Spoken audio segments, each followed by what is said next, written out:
Okay, I'm going to call the meeting to order. This is the SPPC committee.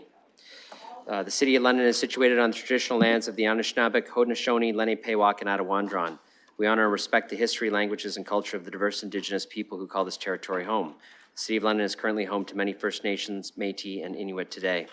As representatives of the people of the City of London, we are grateful to have the opportunity to work and live in this territory. As well, the City of London is committed to making every effort to provide alternate formats and communication supports for meetings upon request. To make a request specific to this meeting, please contact sppc@london.ca or 519-661-2489, extension 2425. I'll start with disclosures of pecuniary interest for colleagues. Okay, seeing none, we have 8 consent items. Councillor Pribble was kind enough to let me know that he'd like 2.1, 2.4, 2.5, and 2.6 pulled and dealt with separately. So those items will move to the end of items for direction. Is there other items that colleagues would like pulled separately? Councillor Trosa. I have some questions about the resident satisfaction survey, but it doesn't involve changing the motion. So that's fine. We can leave it there. You can ask questions, but I really need to know that you're not going to change the motion, because if you have any intention of, we should move it to the end. Okay? Just questions. That's fine. Just questions is fine. Okay. Everything else people are fine with? Okay. Then to get things on the floor, I'll ask for someone to make a motion for 2.2, 2.3, 2.7, and 2.8. Moved by Councillor McAllister, seconded by Deputy Mayor Lewis. Okay, those items are on the floor. Councillor Trosa, I can start with you, and then I'll look to other speakers on any of those items. Thank you, and through the chair, and I'm not sure this is the proper place to raise it, but I'm not sure what is, because we just received this report. And I think that the agency that is at the bottom of the satisfaction survey is an anomaly, and that's unusually low. That's lower than I would suspect any agency to be. And at some point, I'd like to know when it would be appropriate for me to ask questions from people in the management of this agency, why it's so low and what they're going to do to improve on that. Which agency, Councillor? I just don't have the list in front of me. It's London Middlesex Housing Authority. So I would suggest that there's a couple of times during the year where the agency can come forward to present to council. They do an annual update and a shareholders meeting. There's always the possibility to request the board to come forward for questions or information, but I would say probably part of the resident satisfaction survey now is they're not here, so they can't ask questions now, but you could inquire on that request through our staff, but the most appropriate way to move forward. Deputy Mayor Lewis is on that board. He has his hand up. Would you like me to seek some commentary from him for you or not? Sure. Deputy Mayor Lewis.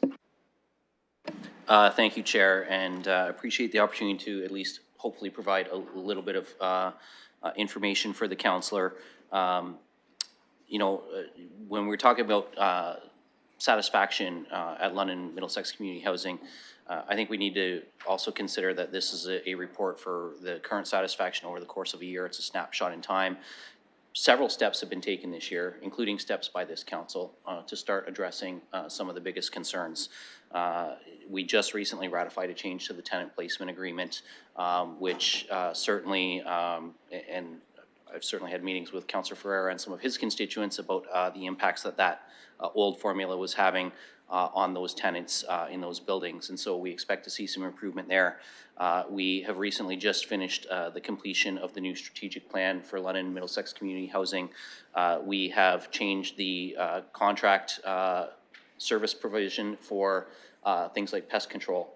So for example, we at one point had 3 different pest control agencies, and there was not satisfaction with the level of service we were receiving from that. We have a new contractor now who is addressing that. That work has just started at the beginning of this month. So there are things that are going on within the Middlesex Community Housing portfolio that are going to be making a difference. We've, for example, replaced a number of elevators this year through the capital that the previous council actually funded in its multi-year budget stream. So there have been investments made. There are steps starting to happen. Staffing vacancies have been filled for the most part. Councillor McAllister can correct me if I'm wrong, but I believe we are now pretty close to 100% capacity at staffing. For a number of months, we had some vacancies there, so people were doing double duty on jobs. I think we have 2 positions left to fill, although I could be wrong on that. And obviously, from the board level, we don't get too much into the HR piece, but there are steps being taken in that regard, and I think that it reflects the fact that the customer satisfaction is low because for many, many, many years, this was an agency that was not being properly funded and getting the proper attention. But there is committed funding from this council, new leadership in place, staff are being hired and work is happening. So we're going to continue to strive to work with that. And I think when the new strategic plan finally goes through its last processes at the board, people will see the emphasis on the tenant services, particularly around the pest control and building maintenance. Replacing keyed entries with door fobs, for example, things like that to enhance security that are happening at London Middlesex Community Housing. So obviously not a full answer, and I don't want to speak for the CEO. Obviously he's not here, but I can tell you from a board perspective, those are the directions that we're taking. Councillor Chosa. Yeah, thank you. That's helpful. I think now is not the place for me to start going into specific responses to the elevators and the pest control. I won't do that now. I did have a question through the chair, though, about the gap analysis, because it just seems that that agency was so low that it should have turned up more acutely. And I think there's something that happens in the gap analysis where if a particular agency is not of a lot of importance to people, it gets diluted in the gap analysis. And I would like to understand that better, because if that's the case, I think that is creating some disparities in terms of people who are at the absolute lowest end of the economic stature in London, and to not see that agency. And I'm glad to hear that there are some improvements. I haven't seen them yet, and I haven't heard them yet. I'm glad to hear that there are some improvements, but I just don't understand why that is not sort of at the top even of the gap analysis. And again, I'm not going to ask for the report to be sent back, but I would like to understand how that gap analysis works a little bit better, because there's something about it that just doesn't seem right to me. And I'll leave it at that. Thanks, and I know certainly you could meet with staff to talk about the methodology behind the survey and the report, and I'll leave that to you. Oh, or I don't think the councillor was asking to do it now. He was just looking to engage. Yeah, I think follow-up would be good. Then he could ask some further questions. Okay. Councillor Hopkins. Yeah, thank you, Mr. Chair. I just want to make a comment on the residential survey. I always find them quite interesting and have read a number of them throughout the years. I do want to just make a few comments. It was surprising to me how the numbers really reflect what I'm hearing in my community as well. And obviously, homelessness and poverty really ranks the #1 as a concern for residents in London. But second to that, and a distant second, is the high interest rates, which I found quite unusual to be in the survey. Obviously, we as municipal government have very little to do with the interest rates, but it really did show me how important it is to residents in the area. I do want to just also mention that what has been consistent, and through you, Mr. Chair, maybe to staff, how the residents contacting our city, their satisfaction is quite high and continues to be high and has been through all the challenges. So I just want to really underline and score the work that city staff are doing, taking in these calls and dealing with all the challenges that we've had to deal with throughout the past year or so. So those are generally my comments. Thank you. Thank you, Councillor. I have Councillor Stevenson next. Thank you. I have a few questions on the resident survey as well. I understand the statistics and the sampling when, they reached out to 507 people, but it says that this is to support the commitment to measure and publicly report to council and the community on the city's performance. And I was just wondering if we use anything else besides the survey. I also felt that in the executive summary, the focus was on the percentage that were satisfied.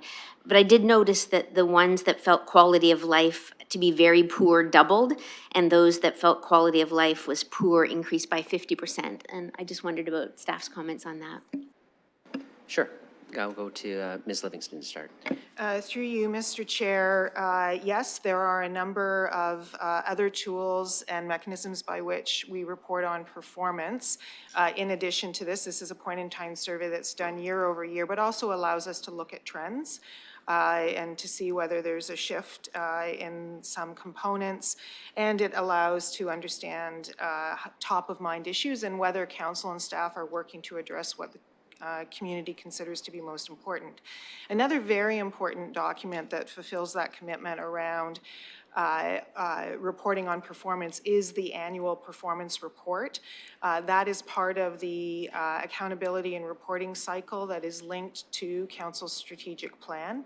And so once the multi-year budget is finalized, then we'll have a good understanding and be able to establish clearly the targets against the metrics that council identified through their strategic plan. And then each November, we report out on those metrics. So that's also an additional tool that we use to report in terms of performance. And then there are external tools that are used. An example would be our AAA credit rating. So there are a number that contribute to being able to report on performance. This is one and a point-in-time one. Go ahead. Thank you. Just to follow up there, I guess I meant resident survey, so resident information. Have we done before, or is there any thought to reach out in other ways in addition to the survey, maybe through Get Involved or through surveys at our service centers or libraries or something like that? Go ahead. Yes, through you, Mr. Mayor. Thank you for that prompt. Yes, a number of the service areas also do their specific service satisfaction. So for example, in recreation, we do regular evaluations and satisfaction surveys. So that's an example. On Get Involved, we use that tool to engage residents on a number of initiatives that we are doing. I can't speak to the library, but I anticipate that they also have those kind of satisfaction tools. So we have them in a number of service components. This is just the kind of overall global assessment that's done each and every year. And I would indicate that it also reflects perception. So it may not reflect an individual's direct experience with any particular service, but certainly the perception of that service. Go ahead. Thank you. Last follow-up was just looking for a response on the fact that those who felt that quality of life was very poor doubled and poor increased by 50%. Go ahead. Yes, Mr. Mayor. Again, the resident satisfaction survey touches on top of mind issues and how residents are feeling overall, in addition to their particular experience with services they may receive from the city. So I think there are a number of external factors that are articulated here that are influencing how people feel about their quality of life. Some of those were mentioned in terms of inflation, perception of homelessness, those kinds of. I have one in my truck where I gotta go down and talk to Deb. Thanks. Go ahead. Whatever I said there. Yes, sorry, I'm back on track. So I think that it reflects how people are feeling. It's consistent with what we're seeing in other cities, given the external factors like homelessness, like inflation rates affect more than just the City of London, of course. So that would be my comment about that. The areas where we control can have some control over how people receive our services. Those are the things we pay a lot of attention to try and turn the curve and have them be a positive experience. But this survey reflects both of those elements. Yep. That's all I had on 2.2. I had some on 2.3, but I don't know if you want me to let others talk on the resident survey. It's up to you. I'm keeping track of the time. You got lots left, so you could pause now and come back on the list. but I think we're on the general thing, so if you want to continue on, you're welcome to. I actually don't have anybody on the list after you yet. This is on anything, but right now we're talking about the resident satisfaction survey. Right, is it on that? No, okay, then I'm gonna leave you for that. I don't know if there's anybody else on resident satisfaction survey, so why don't you go to the next one? Okay, so 2.3 is the health and homelessness December progress update. And I just wanted to follow up on my question from November where I had asked about how much of the 25 million had been spent and committed to, as well as how much we had spent on things like lived and living experience and that kind of thing. Maybe it will be coming in January? I'll just get an answer to that, go ahead. Yes, we are working to pull that information together, and it will be available for the next reporting cycle on this item. Go ahead, Councillor.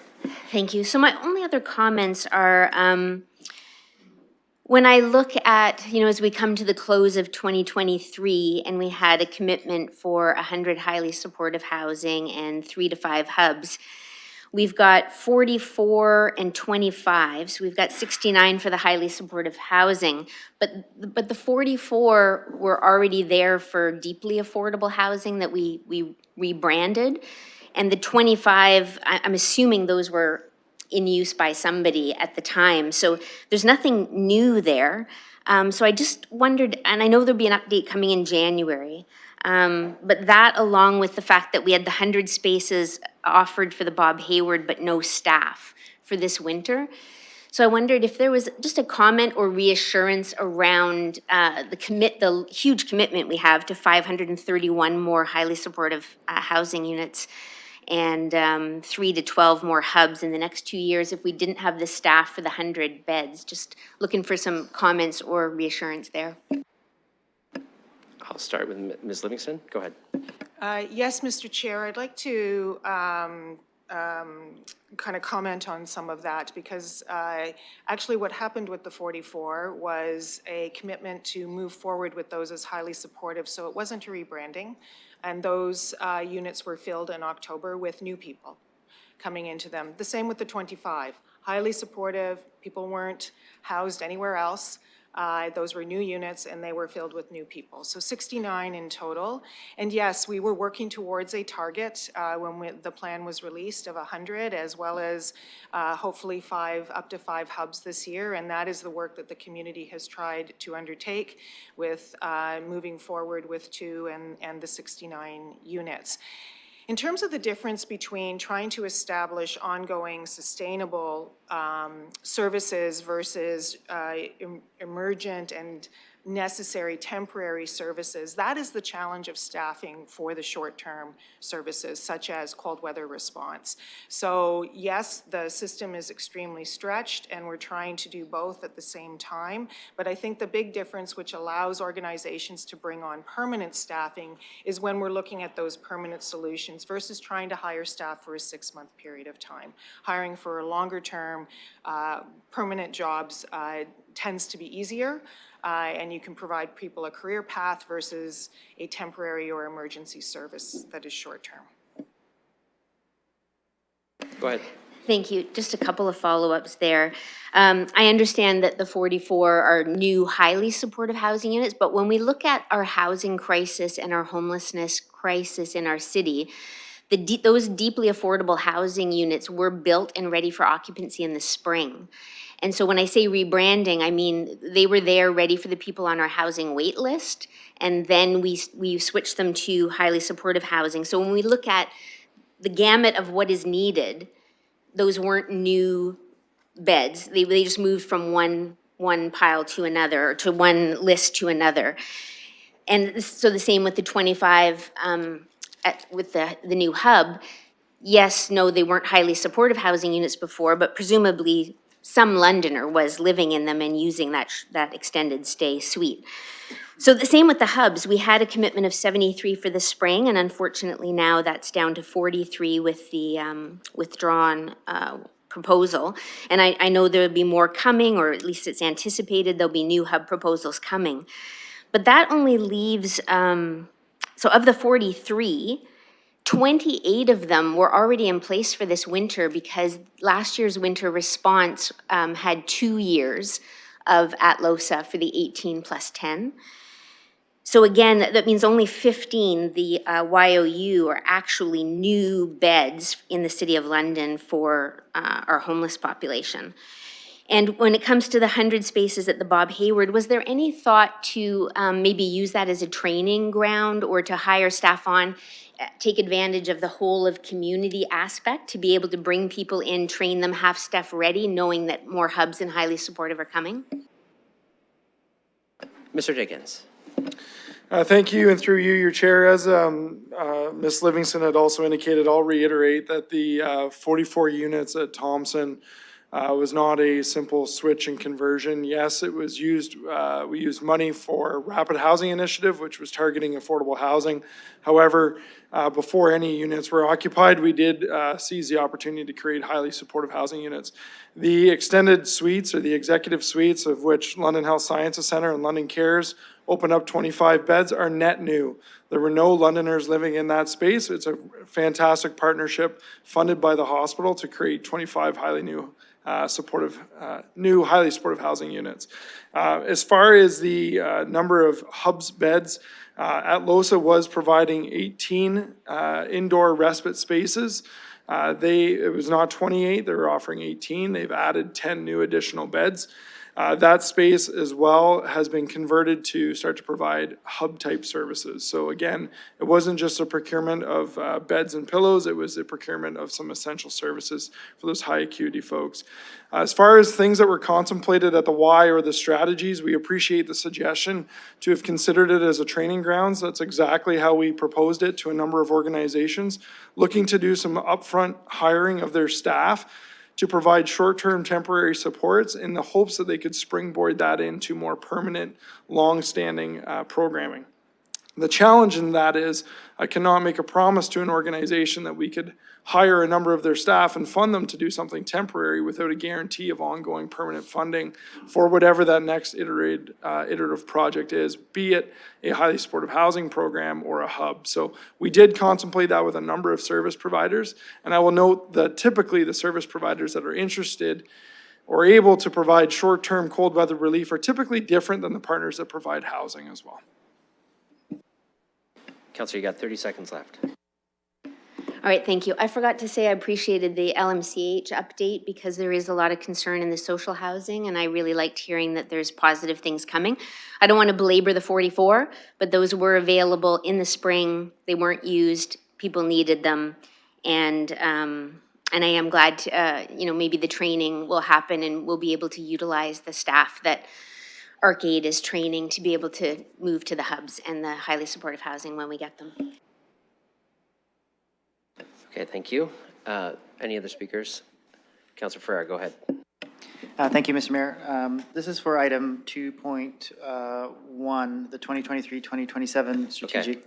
So 2.1's been pulled by Councillor Pribble. Oh, okay. And so has 2.4, 5, and 6. So we deal with that as per our policy at the end of the items for direction. So we'll get to that, just not for a little bit. Councillor Pelosa. Thank you, Your Worship.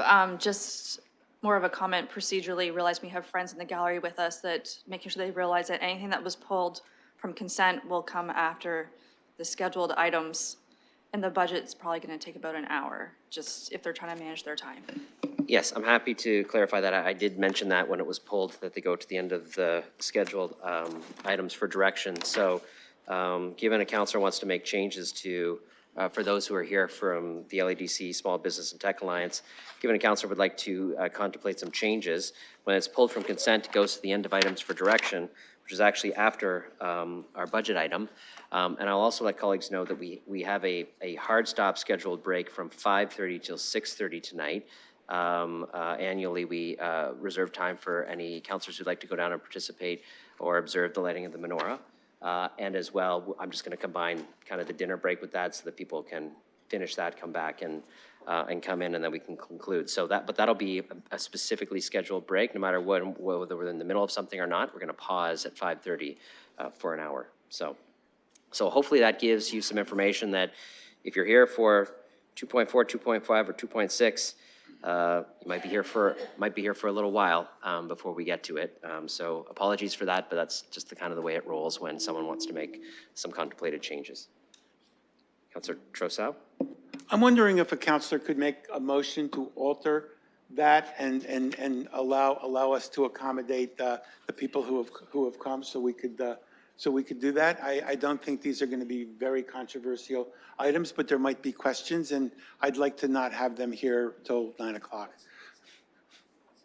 So I would move that we move that up. So it would be a motion to basically notwithstanding Section 27.4 of the Council Procedure Bylaw, that items, you want just 2.4, 2.5, and 2.6? The ones that the guests are here for? There's also the implementation plan, but that's... No, it's Okay. the guests. So the answer is yes, Councillor. That motion can be made. I'm just following the procedure bylaw. We can exempt ourselves. So the motion then is notwithstanding the relevant section of the council procedure bylaw. We'll put that in the motion, that items 2.4, 2.5, and 2.6 be dealt with after the other items of consent are dealt with that we're currently on. Seconded by Councillor Stevenson. Okay. We're now debating that motion. Comments on that?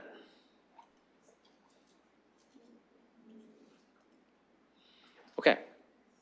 Then as soon as we get that ready, and it is ready, we'll open that for voting now.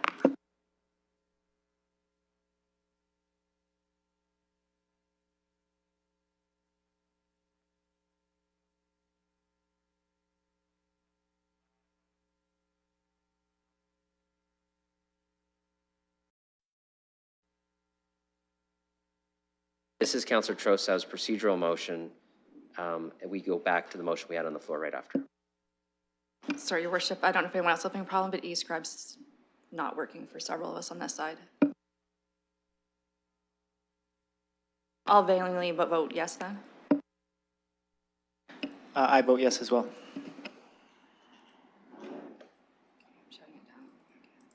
I'm just frozen.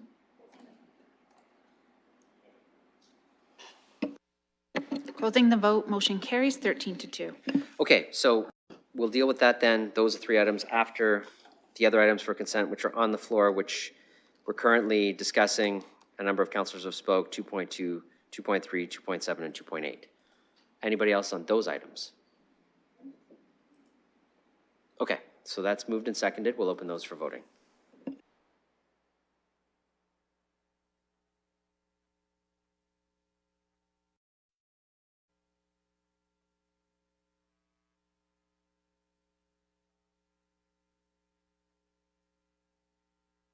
Closing the vote, motion carries 15-0. Okay, I'm going to look for, so we're going to deal with these one at a time. So 2.4 is the London Economic Development Corporation Purchase of Service Agreement. I'll look for someone willing to put the recommendation on the floor, and then we can deal with any sort of changes that councillors want to make. Go ahead, Councillor Lewis and Councillor Rahman. Okay, so that's on the floor. Councillor Pribble, you were looking to make some changes. Why don't you go ahead and suggest that now? Just for my fellow councillors, 2.4, 5, and 6 are actually same proposals for amendments for the motion. And what I'm looking for is, if you went through the agreements, and I looked actually at the ones that were previously in place, and if you look at the I-1, 2, 3 amendments, what I'm proposing is that currently when it says Deputy City Manager Planning Economic Development, to be stated what was before city manager and designate, or the designate. And the reason why I'm saying it is that we actually have, as you all know, we have only one employee. My preference is you just outline your motion first, rather than justify it now. Okay. I'll look for a seconder for your motion, just because you've circulated it to us, but the public has no idea what it is. So identify what your motion is. I'll look for a seconder, then you can make your case, okay? Okay. Then all references to as required joint meetings be amended to quarterly joint meetings in section 4 of the purchase of service agreement. III 3, the civic administration be directed to establish targets and goals for each matrix and explore additional beneficial matrix to be added as appropriate. And D, the London Economic Development Corporation Purchase Service Agreement 24 to 27 report be received.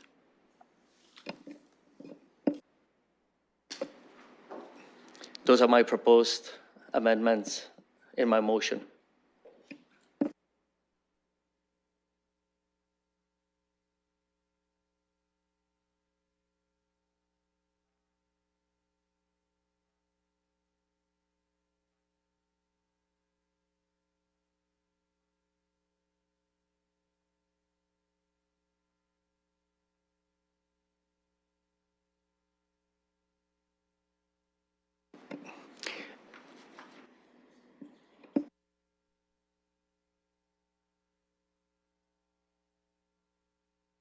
Just the way that you worded your motion, Counselor, is a little bit awkward. Essentially, what you're asking for is a referral back to the Civic Administration to negotiate some changes, and in the meantime, extend the purchase of service agreements and authorize Civic Administration to undertake the acts to extend those purchase of service agreements and receive the report.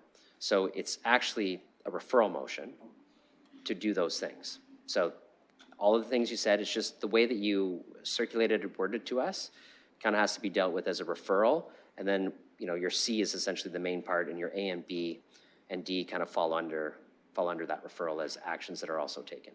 Is that? Okay, so we'll word it differently, but so colleagues know that this is a motion to refer to do the things that Councillor Pribble is suggesting, which he outlined now. And we'll make sure this gets on the screen properly, if there's a seconder. Is there a second? Councillor Stevenson's willing to second. Okay, so we're gonna get that up, worded in the proper way.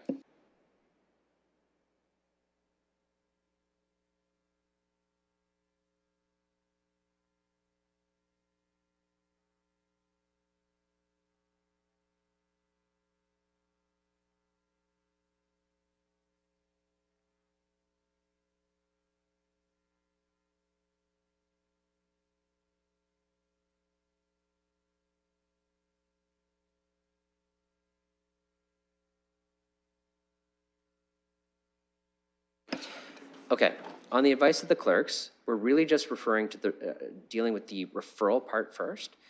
If the referral passes, then Councillor, given it was referred, then you can make the motion to extend the purchase of service agreements and authorize the acts after the referral occurs. So we're just going to deal with the C part of your motion now, because those aren't necessary if C doesn't pass. You know what I mean?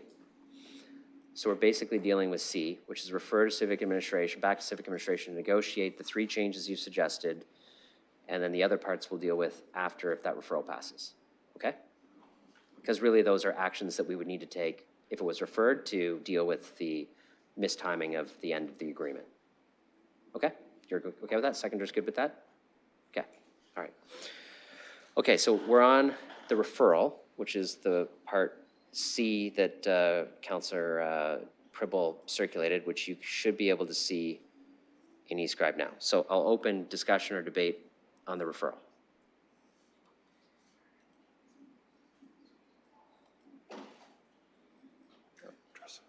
Councillor Trosso, go ahead. Through the chair, I'd like to know if this causes any disruption for any of the agencies in terms of their operations, because I would suspect they're looking for the disbursement to be in their account by a certain time. How would this affect them and their operation? I'll start with Mr. Mathers. You feel free to bring in whoever you need to address the question. Through the chair, if one of my colleagues wants to speak up, and I'll be happy to allow them to do that as well. So the agreements, the current agreements for the 3 partners do end at the end of this year. So if we don't have an agreement in place, we won't be able to continue to provide them funding. And we wouldn't have enough time, and we wouldn't be able to bring it back to council prior to the end of this year. So if we were going to bring back an alternative agreement. An alternative maybe to, if at council's purview, you could approve this agreement and amend it in the future as well. That's another opportunity, but it would cause a delay if it isn't approved at this time. I'm worried that, through the chair, I'm worried that if there's a gap in funding, it could deleteriously affect other levels of funding that might be dependent on the home city having an agreement. And I don't want to get into that situation. Other speakers to the referral? Deputy Mayor Lewis, and then I'll come back to you, Councilor Pribble. Thank you. So I'm going to try and keep my comments to the referral, but I have to reference what the councillor is hoping to achieve in this referral in order to speak to it, and I will not be supporting the referral. First of all, I want the organizations to get on with the business of doing their work. You know, a number of us attended a great event hosted by LEDC last week. We see a lot of work going on in the community that is beneficial, and I want them to be moving forward with that. I agree with Councillor Trussow. I think that a referral challenges some of the organization's ability to seek matching funds from other levels of government. But I also can't support the referral because the councillor is also seeking to ask civic administration to direct established targets. When we put out a purchase service agreement, it is the vendor, not civic administration, that reports back to us on what metrics they are going to use, what targets they are going to be able to achieve. That's part of bidding on the purchase of service agreement. So I'm absolutely not going to support a referral that's going to ask our staff to do work that the proponents, when they responded to the request for a purchase of service agreement in the first place, would have included in their packages moving forward. And I'm sure that, you know, as we see our guests in the gallery, they know what metrics they can provide and measure to us far better than civic administration does. So I'm not going to be asking our staff to undertake work that is rightly the purview of those who are providing the service to us. That's why we purchase the service, because we do not have the in-house expertise to do it ourselves. Councilor Pribble. So just a couple of things, and one thing I forgot to mention in point A, I know I was told to deal with C as a referral, but just so you know, I did consult this with the clerk's office, and I did say kind of the points I wanted to bring across, and this was the recommendation that I was advised to do. A couple of things. Yes, it's very unfortunate that we didn't get these agreements till now, which is a 4-year agreement, that we don't get it till almost middle of December, and we have to decide within next 2 weeks. I think one of the things that, and again, I will talk in terms of the referral now to those points. I really think those 2 points are very critical for us to go back, and I'm talking about only C right now. The deputy city manager, as I said, we have only one staff, which is the city manager, which we hold accountable to. Now we are giving all the power within these 3 organizations is the deputy city manager, and we cannot hold him accountable. I don't think that that's the wise decision. I don't think it makes sense. The second one is as required meetings. I'll tell you right now, we do need quarterly meetings. These 3 organizations are great organizations, but there are certain things, there's a room for improvement. And they really need to get together on a regular basis with the 3 top executives and make the plan for us and how to maximize the investment for London. And the last one, we have matrix, or they came out with matrix. It's true. But you know what? The matrix, they are not measured. They don't have targets and they don't have goals. And I think there's a big issue. I think it's a big issue. I think, I don't know if they're board of directors, if they're required, but I certainly think that we need to require it. Because again, if you have matrix, you're gonna base it on number of calls, number of companies, that's great, but how many? And then I think that everyone needs to be focused and accountable, and this part is not there. And actually, I'm very surprised because actually, one of my colleagues sent an article from 4 years ago when this was negotiated, and actually there was a delay of 6 months because there were actually things that were mentioned that actually has been changed. Someone changed their mind, and now it's okay, and 4 years ago it wasn't. So anyways, going back to it. So it has nothing to do, I think these 3 organizations are very positive, great for the city. I just want to take it a step further. And I want to make sure that we have these goals and targets in place. So if it's not, again, I wasn't advised that it would be as a referral. I was advised by the clerk's office that we could do it this way. But certainly, I really would like my colleagues to consider this, because these are really, we are talking about next 4 years. These 4 years are very crucial. We need to be accountable, and I really do think, if you think about it, these 3 points, it does make sense. So I don't know if there's a suggestion to attack it in different perspective, but I don't know, we can ask actually the agencies that are represented here, maybe if they agree to it, it doesn't have to be referred, and they just put within this time frame by end of January, their proposal. But I do believe if you have any questions, please do ask me. But we are talking about the C, I, II, and III. Really 3 very important points. If you have any questions, please do ask me, but they are very important to be addressed. Thanks. Thanks, Councillor. And the reason why it's a referral is in the motion you circulated, it actually says be referred. It's a referral. That's what you asked for. It's a referral. We just changed the order that we're dealing with the parts of your motion just to make it make sense procedurally. We're not changing any other direction that you've asked for. It's a referral. I have myself next on the speaker's list, so I'll have Councillor Rahman take the chair. Thank you. Recognizing the mayor. Yes, so I won't be supporting the referral. I appreciate what the councillor is saying. And I'll say this, and I know the LEDC and Mr. Lacotia is in the audience. I have not been always, I wouldn't want to say a fan, I've been a fan of the LEDC, but I've definitely been a critic in previous terms of council. I've been a critic of the purchase of service agreement. Myself and former city manager Martin Hayward worked through a delay, it updated the agreement, and it made some changes to it in partnership to it. And I will say, from my perspective, I think that the organization and the relationship between City Hall is working quite well. I'm not sure it matters if it's the city manager or a deputy city manager. Essentially, they have a direct relationship with council on a regular basis, and my understanding of the organization and conversations with them is that if there's a need for them to come before council, they're willing to do so anytime. Yes, it says, you know, as required, but all we have to do is ask and say, we'd like a meeting. And given, you know, we're their only entity that they purchases services from them, they're gonna say yes. Like they're gonna come before us and they're gonna present to us. So I don't see that as necessary. As for the development of, you know, targets and metrics, like, listen, we just had the annual reports. Like, and I'll just speak to the LEDC because that's the only one on the floor.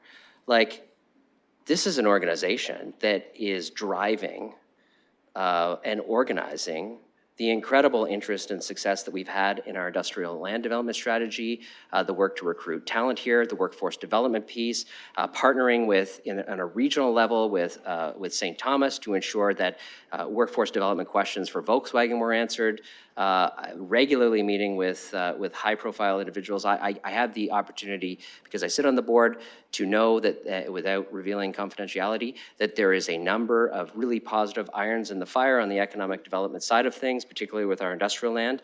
And frankly, the challenge we're going to have is we're going to run out of space for all the interest that we have in our city. And so I understand the desire here. But I will say, given the previous changes we've made to the purchase of service agreement, given the climate that we're in and how much activity is occurring right now, you know, my preference is let's just get the agreement on the plate. If we want to talk to them, let's invite them to come and speak to us. But let's kind of like get out of the way a little bit and let them do all these follow-ups that they have to do to bring these jobs to our city and actually get these corporations either expanding their businesses or bringing new businesses here. And time again, we get to have exciting announcements. We're just out in the Advanced Industrial Park like last week, or I think it was last week, with Minister Fedeli talking about Medicom's investment, which the LEDC played a lead on. Like, so I understand what the councillor's asking. I think there's lots of opportunities to engage. I don't think a referral is necessary. I think we can pass the purchase of service agreement, and I think through dialogue and discussion and invitation to come here, we can engage with the LEDC in a more detailed way if we'd like, and I know they're happy to share both successes and engage in a dialogue about what we'd like to see. So I don't see the referral as necessary. I won't support it. I'll support the passing of the original purchase of service agreement, but I'll support the councillor's desire to have them come and talk more often, and I think that there's a great willingness on their part to do so. Thank you. I will return the chair to the mayor with Councillor Purple with a follow-up question. Okay, Councillor Preble, with your time, you got about 30 seconds. So I'll try to be brief. I really think this is, first of all, I think that to receive a 4-year agreement at this time with very little time to talk to the CEOs of the other organization, I think it's very unfair and in my eyes actually totally unacceptable, point one. Point two, if we are changing this, and I'm sorry, your worship, if you feel that there is no change in terms of the deputy city manager or city manager, there's a huge change, huge, because we have only one employee that we have. How can we hold him accountable if she's not on the agreement? It does not make sense. The accountability is going totally away. Okay? Not to hold them accountable to meet 4 times. Councillor, your time's up. You're going to need an extension if you want to speak. Yes, please. Councillor, is there a seconder for an extension of time? You got how much time? 1 minute. An extension of 1 minute. Councillor Prible's asking for, seconded by Councillor Trossau. Okay, we're just going to vote on that.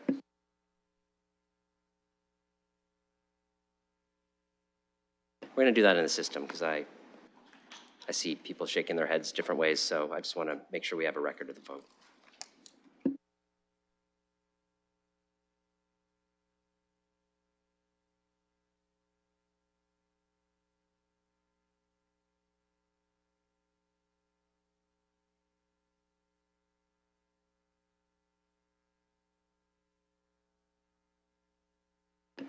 Okay, just open it. Okay, we'll open that for voting.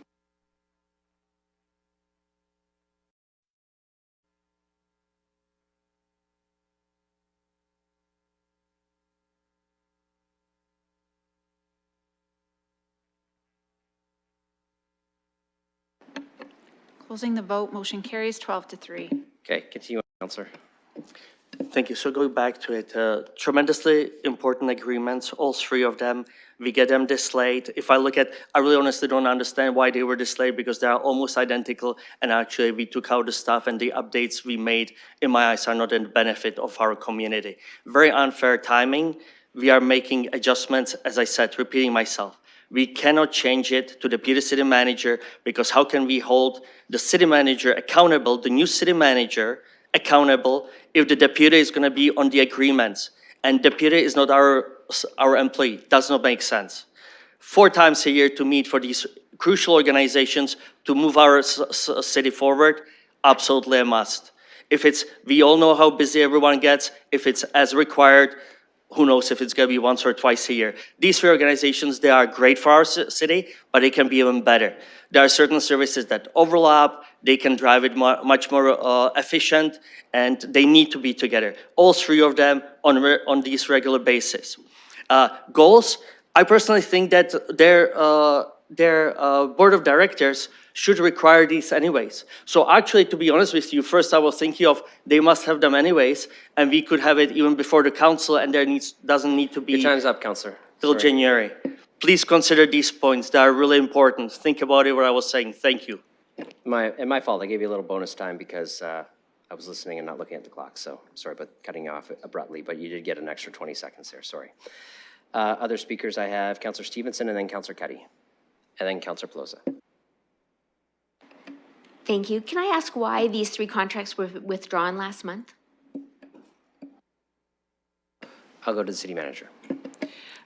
Your worship, council may recall that a note went forward indicating that we were moving to this meeting because the schedule for the November 21st SPPC was so extremely heavy, and I don't believe council has, to this day, concluded the business of that meeting. And so we were trying to be respectful. It was also, those agreements would have been put on the added agenda. And so we were trying to be respectful that council needed some time to review them and put them into a meeting where there would be time to consider them and debate them. So that was the decision that was made. That was my decision. Go ahead. Why would they be on the added agenda? I'm just wondering why last minute.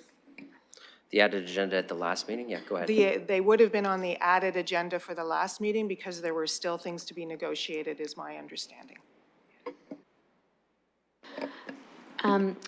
were there significant changes made over the last contract? Through the chair. So a few of the things that were significant that were impacted were, we looked at the financial piece to ensure that there was an appropriate inflationary increase every year, so we cleaned up that language. We also went through and, as mentioned, it's been changed to deputy city manager. That reflects the reorganization that happened in the city post the last agreement, where previously it was with the city manager's office, and then it was moved to my new role. And then also we added in the strategic plan metrics that were developed by council. That's the first time that we've actually linked council strategic plan and the specific metrics developed with these agreements. So those were the most significant changes. Go ahead. Thank you. Would it be possible to get the LEDC strat plan before council, the same as the other two? Is it possible for us to get that for information purpose? Go ahead. Through the chair, I don't see that be a problem. I can reach out to the different organizations and provide that to council, no problem. And there's thumbs up and nodding happening from LEDC in the audience, so yes.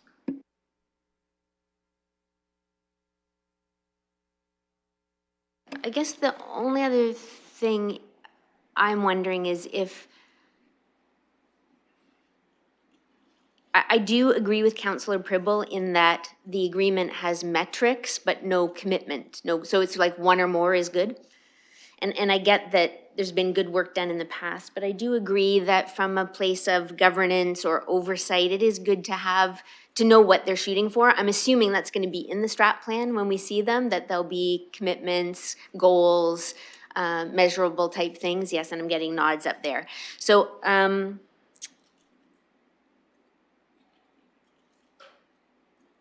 I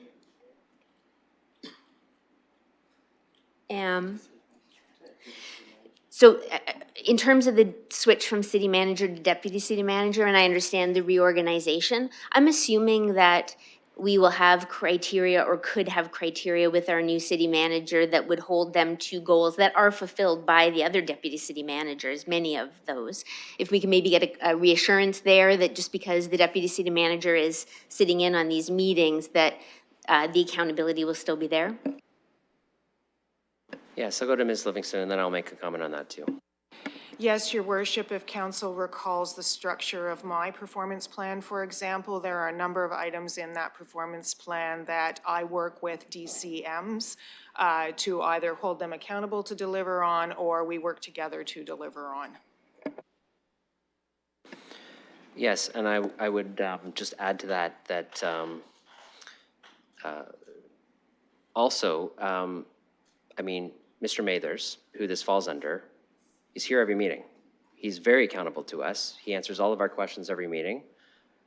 He's perfectly capable of being on the agreement. The idea that, and I'm just responding to some comments made before, the idea that a deputy city manager who's sitting in front of us, who is responsible for the agreement, is not accountable. I just want colleagues to use some caution around that language. And I'm talking not to you, Councillor Stevenson, just comments that were made before, because all of our senior leadership staff are here to serve the will of council and implement our strategic plan and the directions of council, whether it goes to the city manager or whether it's them hearing us directly and them running it in their divisions. The delegated responsibility that's required in this organization is immense, and so those things happen, but it's delegated. All of the authority ultimately comes from council and is delegated through the civic administration bylaw to the city manager and various others. So there is a very clear line of accountability back to municipal council on these matters. And I just don't want anybody to have the impression that there's not. Every single member of the senior leadership team is accountable to city council. Councillor Stevenson, are you good? Okay. Yeah, thank you. So the one other thing that was raised here were the 4 meetings. I'm assuming that could be outside of the contract. Could we simply have an amendment here instead that requests 4 meetings a year?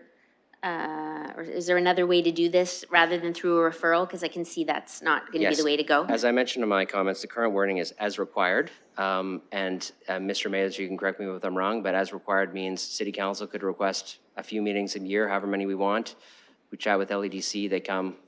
Obviously, it would be good to know what they're going to talk about at those meetings, but we could define that through the existing wording of the contract. Mr. Mathers. Through the chair, and one of the specific pieces around that is that it's meetings that the person who's designated in the agreement, whether it's a city manager or myself, would be having with the three partners and their senior leaders. So with the new language, we could have more meetings. And that really is the intent, because in the short term, you're going to be seeing some business cases bringing forward, and there's some that are very specific to economic partnerships and how we need to bring forward our plans moving forward, and council's delivering on the strategic plan. So this would allow us to maybe fast track some of those meetings. Maybe it still it would be but would be in the coming months versus across the entire year. So it gives a little bit more flexibility and just allows, at the direction of the city manager, if that's the change, or the deputy city manager, to be able to initiate some of those meetings and get the senior folks from all those organizations at the meeting. Yeah, and I'll just add to that. I just want to be clear. My interpretation, my comments were meetings with council, but you're right. The agreement does talk about meetings with our senior leadership team, and I just want to be clear that I should have mentioned both and not just one over the other. Councilor Stevenson. Thank you. So in a case like this, if there were counselors that were interested, they could reach out and find out when the meetings, like what meetings were happening, and get information from the deputy city manager. Is that correct? Like, rather than ask them to do a report in every time there's a meeting, those who are interested could reach out and see if meetings are happening and ask questions. Is that information available to council if they wanted it?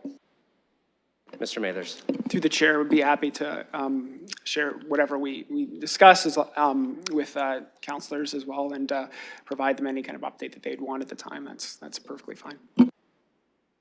Okay, thank you. Last question. I'm kind of being a voice here for my colleague. Do dates get set in advance? Like, is that going to be set up quarterly or more?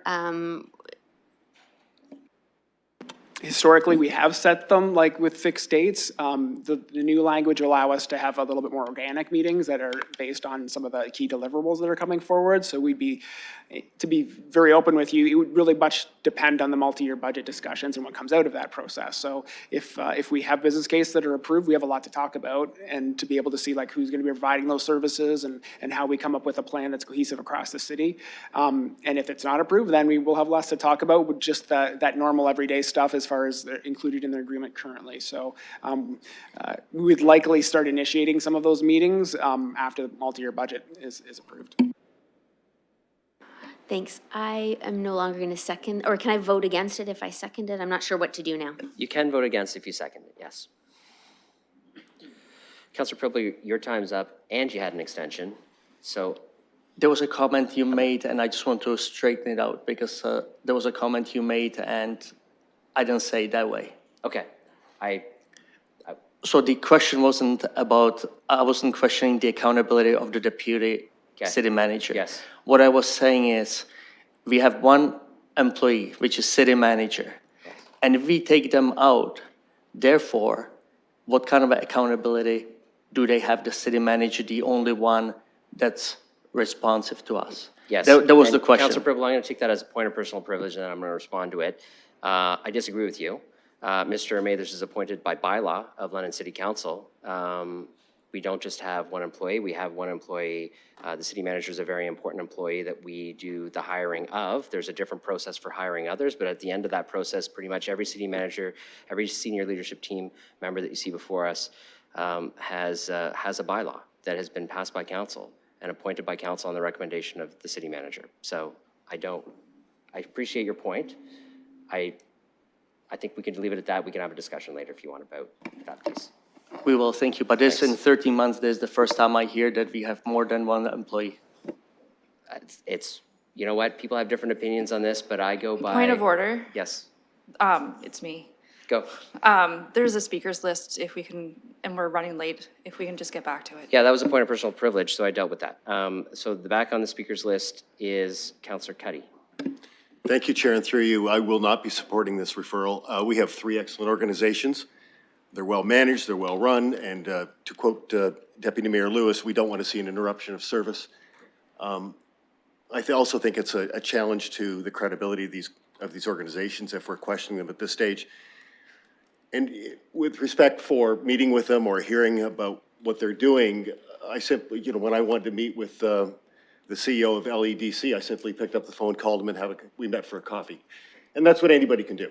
And it's a very easy, just take your questions and have a good casual conversation. So thank you, and I will not be supporting this. Councillor Pelosi. Thank you, Your Worship, and I will recognize that, as the city manager said, that this was to come to us November 21st, and essentially we're weeks behind in our work that needs to be done as our conversations tend to go long. I'll spoil the surprise that I won't be supporting this referral nor the other two should they still come forward. I've taken time out. I've met with Tech Alliance behind the scenes. LADC is next. I look forward to that meeting. And the contract timing is absolutely on us as staff did their work, and this falls on our shoulders, in my opinion. As per the metrics piece, absolutely interested in metrics. If anyone on council had specific metrics they wanted to see, and realizing we've done with other groups in our own committees, asking for more comparisons, we could do apples to apples of what we're getting for a return on investment or how things are being turned into jobs and whatnot, that could be done outside of this process if we knew what we were looking for to just direct staff, as I'm sure the service providers, I'm seeing nods in the gallery, would be happy to align certain wording or key metrics when we identified them. Okay, Councillor Rahman. Thank you, and through you, and I'll be brief. I won't be supporting the referral. First, primarily based on some of the conversations that we've been having here. But I will say that I do find it easy to get in touch with not only the organization, but also the deputy city manager when I need to ask a question on this topic. I think that it's actually streamlined to have this in planning and the economic development all under one umbrella within a city manager portfolio. I see opportunities, greater opportunities for alignment, as a lot of the times I'm certain that LADC has questions that need to come through the Deputy City Manager of Planning and Development when we're trying to attract the right kind of companies to our city. I will say there are some questions I also had about the agreement, but that I think can be worked out. And it's, again, around that reporting relationship and that wording around in part 4 around the primary mechanism, it's for providing updates to the mayor and deputy city manager. Planning and economic development will be through the regular attendance of the mayor and deputy city manager at the LADC board meetings. So this is something I know within our structure in general as we look at how we move forward and how we report. I do think that there's an opportunity for us to do a little bit more of self-reporting back, and I appreciate Deputy Mayor Lewis just now providing an update from his committee, but I think that that's also a really helpful mechanism for us to share information, and from time to time, perhaps we can take that ownership as well, sometimes when needed, to address some of those topics and to be able to provide that input, especially around things that are being discussed that are allowed to come back to council at this time, to be able to help strengthen those conversations. But I won't be supporting the referral at this time, and those are my comments. Okay, thank you. I have Councillor Stevenson again. Go ahead. Thank you. I think that's a great point Councillor Rahman just made around self-reporting. I think that's something that we could definitely utilize over the next couple of years. I just wanted to clarify that, you know, I really want things to shift such that asking for commitments and goals and accountability is not and should not be perceived as challenging or questioning the confidence that councillors have in staff, in boards and commissions. Absolutely the reverse, right? It's an opportunity to celebrate success. It's an opportunity to be able to cheerlead, for us to cheerlead to residents what is been committed to. So I really want to shift that. This is not about challenging. This is not about questioning, and it is not meant to be anything derogatory. It's meant to be a strive for excellence, a commitment to excellence. And that's all I have to say. Okay, that exhausts the speakers list on the referral. So we're going to vote on the referral.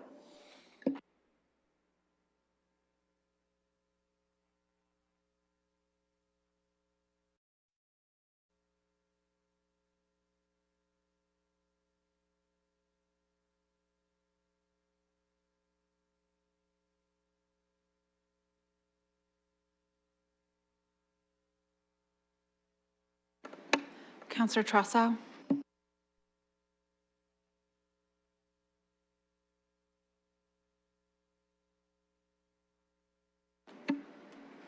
Closing the vote, and the motion fails, 1 to 14. Okay, so that means we're back to the main motion, which was the version in the staff report, which is moved and seconded. Any speakers to the main motion? Councilor Rahman, go ahead.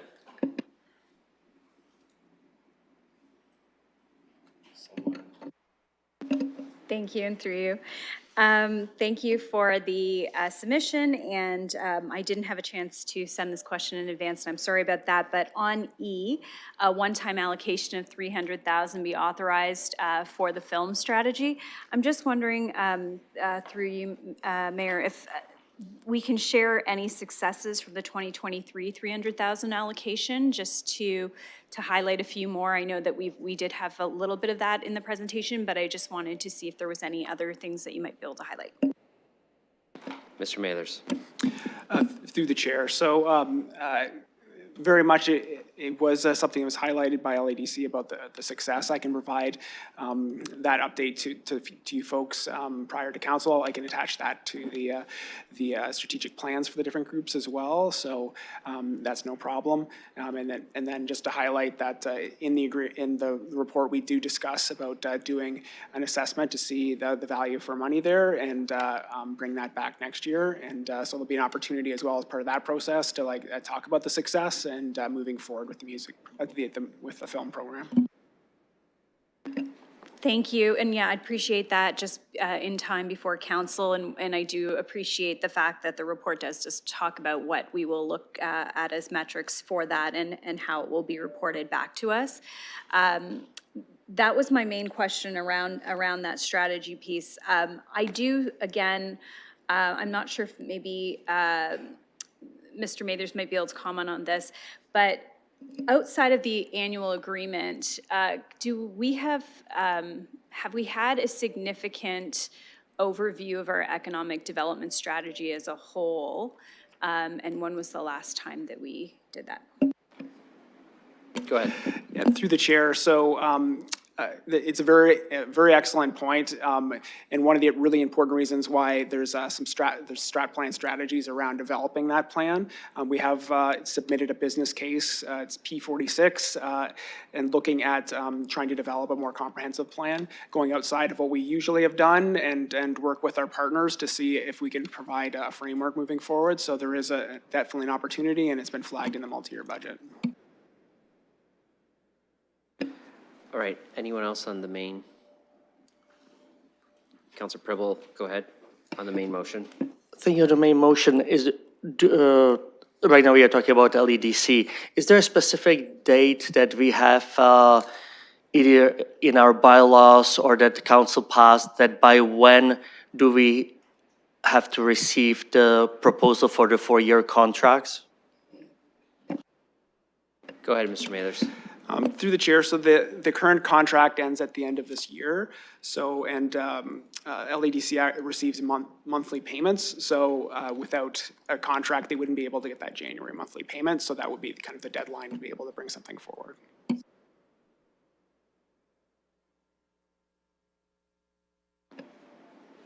Done, Councilor? Oh, sorry. No, actually, no. My point was that 4-year agreement, which expires 31st of December, and we are getting it a couple of weeks before. And it's unfair to us. It's unfair to, certainly it's unfair to us because we don't have a chance to sit down with the executive directors, with the CEOs of the organizations, and to go through it with them, and how can we make things better. So we really, besides the finances, we actually, in my humble opinion, we didn't improve it whatsoever. Actually, there are 2 points that are actually negative for our organization. But I want to ask you, is there something that we can do past the deadline so we don't go through this in 4 years? Because again, I don't see a reason why we are dealing with this at this time for a 4-year agreement. I don't think it's fair whatsoever. Councilor, I'll take that as your opinion. When you said us, all members of council can have different opinions on that and may disagree with you, but we'll take that as your opinion. I'll go to Mr. Mathers.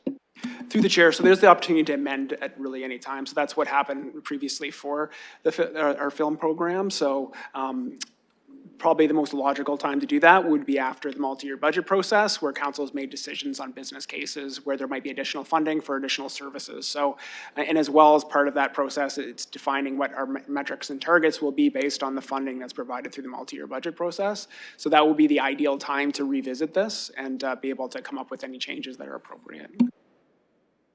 Thank you. Okay, I have no other speakers. So this is on the motion as it is in the staff report. We're going to open that for voting.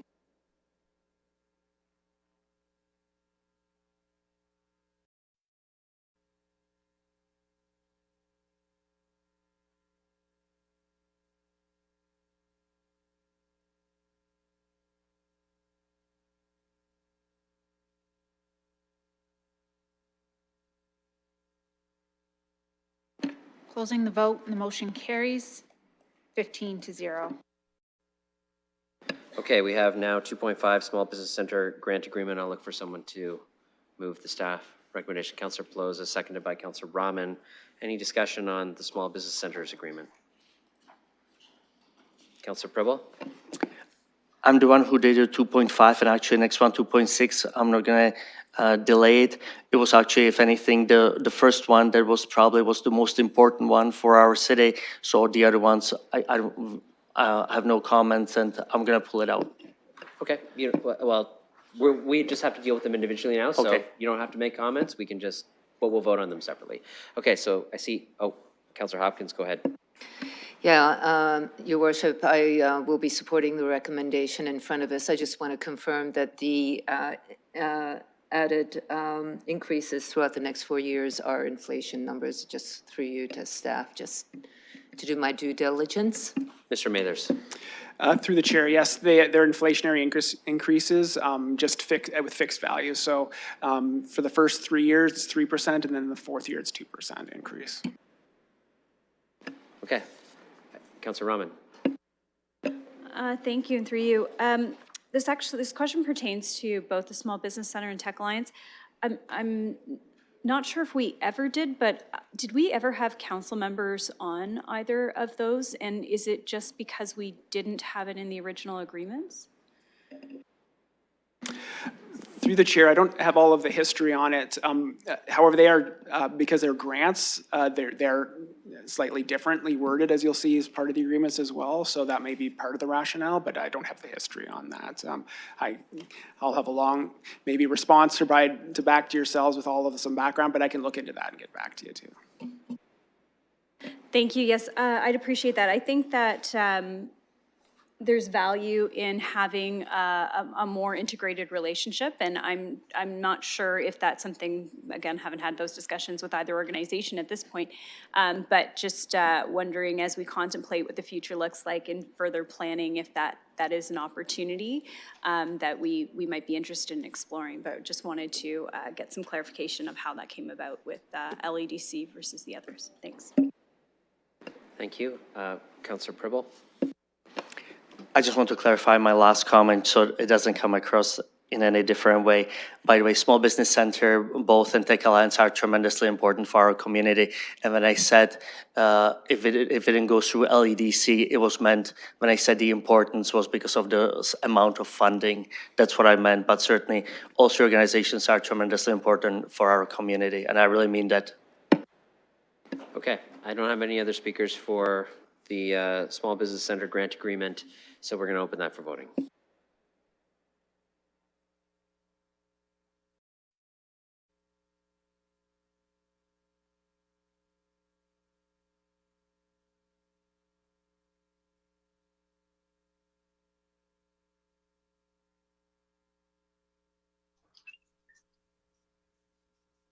It's hung up. I vote yes. Closing the vote, motion carries 15-0. Okay, and 2.6, which is the Tech Alliance Grant Agreement, I'll look for mover and seconder. Councillor Trostaff, seconded by Councillor Cuddy. Any discussion on this one? Go ahead, Councillor Stevenson. Thank you. I saw an email that came out this afternoon. I can't find it in my inbox, but if I could get clarity on that.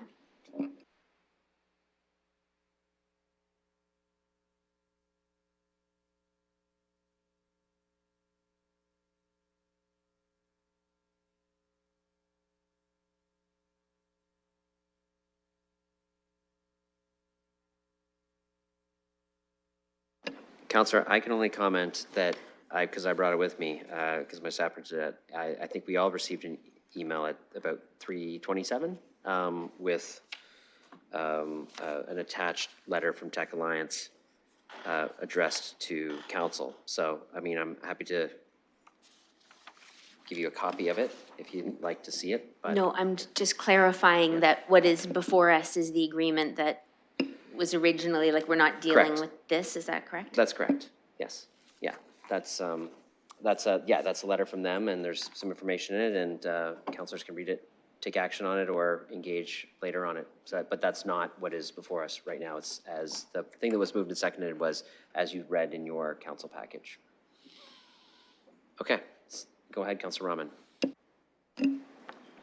Thank you, and through you, and in light of the letter and the fact that the letter is asking for an increase in the amount of funding, I just want to confirm that that's a conversation that's available to, or sorry, that can be had in the future because the contract is amendable, and that is something that we've done in the past and can do if needed. Mr. Mathers. Absolutely, that is something that will likely very much need to happen based on the work that we've brought forward as a business case. So any of that work that would make a lot of sense to have external partners to provide, then we would have to update their agreements. So that is absolutely an opportunity for council. Go ahead.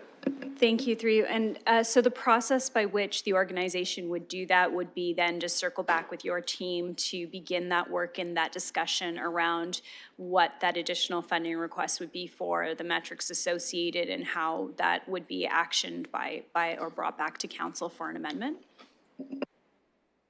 Through the chair, absolutely. And we link it as well to the strategic plan goals and the services that are required for that council approves to be able to meet those goals. So there would be all of those connections, yes. Thank you, and I welcome that opportunity to review that in the future. Thank you. Okay. Go ahead, Councilor Hopkins. Yeah, thank you, Your Worship. And just as a follow-up to Councillor Rahman's question and inquiry, will that be done through a business case through the 4-year multi-budget? Through the chair, just to be clear, we have a series of business cases that are economic related.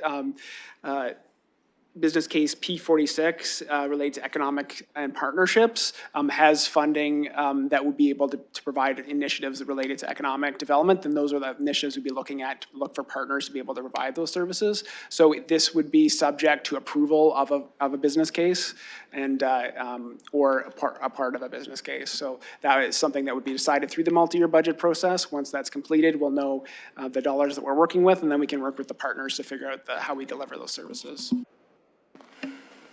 Thanks for that clarification. Okay. Go ahead, Councilor Rahman. Sorry, just to clarify though, the organization though is welcome to come back to you and your team to have that conversation outside of the multi-year budget as an amendment to this agreement or in advance of it coming to council so that those conversations can take place? Okay, thank you. Through the chair, so we'll have conversations between now and the actual business case being presented, just to be able to answer any questions that might come up, and as far as the service delivery for those portions of the business case. But absolutely, we will be meeting with them to be able to bring forward, and if they have a separate funding ask that's outside of that process, then we'll be able to facilitate that through delegations to council and committee. Okay, that's all the speakers I have. Okay, it's moved and seconded. We're going to open that for voting.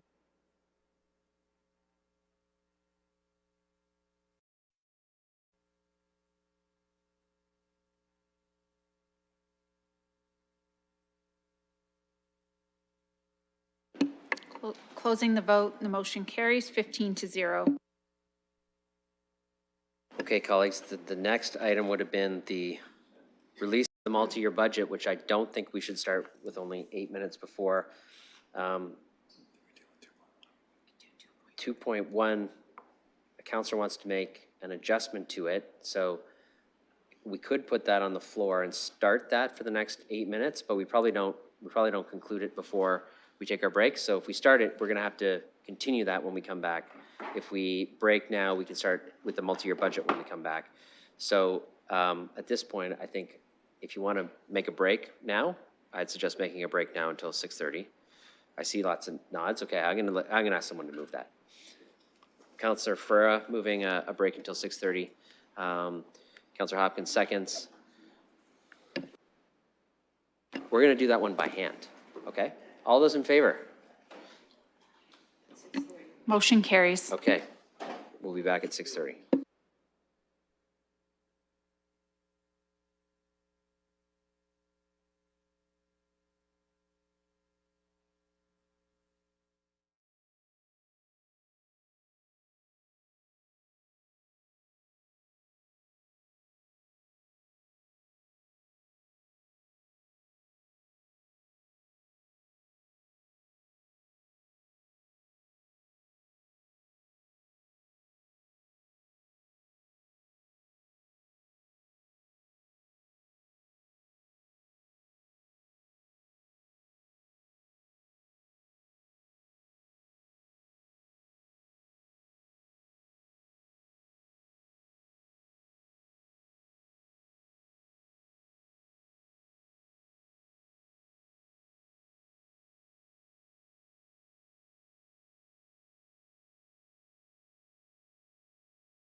Okay, I'm going to call the meeting back to order.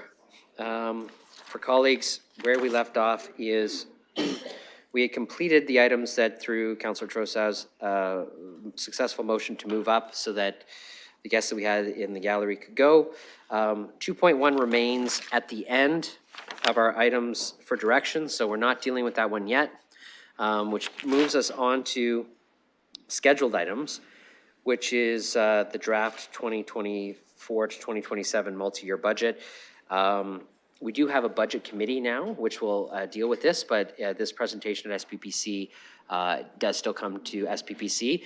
And given Councillor Pelosa is the budget chair, I'm going to turn the chair of this part of the meeting over to Councillor Pelosa to lead us through the budget presentation. Thank you, Your Worship, and to yourself and members of council for the honor of, I know there was a pause there. We'll see how this multi-year budget goes. But starting off, it is an honor to serve as the budget chair. And we have a big process and many hard points of decisions before us. Before us this evening, I do time estimates. Staff will be doing roughly a 30-minute presentation, so settle in for it. You have the slide deck provided to you in advance or at your spot this evening. You have your budget books, which are not really pertinent per se at the moment. Following that, there'll be a questions and answer. I do time up to your 5 minutes. In the questions, hold your questions to the end and reference a slide number if you catch it while we go. And only procedural questions tonight. We're not getting into budget deliberations, talks, or favorite business cases we want to pitch, just questions, procedural only. So I'm estimating that we'll be about an hour on this between Q&A and the staff presentation tonight. So I'm turning it over to staff to walk us through the presentation, realizing you have your handout, and as they go through, if you push that button, your screen will flip to the big screens up top. So Ms. Barbone, and thank you to budget, the whole budget team. I missed some of you over the summer as you had wonderful adventures, and my adventure for the most summer was with the budget team. So this really has been a long process to get it to what we see before us, and so much work spent behind the scenes. So just thank you for the team for dealing with me, as I do get crispy sometimes, but now we've all been fed, and they laugh because they do know I get crispy. So I appreciate everyone in this room, around the horseshoe and on the other side of staff to get us through this, and as we move this process together as a council. Ms. Barbone. Thank you, through the chair. So I'm very pleased to present to you today. Sorry, it needs to be louder. Oh. Is that better? Can you hear me now? I can go up there if I really need to, but I'm just have a short little introduction. So I'm very pleased to present the city's multi-year budget from 2024 to 2027. This is our third multi-year budget. So first, I really want to start out, and thank you, Councillor Pelosa, for mentioning, I think first and foremost, thank you very much to Mr. Murray and all of the staff and the finance team who have been involved in the budget process and have worked tirelessly over the last 8 months to help us bring together this document that you have before you today. Also, I'd really like to thank SLT and all of the staff in their service areas, as well as all of the agencies, boards, and commissions, as they have also done a great deal of work to contribute to the document that you see before you today. So all of you should have received copies of the budget. So there are 3 budgets, and they are all combined into one document. So there's the property tax, the water budget, as well as the wastewater budget. The physical documents, however, because of their sheer size, we have bundled them into 2 volumes for ease of reference.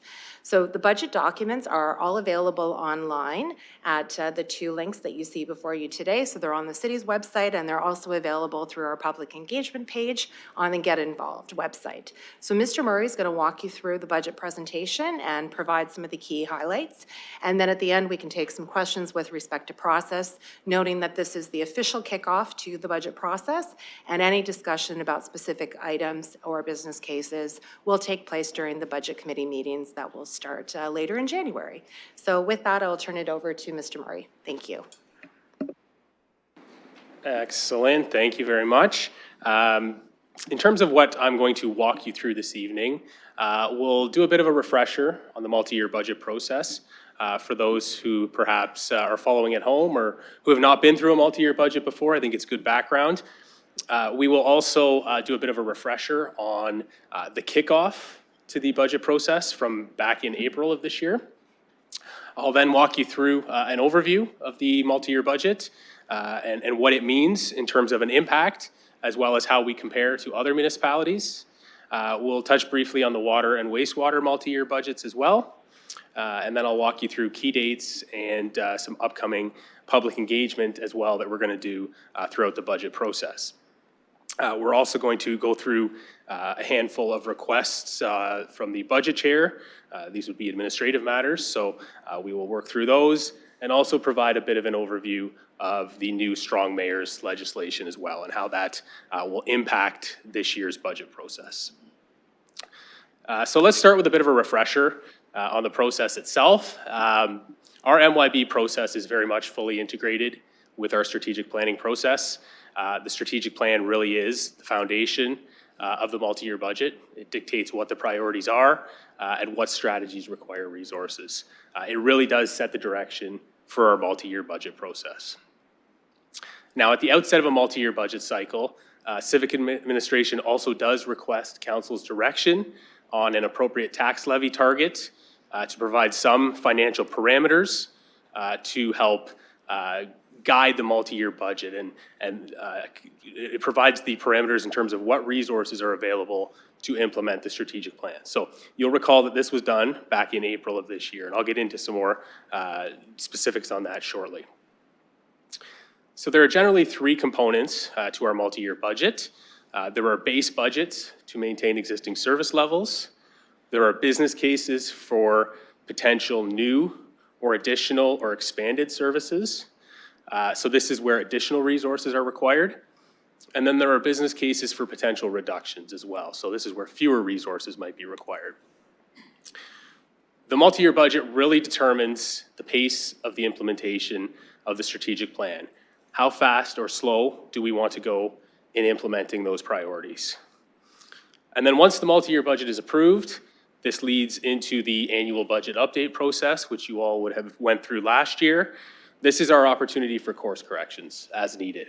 And this is where we can deal with things such as new or changed legislation or regulations, any new council direction that maybe has come up over the course of the year, or any cost or revenue drivers that were perhaps unanticipated through the multi-year budget. Now, I also want to take this opportunity very briefly to remind council and the community about our strategic financial framework. This was just approved by council back in October, and I think this umbrella document really provides a really excellent summary of the key financial principles that we rely on as a city, and they've really served us very well over a number of years, as evidenced by our AAA credit rating. So the strategic financial framework is available on our website, and I would certainly encourage everyone to take some time to review it if you have not already done so in advance of and in preparation for budget deliberations in the coming weeks. Okay, so I mentioned the April 2023 target setting report. So let's take a step back and recap what was previously directed by council at that point in time. So this was the resolution that was passed, and I've added specific emphasis related to the cost to maintain existing service levels, which we had estimated to be in the range of 2.9 to 3.9% at that point in time, as well as the additional 0.5% of funding for additional investments. So to show it graphically, this is what it looks like. And I guess some important points to note on this with respect to the cost to maintain existing service levels. That 2.9 to 3.9% range really was a point in time estimate. That was based on preliminary canvassing of civic service areas, as well as our agencies, boards, and commissions, just to get a sense of known budget pressures at that time, and that was done in February and March of this year. As we had indicated in April, there was a great deal of uncertainty underlying those estimates and assumptions, and we obviously did not have the benefit of a full budget development process at that point in time, which of course has now been completed.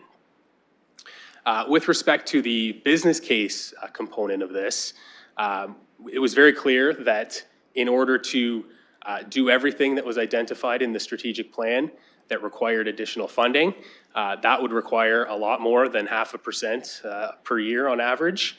However, this was the direction that council provided for planning purposes. And it was certainly noted and heard very clearly at that point in time that council wished to retain full discretion and decision-making over all the potential business cases that would be coming forward. Okay, so with that refresher, let's go into some of the details of the 2024 to 2027 multi-year budget. We'll start with the base budgets, or the cost to maintain existing service levels. So the draft budget includes increases of 5.4% in 2024, 4.7% in 2025, 4.3% in 2026, and 5.3% in 2027. And that overall represents a 4-year average of 4.9%. So let's delve a little bit into what is driving those increases. And we'll start with civic service areas, excluding capital financing budgets and excluding other corporate revenues and expenses. So capital financing is obviously the funding that's required to pay for our capital plan. It includes debt servicing costs. It includes contributions to our reserves and reserve funds. It would include as well capital levy to pay for our capital plan. So that is excluded from this view. Other corporate revenues and expenses is also excluded from this view. That's a real mixed bag, I would say, of various corporate revenues and expenses. It includes things such as our investment income budgets, dividends that we receive from London Hydro, our corporate contingency budgets, and so on. So we've excluded those components from this view. So you can think of this really as the core operational budgets for civic service areas. So this represents a 4-year average of 2.2%, a little bit of a higher increase in 2024, but certainly the subsequent years are all well below that 2.2% overall average. So now let's layer on those capital financing and other corporate revenues and expenses pieces. And you can see that this certainly changes the pattern pretty considerably. In 2024, the increase is 2.7%, and that's really driven by some right sizing that we've done in our corporate budgets, notably our investment income budgets, as well as our debt servicing budgets. So that's helped to drive the increases for 2024 lower. But as we look into subsequent years, the increases are larger, primarily due to the cost to finance our existing capital plan. So this would be, again, projected debt servicing costs for previously approved capital projects. This would be reserve fund contributions to fund our capital plan. This would be inflationary increases in capital levy as well. And this would also include increases in our corporate contingency budget as well, including provisions for future labor costs. Okay, let's now look at the budget submissions for our agencies, boards, and commissions. And I'm including Land Ambulance as well in this as an agency, board, or commission. It may technically not be, but I've grouped them in with this category. And you can see that the budget pressures from the agencies, boards, and commissions are fairly significant for 2024. They do recede to some degree in the subsequent years, but the overall 4-year average for our agencies, boards, and commissions is 5.4%.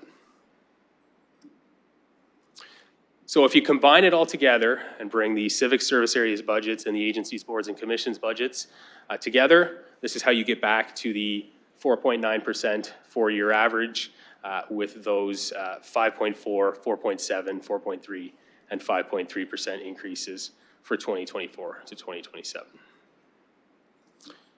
So overall, the 4-year budget represents a spending plan of more than $5.3 billion over the course of the 4 years, and of that, approximately $3.3 billion is funded through property taxes, At the bottom of this slide, you can see the impact to the average taxpayer related to the cost to maintain existing service levels. So this works out to an average annual increase of $175 per year for the average taxpayer, and that average is based on an assessed value of $252,000, which is the last available assessment that we have. I'm not going to spend a lot of time here, but this is a good graphic of kind of where we get our revenues and then how those revenues are expended. In terms of the capital budget is approximately $1.3 billion over the 4-year period, and a total 10-year capital plan of about $2.8 billion. You can see at the bottom of this slide how that capital plan is split between the various categories of the capital budget. So life cycle renewal is in green, growth is in gray, and service improvement is in blue. Okay, so before we move on from the cost to maintain existing service levels, I did just want to take a moment to mention kind of what we've already done and incorporated in the budget already to limit the budget increases as much as we possibly can. Because this is a multi-year budget, it does give us the opportunity to do some resetting and right sizing of budgets where possible. That right sizing can generally fall into 3 categories. Typically, they're either additional revenue opportunities that we can build into the budget, expenditure reduction opportunities that we can incorporate into the budget, or potential budget capacity that we can use to avoid other additional funding asks. So basically cost avoidance. So this slide summarizes the measures that we've already baked into the draft budget in those 3 categories. And in total, over the 4-year period, we've built in more than $46 million of total savings.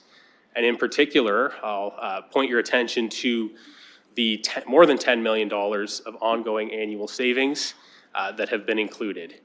If we did not include these reductions in the budget, the average annual increase would be approximately 0.4% per year higher than it is. And you can find more details in the budget document itself in terms of these reductions. Pages 37 and 38 have those details. Okay, let's shift away from the base budgets and we'll move on to the business cases. And just as a reminder, business cases are prepared for any budgetary changes that go above and beyond the cost to maintain existing service levels. So I've listed a number of those types of scenarios on the slide. Anything from increased service levels for existing programs or services to the introduction of new programs or services, or the conversion of a temporary or pilot program to permanent.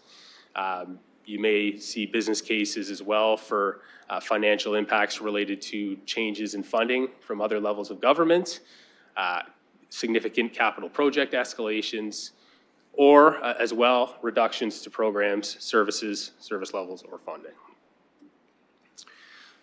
So in the tax-supported budget, we've categorized the business cases into 3 different categories. The first being legislative changes. So these are cases that are being brought forward in response to legislative changes that have financial impacts on the municipality. And in these cases, there's very little, if any, discretion in avoiding those impacts. The second category is administratively prioritized within 0.5%.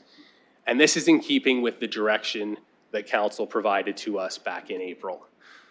So recognizing that 0.5% is a relatively limited amount of funding, we've narrowed down this category into a handful of business cases from civic service areas only under the criteria of urgent corporate health and life safety needs, imminent risks to mission critical infrastructure and systems, or capital projects that are underway with significant unavoidable cost pressures and contractual obligations requiring completion in this multi-year budget. Bit of a wordy criteria, but that's the third one. And then the third category is all other cases. So this is all the other business cases that are coming forward to reflect the additional funding identified in the strategic plan in order to implement those strategies. This is the section that also contains the cases for potential reductions as well. So there are 87 property tax business cases in all, 13 legislative changes, 7 in the administratively prioritized category, and then the remaining 67 fall into the other category. Now, obviously, given the volume, I'm not going to get into specifics on all of these cases, other than to say that summaries can be found starting on page 63 in the budget document, and the full cases start on page 307. I think the really important thing to note on this slide is that notwithstanding how we, as civic administration, may have categorized the business cases, council can choose to support any of the business cases that you wish. Our categorization, again, is really intended to keep with the direction that you gave us back in April. So with that, I will shift over to how London compares to other municipal comparators that we look at. So we rely on what's called the annual BMA municipal study, which is completed by an independent third-party consultant, BMA Management Consulting. They're based out of Hamilton. And every year they put together a report that compares Ontario municipalities on a variety of metrics, property taxes being one of them. And we specifically look at those municipalities in Ontario with a population greater than 100,000 people. So this first comparison shows average residential property taxes. London is the green bar at $3,536 per year on average. The red bar reflects the average of these municipalities at $4,787 per year. And the median is in orange at $4,739 per year. So again, this is average residential property taxes. The next comparison is average residential property taxes as a percentage of household income. So again, London is in green. We come in at 3.5% of average household income. The median, again, is in orange. The average is in red. They are both at 3.9%. The next comparison is commercial property taxes. This is on a per square foot basis for commercial office space. Again, London in green at $2.99 per square foot. The average is red at $3.70. The median is orange at $3.71. And finally, industrial property taxes. London is in green, again, at $1.42 per square foot. The average comes in at $2.06 per square foot in red, and the median is at $1.93 per square foot in orange. Okay, we also wanted to include a bit of information in terms of how London compares to other municipal property tax increases for 2024 as well. So this is what we've been able to find as of late last week in terms of publicly available information. The municipalities that are shown in blue bars reflect draft or proposed increases, so those have not been finalized yet by those respective municipalities.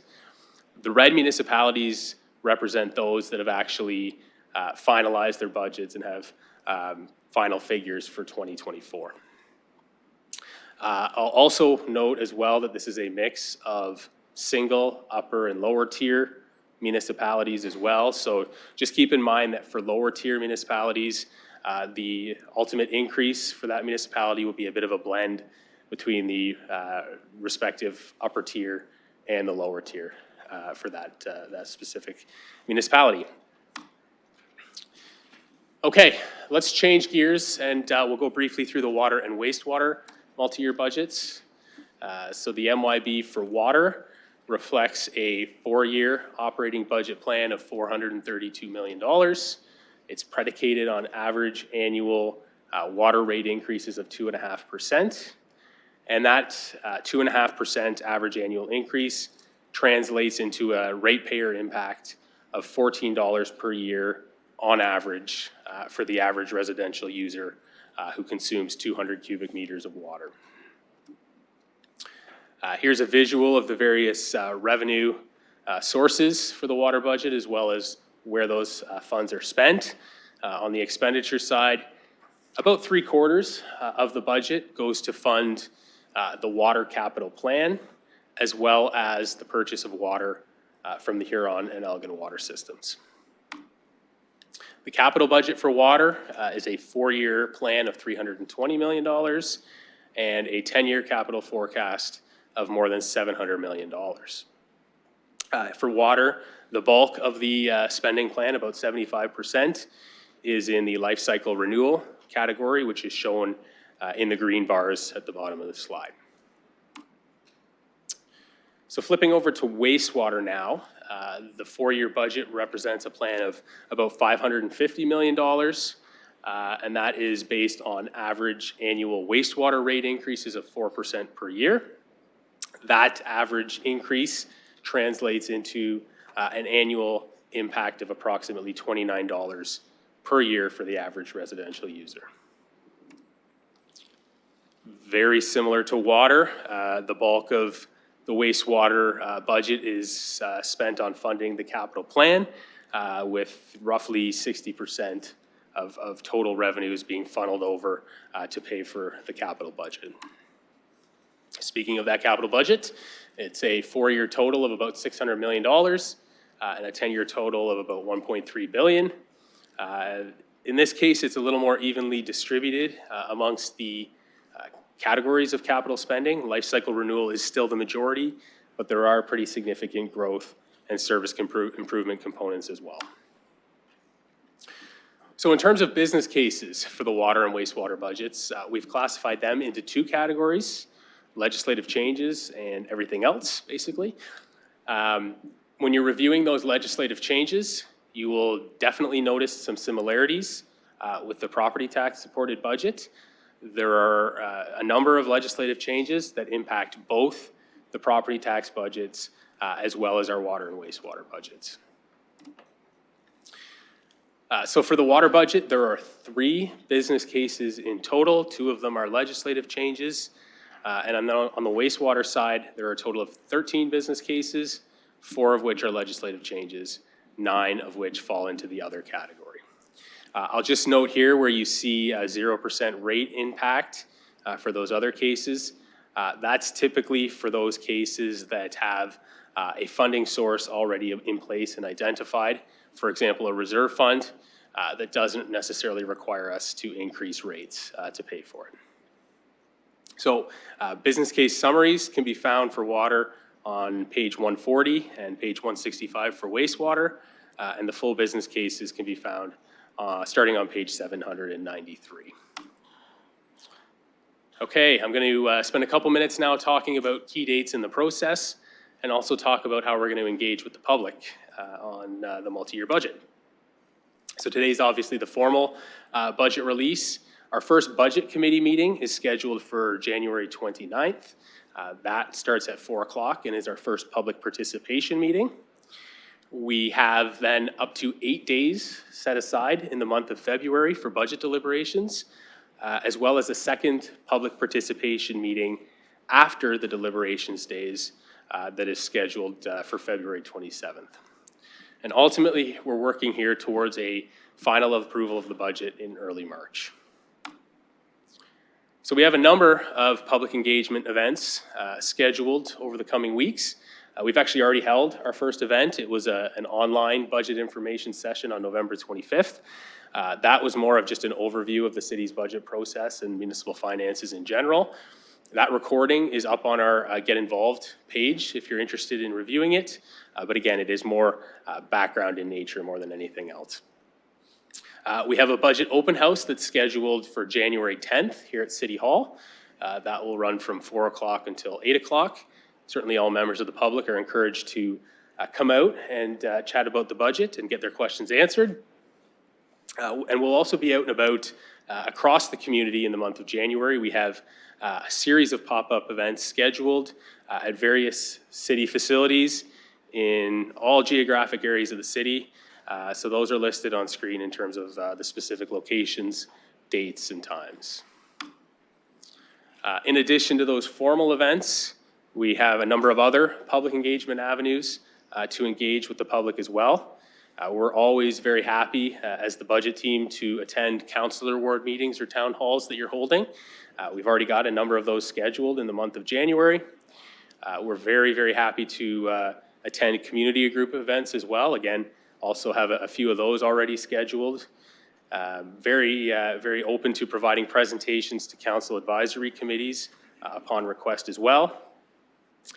We are in the process as well of launching an online business case feedback tool, which will provide the opportunity for Londoners to go and express their priorities and preferences on the 87 property tax business cases that are included in the budget.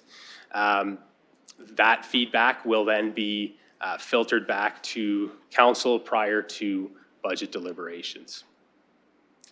We have our online property tax breakdown calculator that is online as well. That allows a resident to enter their property tax bill, and you can see where those dollars are dispersed amongst the various city services that are provided. We have our series of Finance Flicks videos available on our Get Involved page as well. These are, I think, really good, short, kind of 2 to 3 minute overviews of various municipal finance topics that would certainly encourage you to have a look at in advance of budget deliberations as well. We'll be doing advertising through a variety of formats as well. And of course, as always, we'll have materials available online and at our library branches as well. So with that, I'm going to turn it over to our budget chair, who will walk through a few administrative matters. Thank you, Mr. Murray, for keeping it precisely to 30 minutes. I will note that when we begin in February, the formal budget days will start at 9:30 a.m. and will roughly stop at 4:30. So your days are pretty set, so you know that you'll have a chance at night to do follow-ups and manage your time accordingly. So I'm just going to wait for that timer to stop. Thank you. I don't believe this slide that's up made it into, it wasn't in my slide deck printed. I'm not sure if anyone else had it. It will come out as well, circulated in writing, because I'll have some follow-ups for you. You've already been engaged about how you prefer your board engagements to go with staff. I'm going to ask that as you review the budget cases, you have a month before we get into deliberation, or a month and a half. So pace yourselves. It's 800 and some pages of goodness to go through.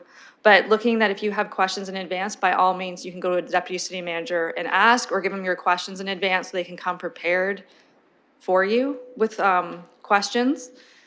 If you're planning to declare a conflict, we'll have that circulated in advance as well for that information to be filled out for the city clerk as well. And please let me know, for we can separate out any business cases or components of the budget in advance, so we're not sitting here waiting for clerks to pull things apart. It just helps our time be used efficiently. If you're preparing any budget amendments, I would say even if you're not 100% sure you're going to table it because you want to see how the conversation's going to go and feel us out, by all means, if and when at all possible, please have that in writing beforehand and clerked. Just for the wording, you have it in your back pocket. If you know what's going to do it for sure, by all means circulate it, but if not, at least it's clerked and ready to go. As well, if staff can have a look over it, it lets you know what things might be connected to it. Doesn't mean staff by all means need to agree with you or support it, as staff and everything here is directed by council, but at least they understand where you're coming from and what questions you're trying to get to, or can flag some concerns for you should they have any. There's these lovely info sessions that will be posted with dates to come with the finance team. Gives you a chance for one-on-one questions to dive in person and ask those questions before you get into a public forum. So by all means, feel free to take advantage of those. They'll be set up and you can book your time spot in advance. So that's going to be coming. Also to be seen is in January, once you've had your chance to look over your business cases, there'll be an electronic means of, we'll say, polling you to know what your priorities are, of realizing there's 87 to be discussed that can help bring these cases forward in an organized, structured manner of where our interests lie, so we can really focus on the things that are your priorities. I'll also note that what's before you is civic administration's budget that they were asked to prepare on behalf of council. And this time around, we have strong mayor powers that are in play and could have different implications on our process and decision-making points, which I believe is the next slide. Beautifully timed. So at this point, I'm going to hand it over to the mayor to do his few slides, and then we'll commence our Q&A. Mayor Morgan. Okay, thank you. So as colleagues know, strong mayor legislation has been extended to now 46 municipalities across Ontario, including the City of London. And it's that legislation that dictates that the mayor is to propose a budget by February 1st, or if I were to fail to do that, then council would have to work on and prepare a budget subsequent to that. The legislation, unlike other parts of the legislation, doesn't require or allow for or give me a mechanism to opt out of the new process, nor can I delegate these responsibilities. And I want to emphasize that the draft budget formally released today is the draft budget, as the budget chair said, prepared by civic administration. It is not. It is not the mayor's budget. This is not the tabling of a mayor's budget. If this was the tabling of a mayor's budget, the process would be over 30 days from now, and that's not the intent of what's been brought forward. And the legislation includes the defined processes that would outline council amendments to the budget once it's tabled, as well as the associated veto powers and then ability to overturn any sort of veto that council has, and there's associated timeframes with that. So what have I done so far? As under strong mayor legislation, I can issue directions and then make decisions. Back in October of 2023, I issued Mayoral Direction 2023-001, which directed the Deputy City Manager of Financial Supports to take what were the following actions at the time.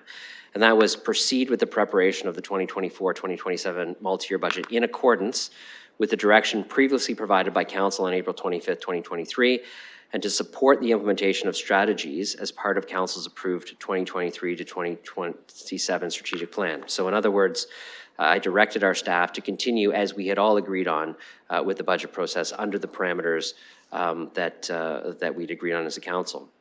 I also directed that we proceed with the release of that draft budget today so that we could have the opportunity, rather than table a budget and be limited to the 30 days time frame, to actually just present a draft budget under council's parameters so that we would have lots of time for the public engagement that we've done in previous multi-year budgets. I also provided the direction to collaborate with Budget Chair Pelosa to provide further support for councillors' engagement activities to their constituents, so that staff know that the authority is there to go out and support councillors as they go around the city and engage with their constituents on the draft budget. And I also asked to periodically brief myself and Budget Chair Pelosa on the progress of that draft budget as it was being presented, which was done to date. And I do appreciate, I think, the weekly meetings that we had every week to talk about how the budget was progressing. I have issued a mayoral decision related to the budget process, and that was 2023-003. That was on October 10th of 2023. That decision outlined the establishment of a new multi-year budget committee.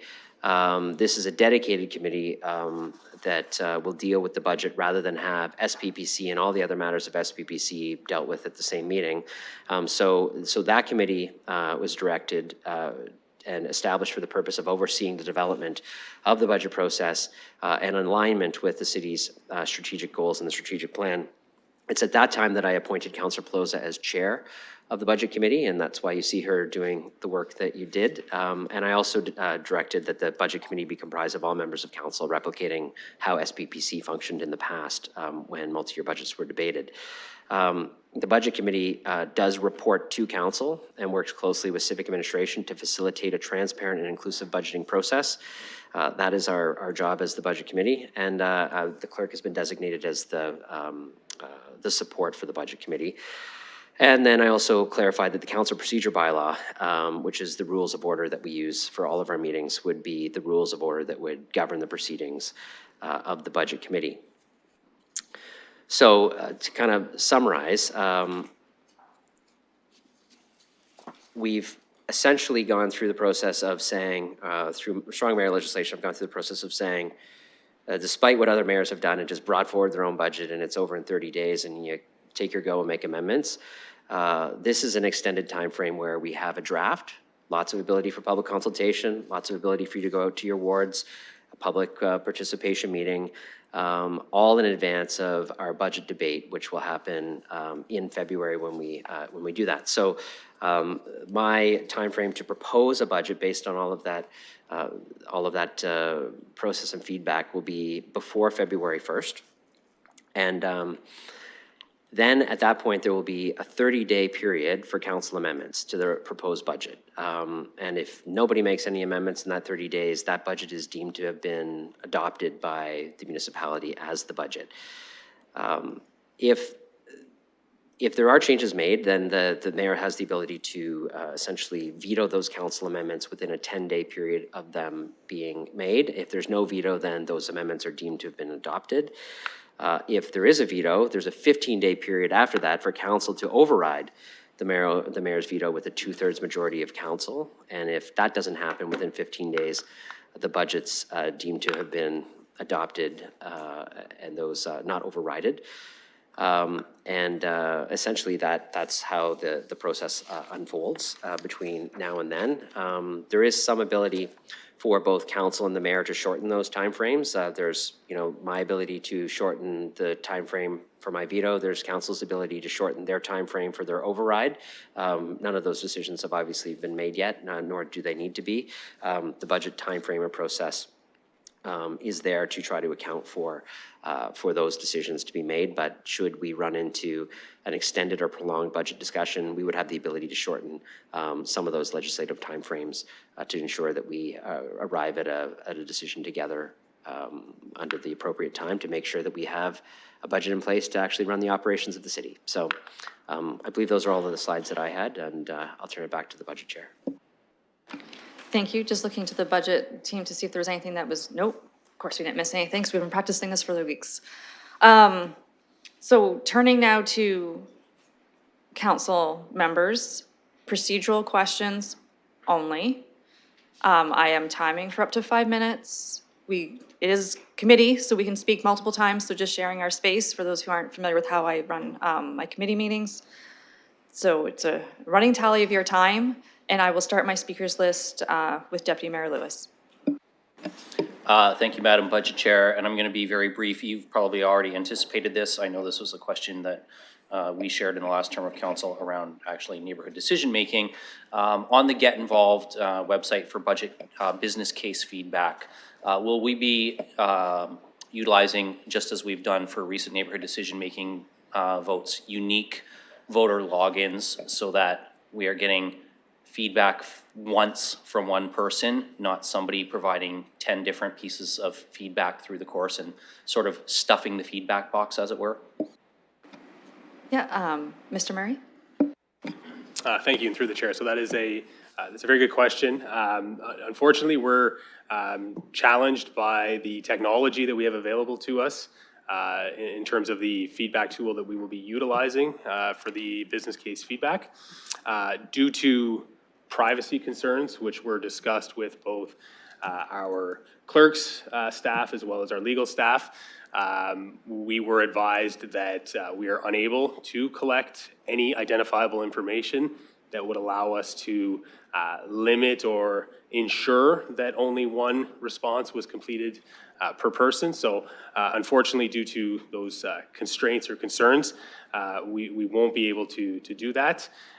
So that certainly will be a caution that we need to put on any feedback that we receive using that tool.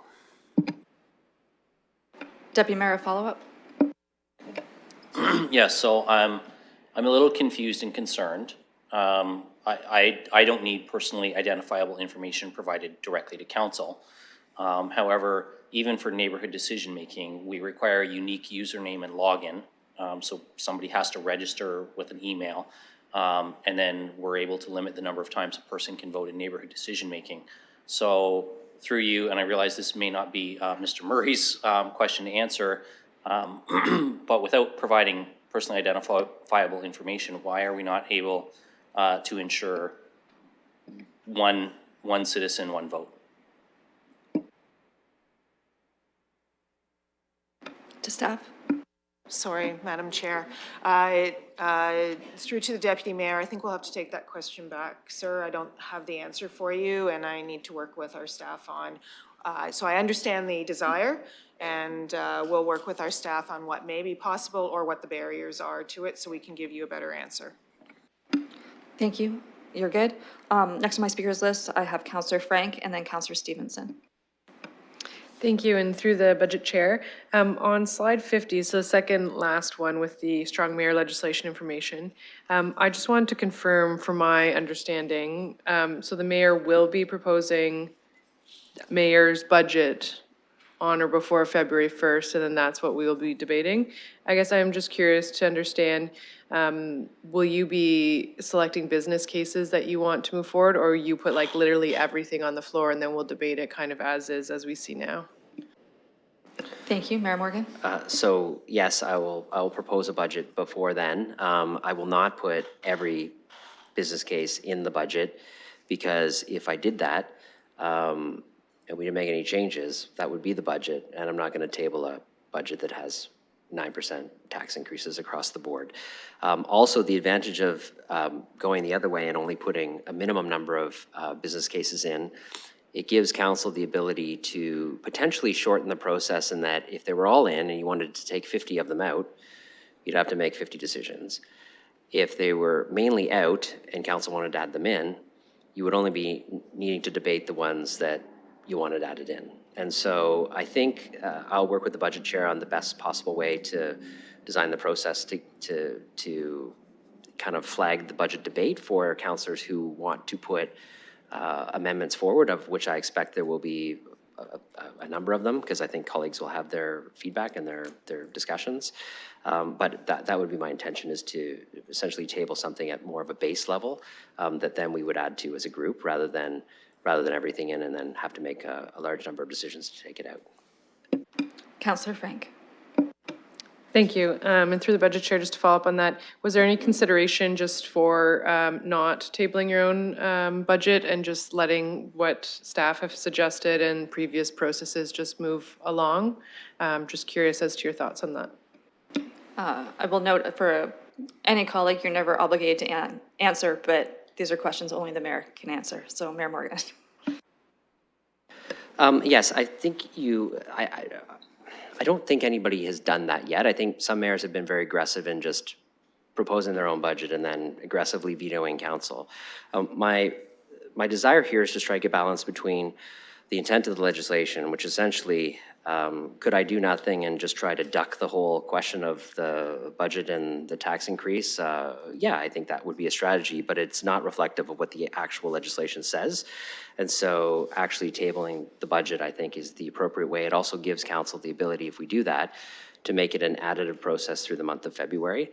And if council doesn't want to add anything, then essentially I wear the budget solely, and I give you guys a bit of cover if that's the way you want to go. So that's my intent, is to table the budget through that way. But I also emphasize that every other decision that I've made associated with this is meant to engage the public, to engage council, to have a process where we can respect each other's views, and a process where people can make the amendments and the additions to the budget that they would like to see, so that we can fully debate everything. And I think that's really what's at the core.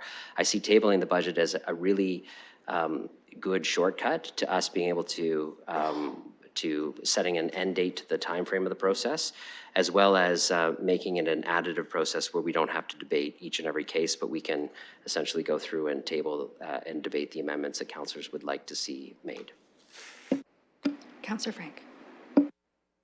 Thank you. No more questions for the mayor, although I suspect your calendar will be quite busy in January with all of us hoping to chat with you. But one question through the chair to staff. I'm just wondering, and maybe I'm jumping ahead, but when we finalize the budget, when we mail out people's property taxes, are we able to put a separate levy that kind of says provincial downloads, or put some clarification about that kind of information? To staff. Yes, thank you, through the chair. So that is absolutely something that we can do. There is a legislation under the act that allows us to do separate line items to discount what that is. Certainly with the legislative business cases have been identified separately. So if it's the will of council to proceed in that manner, that is certainly within our tools to be able to do so. And then hearing that, I would also advise then that if that is the will of a council, to make sure that's in a motion brought forward through the process. Councillor Frank. Thank you, that's it. Thank you. Still collecting my speakers list, and I have Councillor Stevenson next, and then Councillor Trousseau and Van Merbergen. Thank you. My questions are about timing. So when I look at the schedule, the budget public participation meeting number 1 is on January 29th. And seeing that the mayor has until February 1st to reveal the mayor's budget, is it realistic or possible for the mayor to maybe commit that the mayoral budget would be available for that first PPM, January 29th? Thank you. I'll also note that we've already moved this PPM, that it was supposed to be later in the week to the Monday as well, to give more time and more leeway, but looking to the mayor for an answer of when would we know?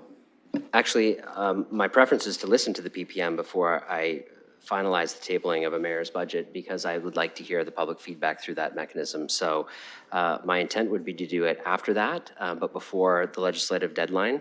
But also, it doesn't preclude us from doing all of the engagement that we'd like to do through February as we participate in the budget debate. And as having gone through this process in the past, I know that there's a fairly consistent engagement that you end up doing with public and your constituents on the budget through the process, particularly as amendments are made and or not made. And as the process iterates, you can see public feedback can change over time too, to say, I like all of these things, but now I don't like the tax rate. So it's kind of an iterative process, but to answer your question directly, after the PPM, because I would prefer to hear what the public says directly to us. I know that's just one form of public engagement, and there'll be lots leading up to then, but I would like to hear the PPM dialogue, which is why the PPM was moved up a little bit to actually allow the time frame to fit a little better. I'll also note legislatively, the mayor can table his budget at any time and doesn't need to call a meeting to do it, and can just advise us through an email and correspondence. Councillor Stevenson. Thank you. That makes sense. I understand that now. The other question is the timing again on the 30 days for council amendments, and then 10 days for the mayor, and then 15 days for the override. Is that an iterative process as we're doing amendments, or are we waiting 30 days? Because if we wait 30 and then add 10 and add 15, we'll be far past the March 5th. Yeah, I'll say that that up to 15-day and 10-day period, if the mayor knows they're just going to go with it, they could just say to the clerk, like, I'm waiving the rest, as could council when we meet, of we're not going to veto things. So that process can be shortened, as yes, it drags out very quickly. Councillor Stevenson. Thank you. Yeah, I did hear that part, but I just wondered, are we waiting till all the amendments are done, or will the mayor be doing vetoes and us doing the overrides as we go along through the month of February? Procedurally, I think that's more of a question of like, because we're meeting as a budget committee and council hasn't approved anything. Essentially, those budget days where we deliberate is one continuous meeting. We don't end at the end of the day, or it would have stopped that meeting. So just going to, the mayor has the pleasure of the clerk next to him where I don't, so I'll just pass it to Mr. Schultes once he can. Yeah, while they're conversing on that, if you have another question, by all means. Yeah, just wondering how firm the March 5th date is. Is there a cutoff where we absolutely have to have this finalized in terms of civic services processes or property tax? Ms. Barmone? Through the chair, there isn't a specific cutoff, although what I would say is that because we're already into the first 3 months of the year, any delay gives uncertainty to service areas to proceed with the items that are being proposed in the budget. If the mayor does present a mayor's budget, the 30 days kicks in immediately, so it could start to shorten the period perhaps as well, depending on when that is proposed. So there would be flexibility to go further. The tax bills don't have to be out until basically in May is when we aim for that. But I think it's the biggest driver will be the certainty for the service areas and all of the agency boards and commissions to be able to begin spending and spend what has been approved in their budgets, because that limits the ability for them to actually do current business, knowing they don't have a budget approved. Thank you. Are you going to another question? Okay, just looking to the clerk to see if there's an answer on the veto procedural questions. If not, I'll go to the next speaker and circle back. Okay. I'll take a go at it, and I'll use the clerk. So the legislation essentially allows for the vetoing of a council decision. So the budget committee, because it reports to council, isn't actually making the decision until the end of the process. So the veto point would be at which council approves the amendments. That being said, I think if there were substantive amendments that were to occur, which I can possibly contemplate what that would be now, again, I can by just direction shorten my time frame to try to tighten up the process, but I can't shorten council's time frame. Like, only members of council can shorten that. So I think it would be something that we'd have to deal with at the time. But to answer your question about if, as the budget committee makes these decisions, and I'm going to say, like, at the end of the meeting, I'm vetoing this, no, because it's council who has to approve the decision. And so we will go through an iterative process of building a budget together. And then at the end of that point would be when those would kick in, when council actually decides. And if we have to schedule additional council meetings to accommodate that, we could. But I'm very hopeful for us to be able to just, keep the timeline tight as best we can, given our abilities to waive some of those timeframes.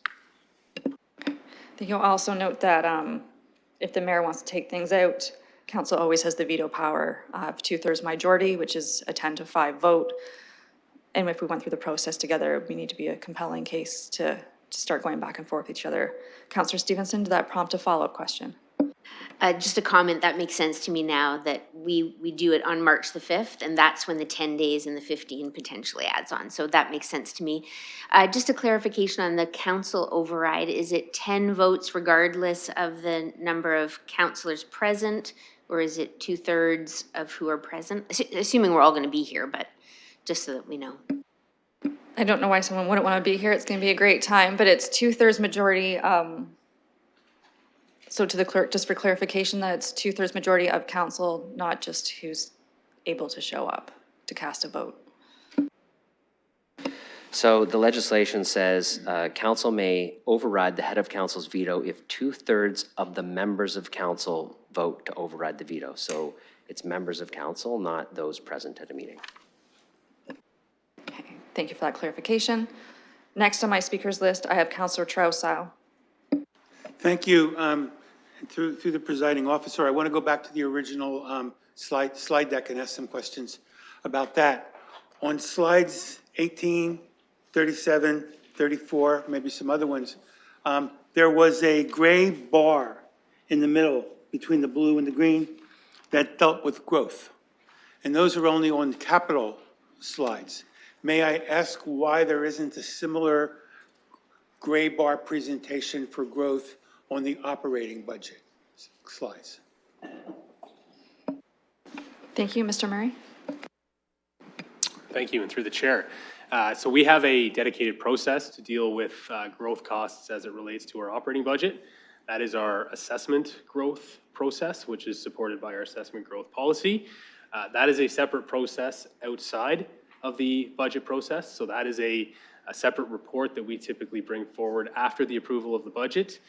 So typically either in February or March of a given year.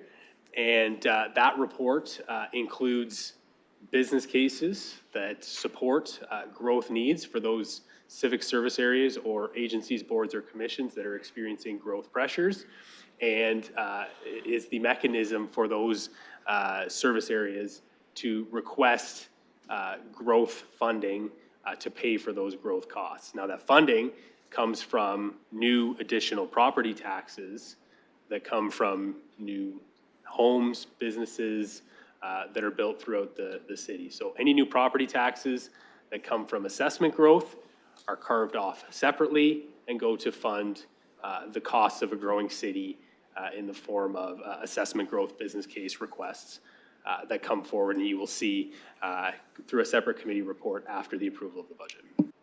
Well, regardless of what it comes in later or on this chart, it seems to me, and please correct me if I'm wrong through the chair, that gray band for growth seems large, and I'm wondering how that compares with past years. To staff? So that growth component of the capital plan is entirely based on the development charges background study. So the development charges background study sets the capital priorities as it relates to growth, what infrastructure needs to be in place to service that growth, where and when, and that then guides what is included in the growth capital budget. So the basis for the growth capital plan is entirely the development charges background study, and that will be entirely based on the work that goes into that DC background study in establishing the timing needs that service the growth. So to answer your question, I think it varies from multi-year budget cycle to multi-year budget cycle and from DC background study to DC background study. I'm not sure that there's necessarily any kind of trend that we can point to. Councillor?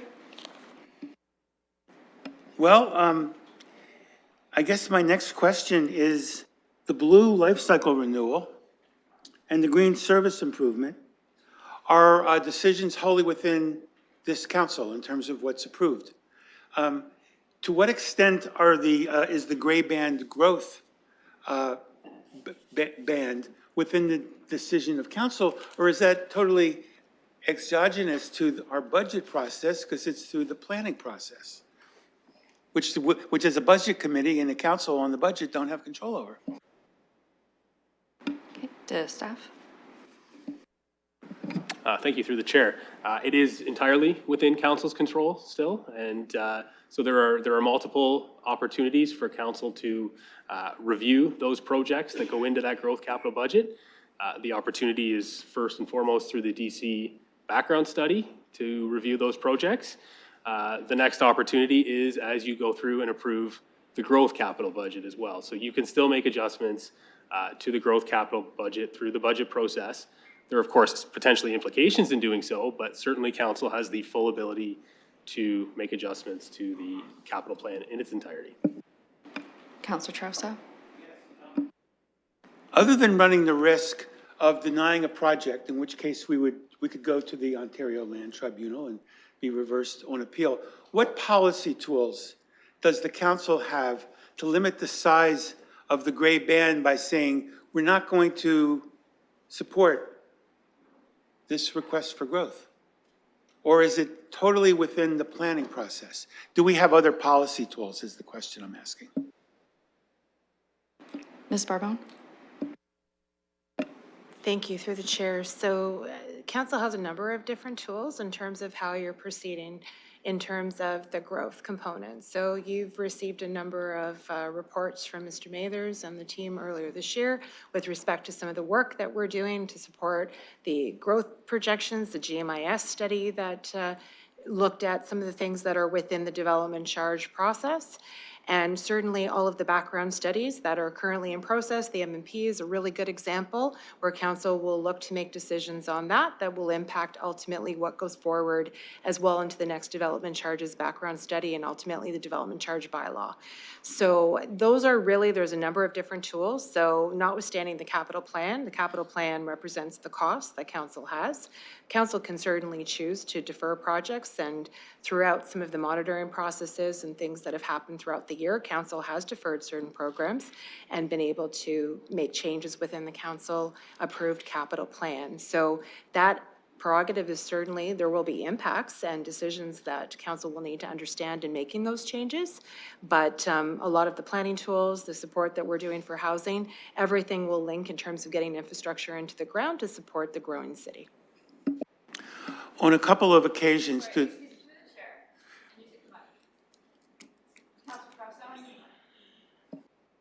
yes, through the, pardon? Thank you for that answer, Ms. Barbone. Counselor Trousseau, the floor is still yours if you want to proceed. Yes, through the chair. On a couple of occasions, we've been told that it would be our prerogative to include a listing on the tax bill that goes out, attributing certain portions of the increase to provincial mandates. At what point would it be appropriate for council to enact that and build it into the process as early as possible? Because I feel that's very important information that we should be getting out from the beginning. Thank you. I will note Counselor Frank asked the same question earlier, so it looks like you already have an interest in maybe a seconder on that. Ms. Barbone, what timing would need to be done specifically, since there does seem to be an interest from council? Thank you, through the chair. So all of the legislative impacts have been separate, so it could occur at any point in the process prior to up to including your final budget approval. So my expectation is probably you'd want to wait till your final budget approval and whatever that last date is, when you're getting ready to wrap up, to provide that direction noting what costs specifically you like separately. That process then would feed into the property tax process, because we'll need that first before, because tax policy decisions will be made. So whenever that goes to final council, as long as that final recommendation is there, that will allow us sufficient time to prepare the tax bills in accordance with the direction of council. So it could be done anytime from now up until the final budget approval will provide sufficient time for staff to be able to put that onto the budget. Councilor Trousseau? Yes, through the chair, if it's the will of council to do it as soon as possible, in what form would that come? How would that be put on the table? That would be a normal motion, moved and seconded. That's ideally been clerked and brought forward. As staff has done in the past, if we approve the wording, they could always drop in that final budget numbers once we finalize it. Just Ms. Barbone, is that still your preferred method? Yes, through the chair, that's correct. Thank you. Finally, through the chair, my last question follows up Deputy Mayor Lewis's concerns about the integrity, and I do want to use the word integrity of the online polling if we don't have some way of verifying it. Typically, I see that when people are asked to make submissions, it often says right there, this is subject to FIPPA, and by making this submission, you understand that you are consenting to the collection of this data. Why would that not be the situation here?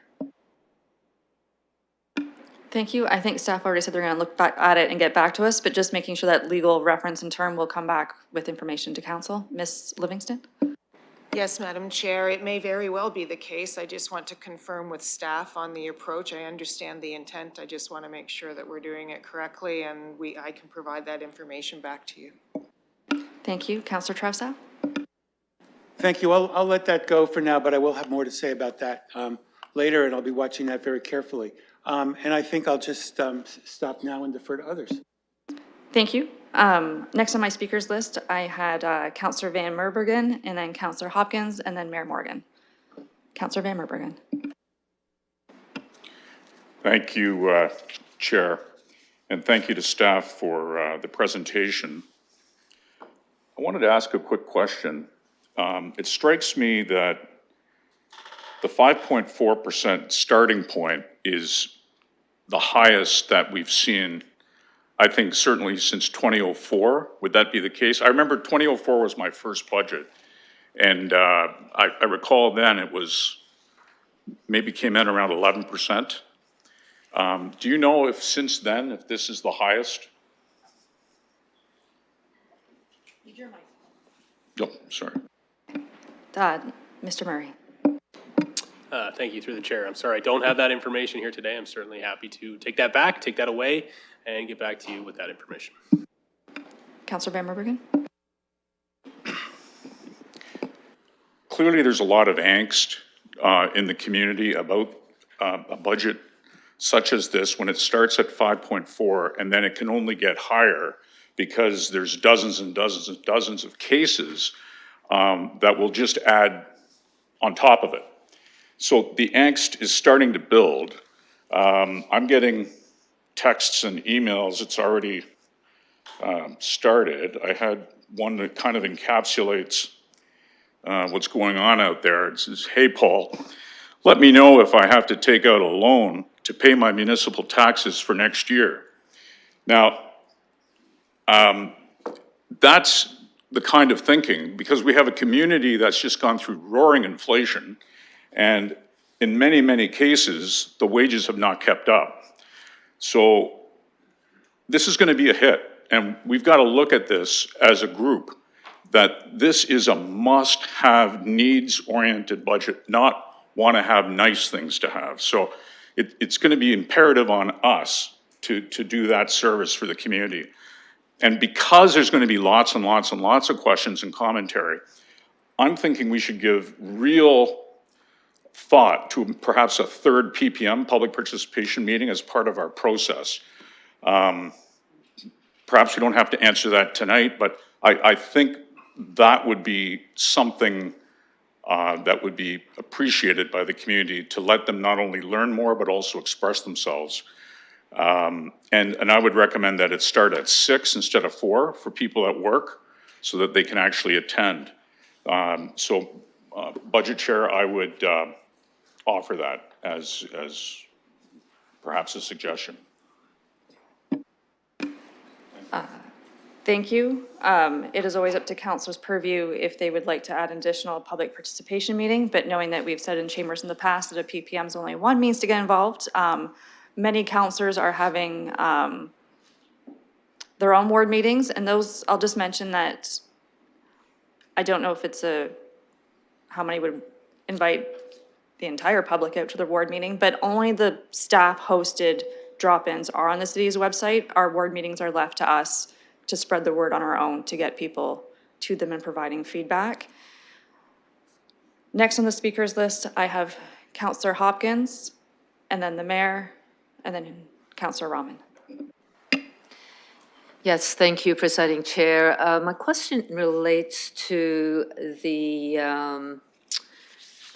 business cases. And by the way, thank you very much for the presentation. It was very informative and very helpful.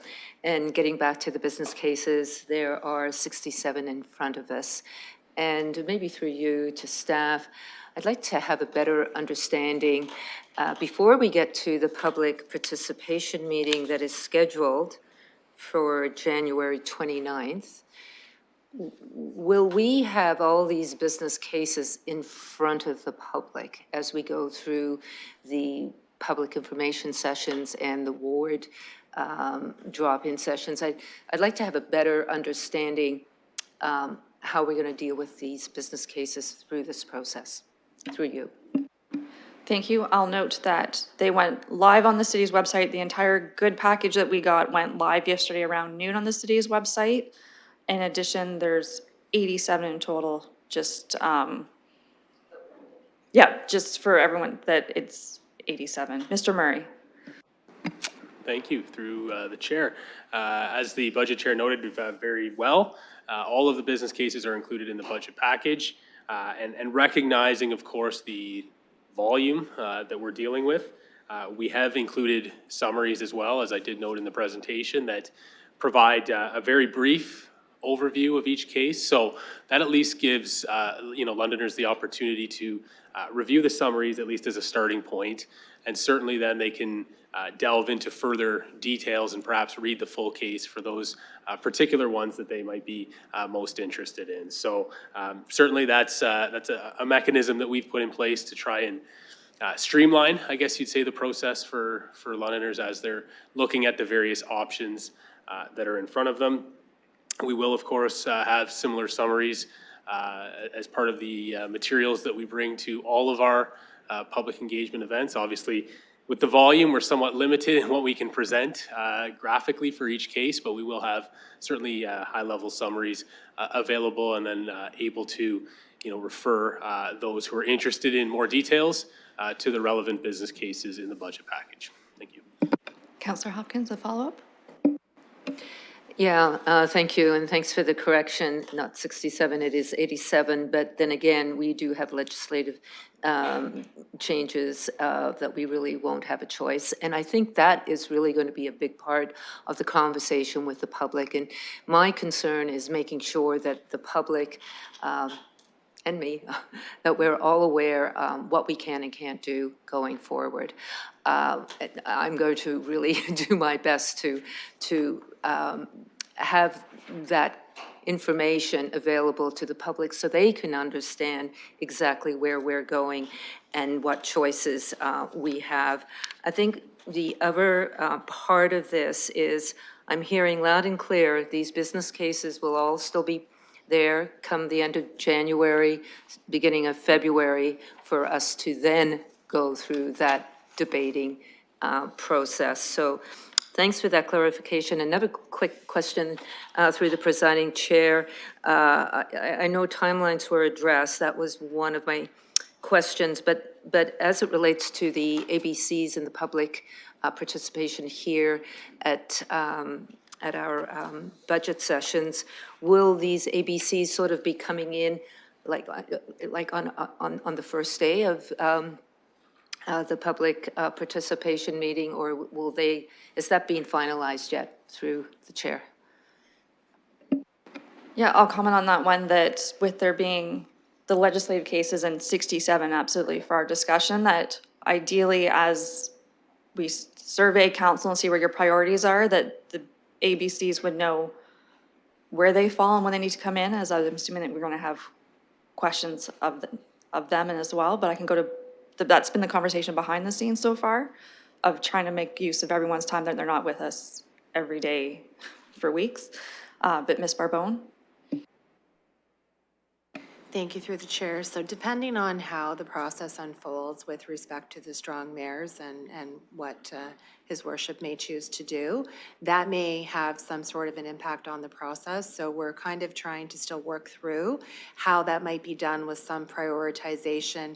And we're trying to develop a process where we can try to get some priorities from council to be able to guide how that discussion might be structured so that it might flow a little bit easier and people might know what to expect and schedule throughout the days. So it's a bit of a work in progress. I think it's going to be highly dependent on what the mayor may put forward and how that process is going to unfold, but we're trying to see if we can try to make it a little bit more efficient and give some level of expectation so that everybody is not sitting waiting, but I don't think we can entirely determine that quite as yet. Councillor Hopkins? Yeah, thank you for that clarification. So again, I think I'm just trying to gauge my timeline and when the heavy lifting or as we go through the process, we're really looking at the end of January, beginning of February for everything to really start moving forward. So, and I understand we're going through the process as well. So thank you for that. Thank you, and I would say that those timelines are quite accurate. So if you got your board meetings coming up, focus on those, and then your big heavy lifting, as Councillor Hopkins pointed out, really starts at the end of January. Next on my speakers list, I have Mayor Morgan, Councillor Rahman, Councillor McAllister, and then some people are signing up for seconds. Thank you for allowing me on the speakers list, Budget Chair. My question is through you to Mr. Murray. It's on slide 20. It's related to the budget reduction measures incorporated into the 2024 to 2027 multi-year budget. So just with your indulgence, Budget Chair, just a quick background so colleagues know where I'm coming from with this question. In 2016, in the first multi-year budget, we implemented a service review program to try to, everybody says, hey, there's waste in government. We've got to find it. We've got to find efficiencies. And so we developed a robust service review program to go through and carve out savings within each department and through the budget and Lean Six Sigma and governments and program reviews and all the stuff that's part of our service review regime. It used to come that those savings came as essentially a business case that then we would accept or you would show. So in other words, when Councillor Van Meerbergen says 5.4 sounds like a lot, previous years, you would have said it's 5.8, but we found 0.4 of savings through the service review process. And on this slide, you outlined that you found almost $11 million in annual savings and 3.2 in one-time savings. So my question is there a reason it's now embedded in the budget process? Is that because council's always just obviously accepted the savings? It's not like we were going to say no. And then I have a follow-up question after that. Thank you. Mr. Murray? Thank you, and through the chair. So I think we need to differentiate between a multi-year budget process and the annual budget update process. So consistent with the most recent multi-year budget that was approved in 2020, we did a very similar approach at that point where we went through a right-sizing exercise and we incorporated a number of reduction opportunities within the multi-year budget itself. That does not, though, in any way preclude us from then bringing budget amendment cases forward in an annual budget update for any further additional savings that we have found in the course of the multi-year budget process. So certainly we remain committed to doing that on an ongoing basis. Just because we've included 46 million of reductions in the multi-year budget does not mean we are going to stop. We are going to continue throughout the multi-year budget process to look at any and all opportunities for right-sizing that may be there. I think the other important point to note about what we have included here is that they are very much budget right-sizing things that do not have service or service level impacts. Certainly, if there were things that have significant impacts on the services that Londoners rely on, we would bring that forward as a business case for consideration. And in fact, we have done so with one of the business cases, and I do not have the number, unfortunately, with me. 71, thank you.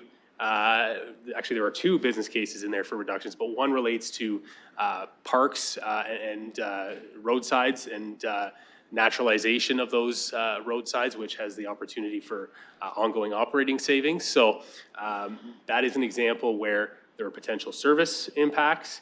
We have presented that as a business case because that's not simply just a right-sizing opportunity. Mayor Morgan. Thank you. So I appreciate that, and I do know because I tracked a chart since 2016 that we've done exactly as you said, built into the multi-year budget, business case pieces, but each and every annual update, of which we do not know how much you may additionally carve out through more service review, through the iterations of the years of this multi-year budget, what more there will be. Can you, and if you don't have this, I have it, but I'm gonna ask you the question anyways. Over the course from, we started service review in 2016 to the end of this multi-year budget, how much have we carved out of the base budget in both, in basically ongoing, and then cumulatively, how much have we saved through this process, all of the one-time, all of the cumulative total that we've avoided in property tax collection through service review? Thank you. I'll note that the other business case for Parks and Rec was P32. Mr. Murray.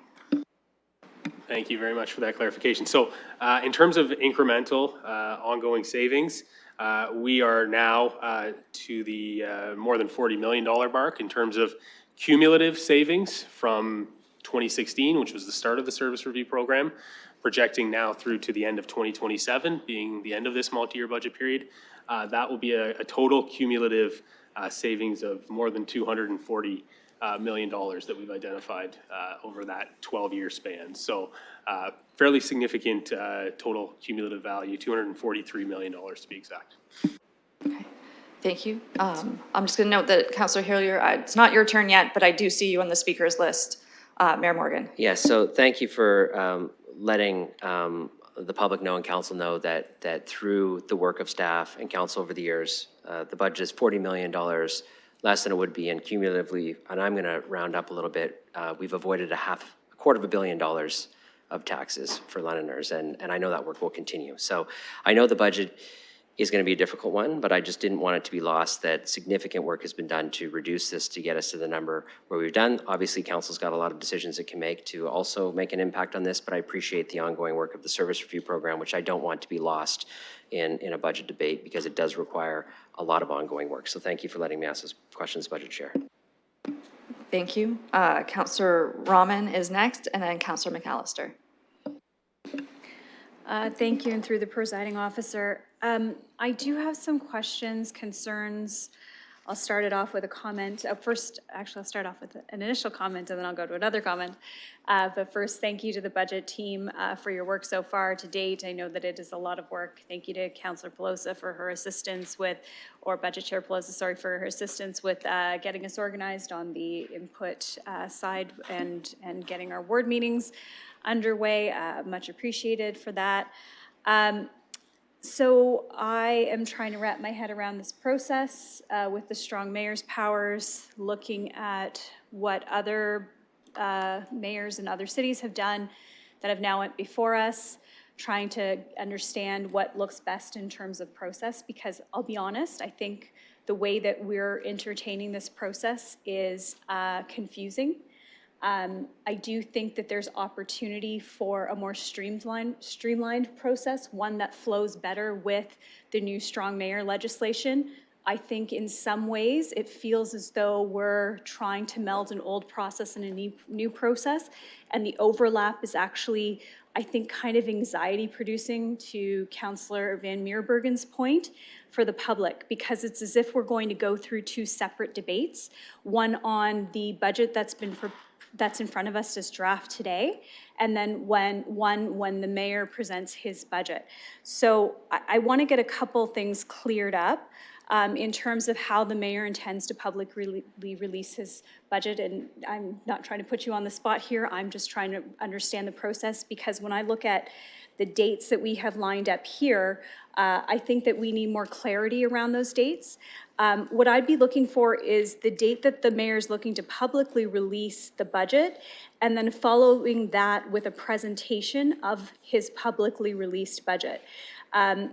Secondly, I'll note that, you know, Burlington having went before us, I feel like they've went through the process already, and they've put forward a process that I think makes sense. I actually like the format of the mayor's budget letter and how that's presented, and it kind of gives a bit of a guideline as to how to now put this into motion with the strong mayor legislation. So my first question is public release date. My second question is, will there be a presentation of the mayor's budget? And then from there, I want to talk a little bit more about public engagement. Thank you for that. And all I can say is the process as legislative is what we're in, and the mayor has the powers purviewed to him, and only he can answer those, as you stated. So Mayor Morgan, we have the key dates on slide 41, if you know in there when and how the public would become aware. Yes, so I could tell you my intent now, but I will say, Councillor, I'm open, given we are right at the first part of this process, open to some of your thoughts on improvements to the process. This is the first time we're doing something. I always think that there's ways that we can think about and adjust as we go. But the way that I envision the process is respecting the decisions that council has already made to start us in the process. The councillors have the time to engage on the multitude of business cases. The staff have done the work to prepare so that you can get the best possible feedback from the public to arm yourself for the budget discussion. That after that final PPM and shortly after, I can't tell you whether it will be the 30th or the 31st, that there would be essentially a tabled budget from me with essentially a letter outlining what I have done with the draft budget that has changed it to become the mayor's table budget. So if I've done something to the base, if I've included certain business cases, if I've accepted the legislatively required changes, if I've accepted the administratively prioritized, essentially outlining exactly what is different from the budget that you see tabled today and what I would be putting forward. Happy to spend one of the first meetings going through some of that decision-making if you'd like, but at the point I table it, it's really about changing it, adding to it, removing stuff that I put in, which council has the full authority and prerogative to do. So that was the intent, to allow council then to add or remove from that piece. But I'm happy to look at, and there may be other mayors who then do this between now and when we get there that I'm happy to take best practices from, because I think everybody's learning as we go. So that's my intent now. Happy to have a conversation about it, and happy to take feedback from other councillors as well as we go through this process, because I certainly don't want it to be confusing. I do support it being streamlined, but I also want it to respect a level of public engagement that is not contemplated in the legislation, and a respect for council decision-making and the wards and constituents you represent in being able to influence the budget, even if I table it. Councillor Rahman?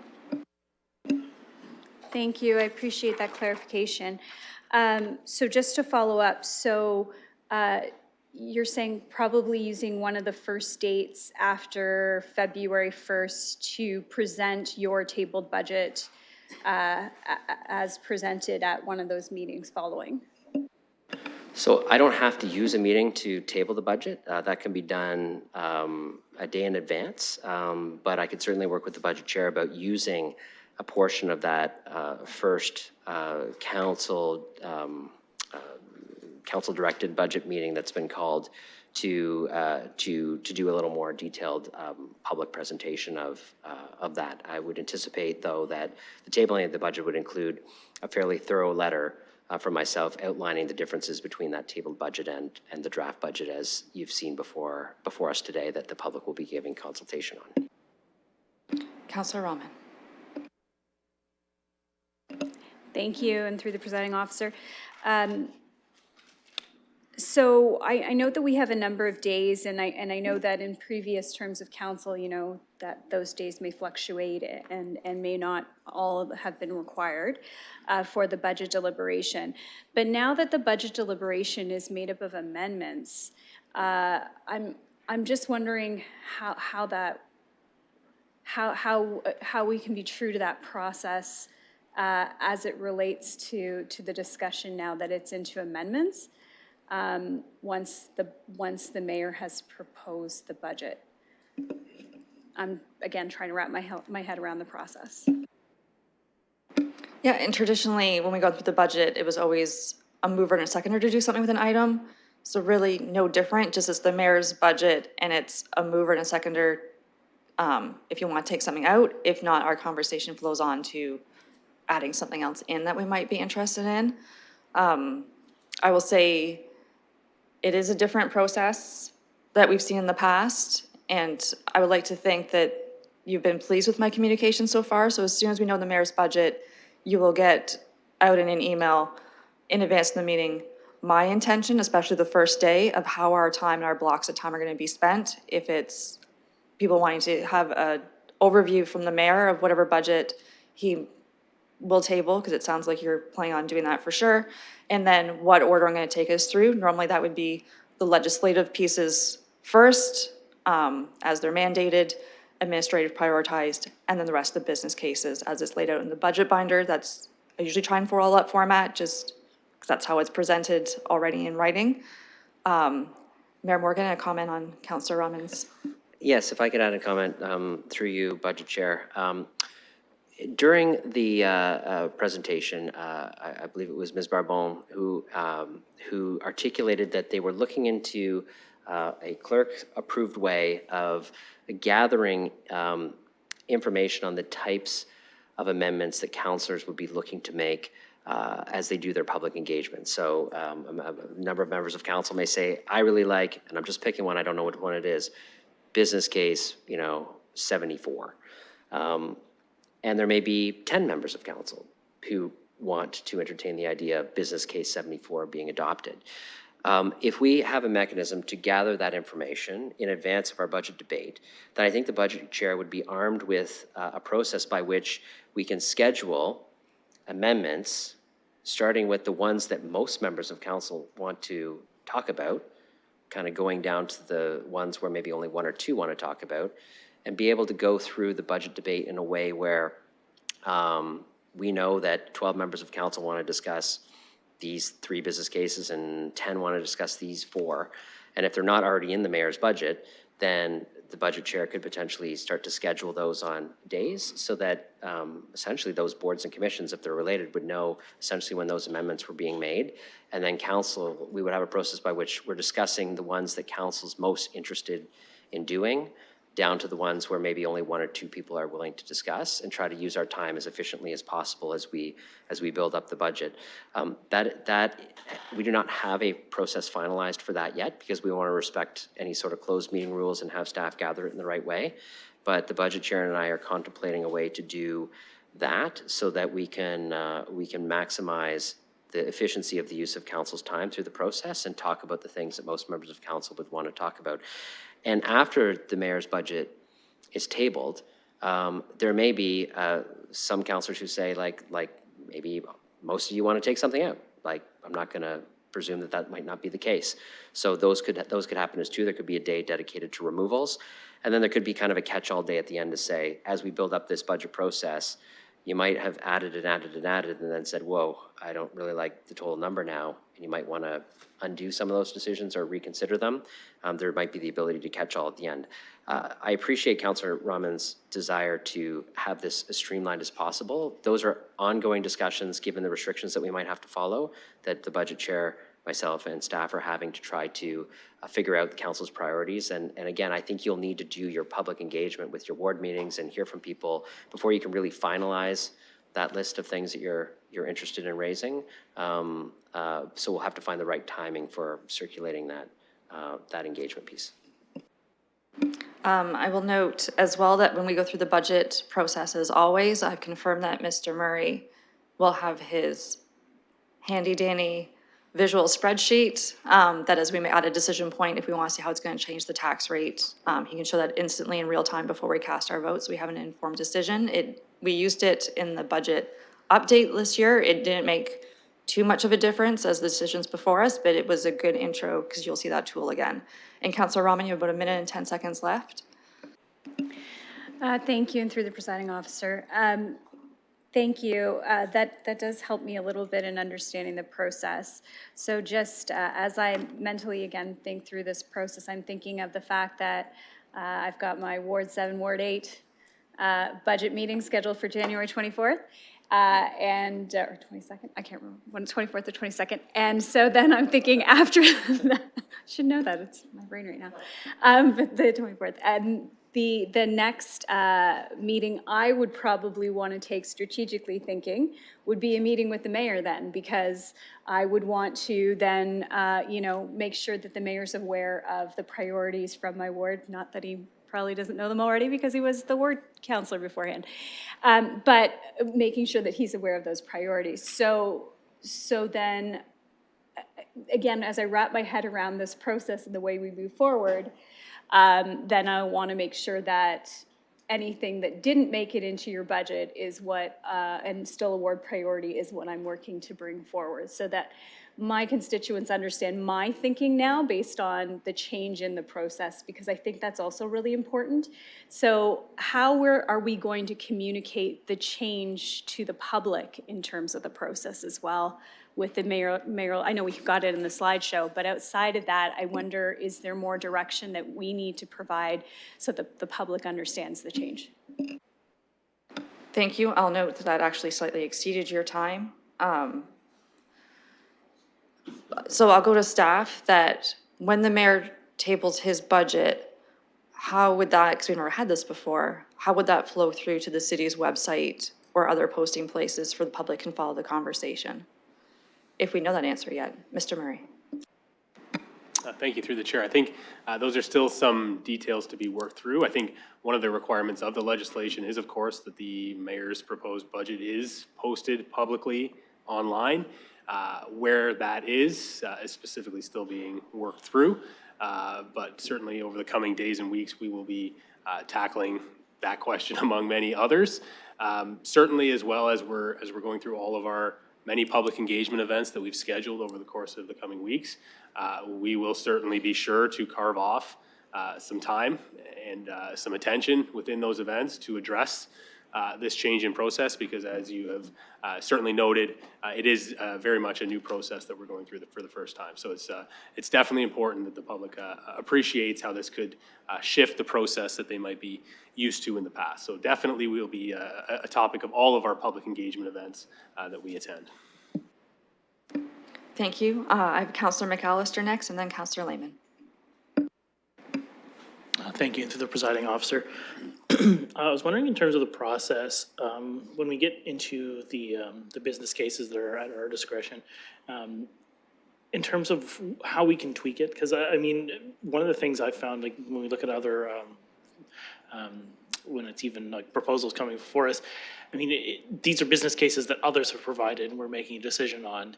In terms of any sort of flexibility, if we look at it and say, you know, we can't necessarily fully fund this, it doesn't seem like there's a lot of time to necessarily go back and forth. Like this is a business case that they've clearly put together. Is it just a yes or no, or is there any opportunity to look it over and then make adjustments as we go through this process?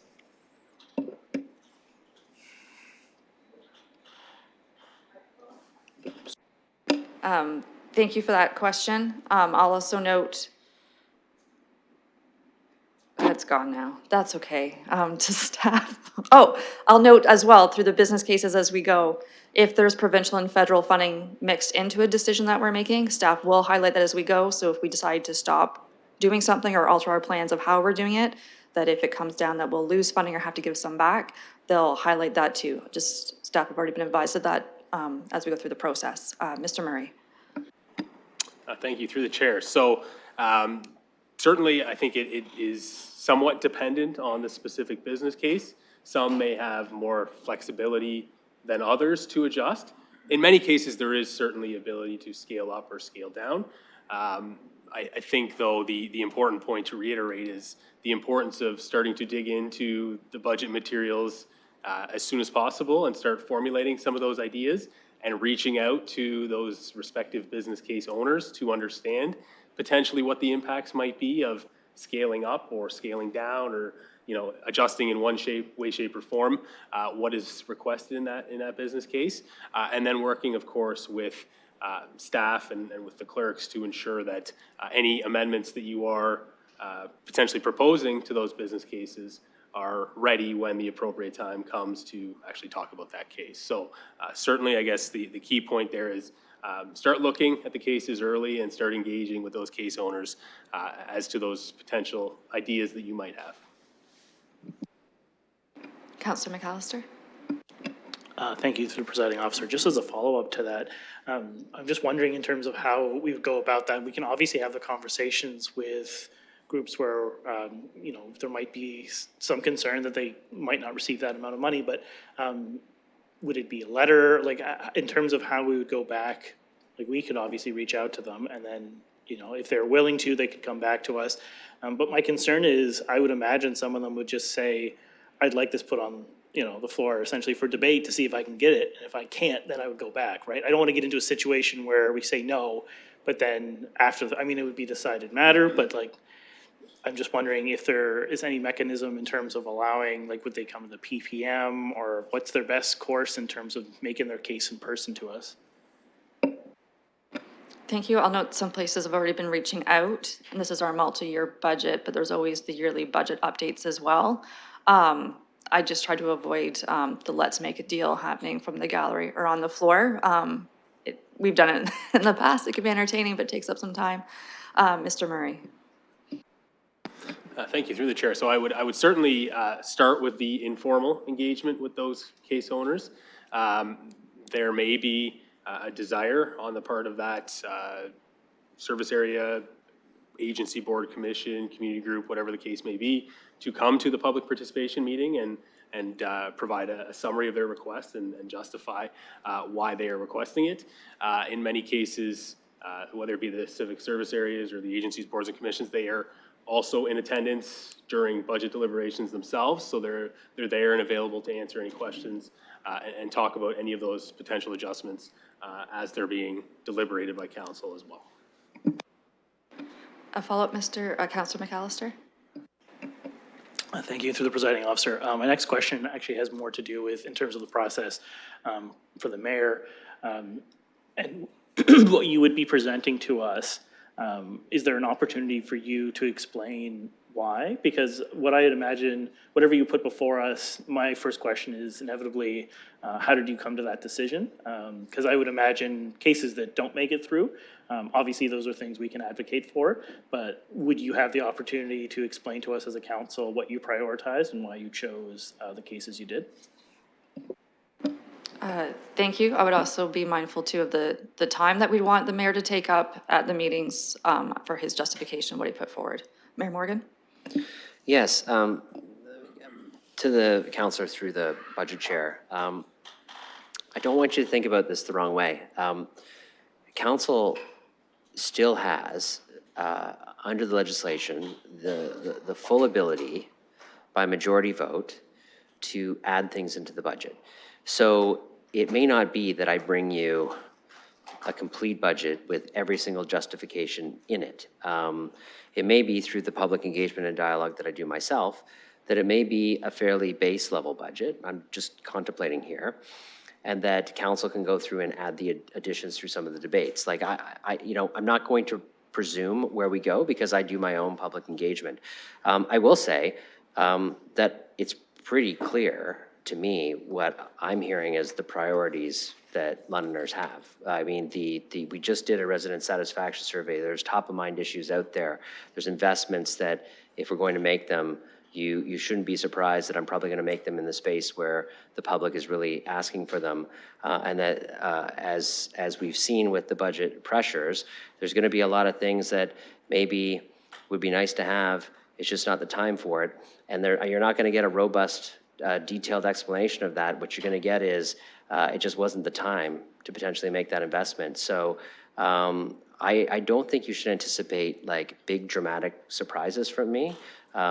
It's going to very much align with what we're hearing out there from Londoners, what we've heard all through the year, what these top priorities are in the areas that I feel we should be investing in, and where we just might not be able to this time around. Remember, the multi-year budget is all about pacing. We have, and we said during the course of the debate through the strategic plan, this is a big strategic plan. There are many councillors who said, we may not be able to do all of this under the time frame that we might like. This is the point where that kind of rubber hits the road. And so, I'm not gonna come and justify everything I didn't put in, because council has the option to put it in. I'm gonna focus on, really the core priorities to give us a base to work from. So, I mean, that's my intention now. I'm just trying to be transparent about it. I don't anticipate that changing too much the process, except for listening to people about the priorities they have, right?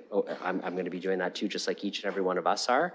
And I'm going to be probably engaging with all of you as well about the types of things that you're thinking of, whether it's me watching your ward meetings or participating in some, or listening, or the same letters that you get, I usually get too. So yeah, that's a little bit of probably an extended answer, but that's my thinking on it at this moment.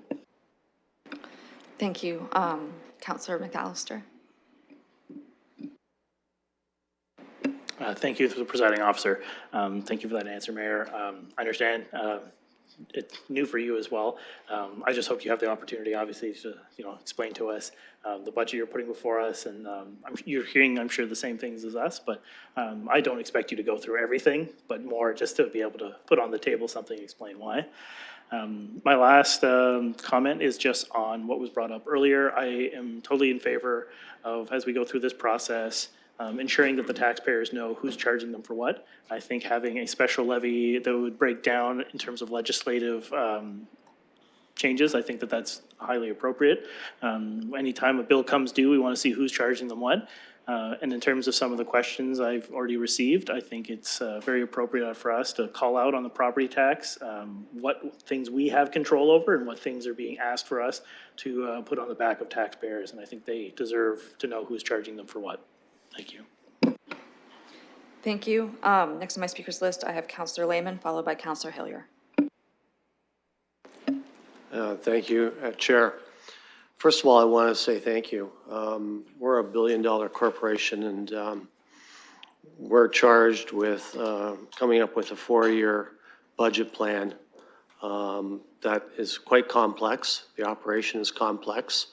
And you're charged with presenting it to us, 15 people with various backgrounds and understandings and whatnot, to allow us to have the tools to make decisions that we see fit coming from our own perspective as counselors.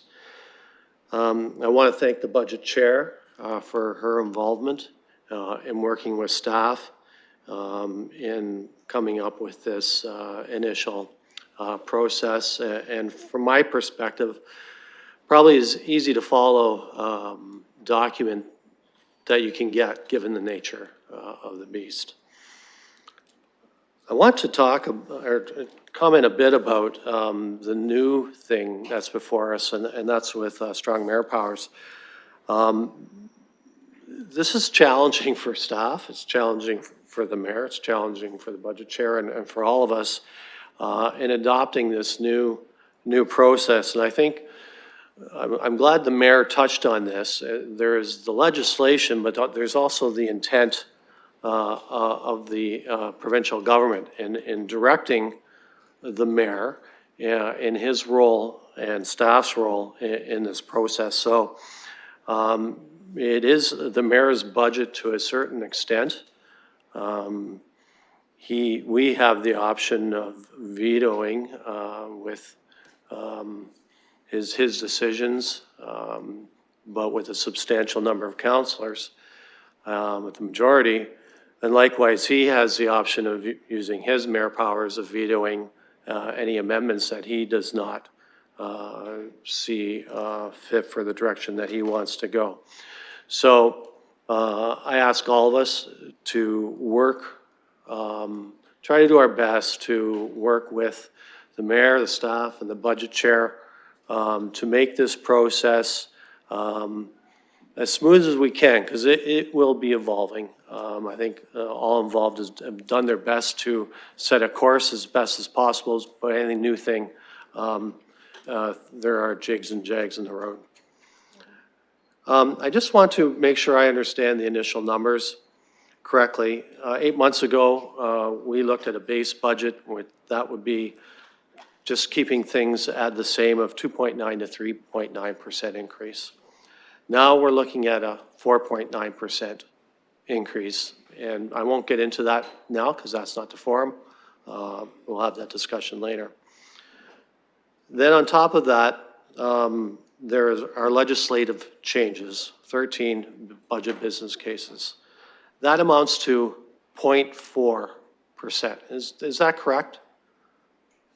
Through the chair. Thank you. To staff, just to highlight those numbers in the report. That is correct. It's approximately 0.5. So if all of the legislative changes were approved as well, that would bump us up from 4.9 to 5.4, 4-year average. Councillor Lehman. I'm sorry, I missed that. 4.9 is the base, and then I'm looking at page 12, legislative changes. It's 0.4% average property tax impact. Is that correct? That is correct. Rounding comes into play here a little bit. 0.4, 0.5 is the range, yes. Thank you, Chair, sorry. So roughly 0.4, and then we've got administrative prioritized cases of 7, and that's 0.3. So assuming those are, very probably most likely to be put forward, we're looking at 5.6 all in. Okay, so I just want to clarify the legislative changes that I've heard talked about a number of times here is 0.4% of the total impact or total levy that we're looking at. Thank you. Just one more area, Madam Chair. Regarding revenue impact of, again, legislative changes on not meeting our housing targets, how have you accounted for that? It's tough to gauge the unknown of where we're going to go. So how is that estimated in your opinion, in your process? Thank you to staff. Thank you, through the chair. So in terms of, I believe you're referring to potential funding programs that have been recently announced by the province that are tied to housing targets. The short answer is those have generally not been incorporated as revenue assumptions in the budget. You will see as you work through a variety of the business cases that there are some business cases that are proposed to be funded, at least in part, through the Housing Accelerator Fund. However, there is greater flexibility associated with that funding as it relates to other potential funding, though, that may be available through the province directly tied to the achievement of housing targets. We have not incorporated that as revenue into the budget. Thank you. So that would be dealt with more in our annual budget updates. Thank you. Thank you, Madam Chair.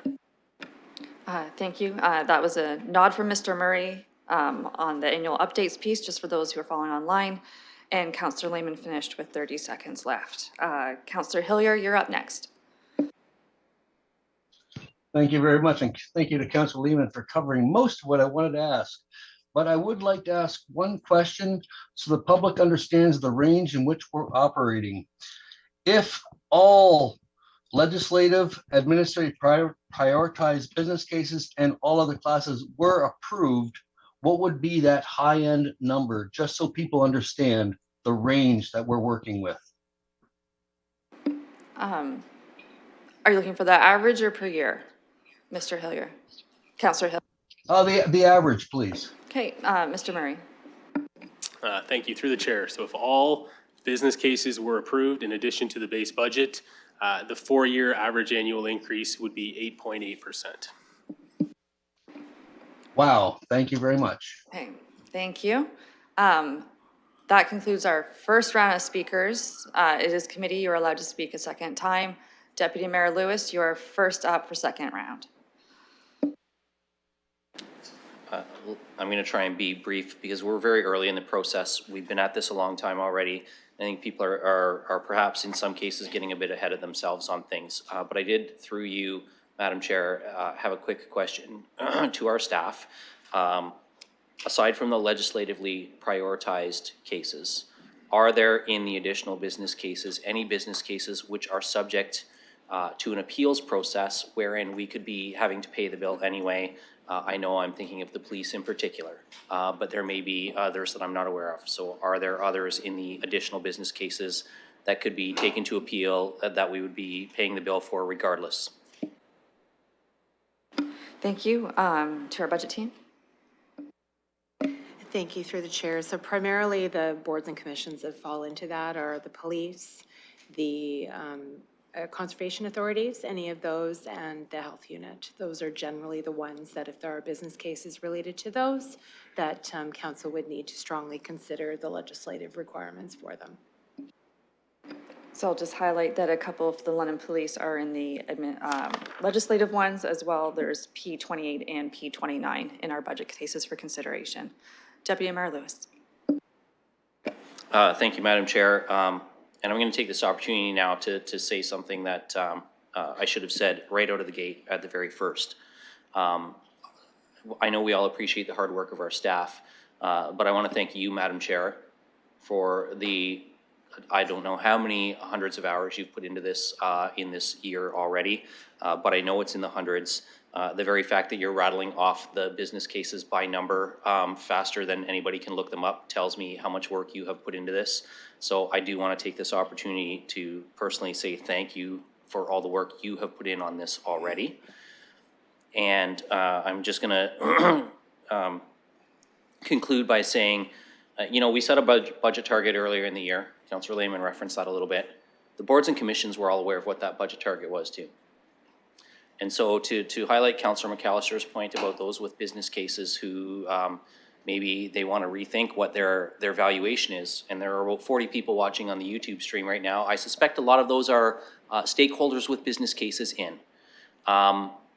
Yes, you may not get what you wanted because you asked for more than the approved target. That'll be a discussion we will have in the new year, of course. But I would encourage folks to really seriously consider if there's a business case that they really strongly want to put into this budget, that they approach that board, commission, or agency and have that discussion with them ahead of time too, that if you're not going to get 10%, could you make do with a partial case? And that is our homework. That's not staff's homework to do. The boards and commissions were given their target and they have submitted what they've chosen to submit regardless of that. So if there's business cases that as we get through the holiday break and you're doing your homework, you think really need to have a second look, I'd encourage people to take the time to do that. But again, I just want to thank you, Madam Budget Chair, for all the work that you have put into this year. Thank you for your words of affirmation. I'll note that I also count that as speaking time, and you finished with 10 seconds to go, so thank you for recognizing the wrap-up sign. I'll also note to colleagues that as we just mentioned, there's lots of different business cases in here, and I'm going to ask staff to circulate to all of us the list of what counselors service the list of counselors and what agency boards and commissions they currently serve on, so you could easily reference if you had a business case question. You could even just go to a colleague and ask for insights as we serve on those boards and see their finances as well. Next on my speakers list, I'm sure there's somebody, but I have nobody right now, so I'm just going to do last call for procedural questions. Okay, I've certainly appreciate the conversations tonight, helps me know where it's going, and I know that the mayor heard you strongly because I would say over half our questions and speaking time tonight was directed for questions for the mayor and strong mayor powers. So I apologize for going past my predicted time, but that's okay because we're still here and it's a process. As always, I'm available to answer your questions. For those who had already mentioned, an email will be going out to everybody as you have different engagement you're doing in those nice foam boards with budget displays with the public you're going to be engaging with. We print those here in-house. Mr. Murray will create the graphics for us, and we're going to circulate to all colleagues, to whoever wants the boards created. We can just get that going right off the bat and keep us all organized and moving forward. So thank you for your time tonight, and to the budget team for tonight and always. Thank you for everything as we move forward through this, and I'll return control to the mayor, recognizing we've been here for a couple hours and I'm not sure their desire for a short stretch. Well, Chair, you could also, if you wanted to, as the chair, lead us through the staff motion, which is refer the draft documents be referred to the process and the overview by the city manager be received. If you wanted to lead us through that, you can, or if you want me to do that, I can. I'll move it. You can chair it. Sure, I'll chair it. All right, so what's located in the staff report is essentially just that these budget documents be referred into the process that's been outlined, and that the presentation that was done today was received, and it being noted about the stuff being available on the city's website. So moved by Chair Pelosa, Budget Chair Pelosa, seconded by Councillor Hopkins-Lehman. Hopkins, how about we've kind of already had discussions and questions on this, so this is just the receiving now. So we're just going to open this for voting. Okay, we'll do that.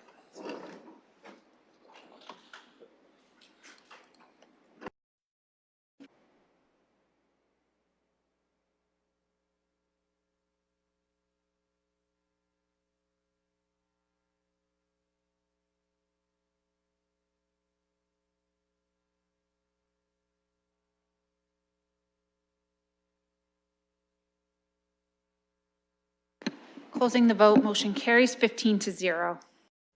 All right, step one of 182 done on the budget, I think. So there you go. I'm sure they'll all be unanimous probably through the whole process. Okay, so we're on back to the agenda. We've completed the release of the draft budget. We're on to items for direction, and we have an item for direction that was sent in by Deputy Mayor Lewis and Councillor Frank, and then after that we have to deal with the one that we've deferred from the start of the meeting, 2.1, and then we have I believe an in-camera piece that we have to deal with as well. So I will go to, I don't know, Deputy Mayor Lewis or Councillor Frank on your piece of correspondence. Go ahead. Thank you, Worship. So colleagues, you have this correspondence. It was on the regular agenda, so you've all had a chance to think about it. Councillor Frank and I are seeking leave to reconsider the frequency of the reports for the whole of community system response. As you know, Council directed these monthly. We are suggesting a move to biannually.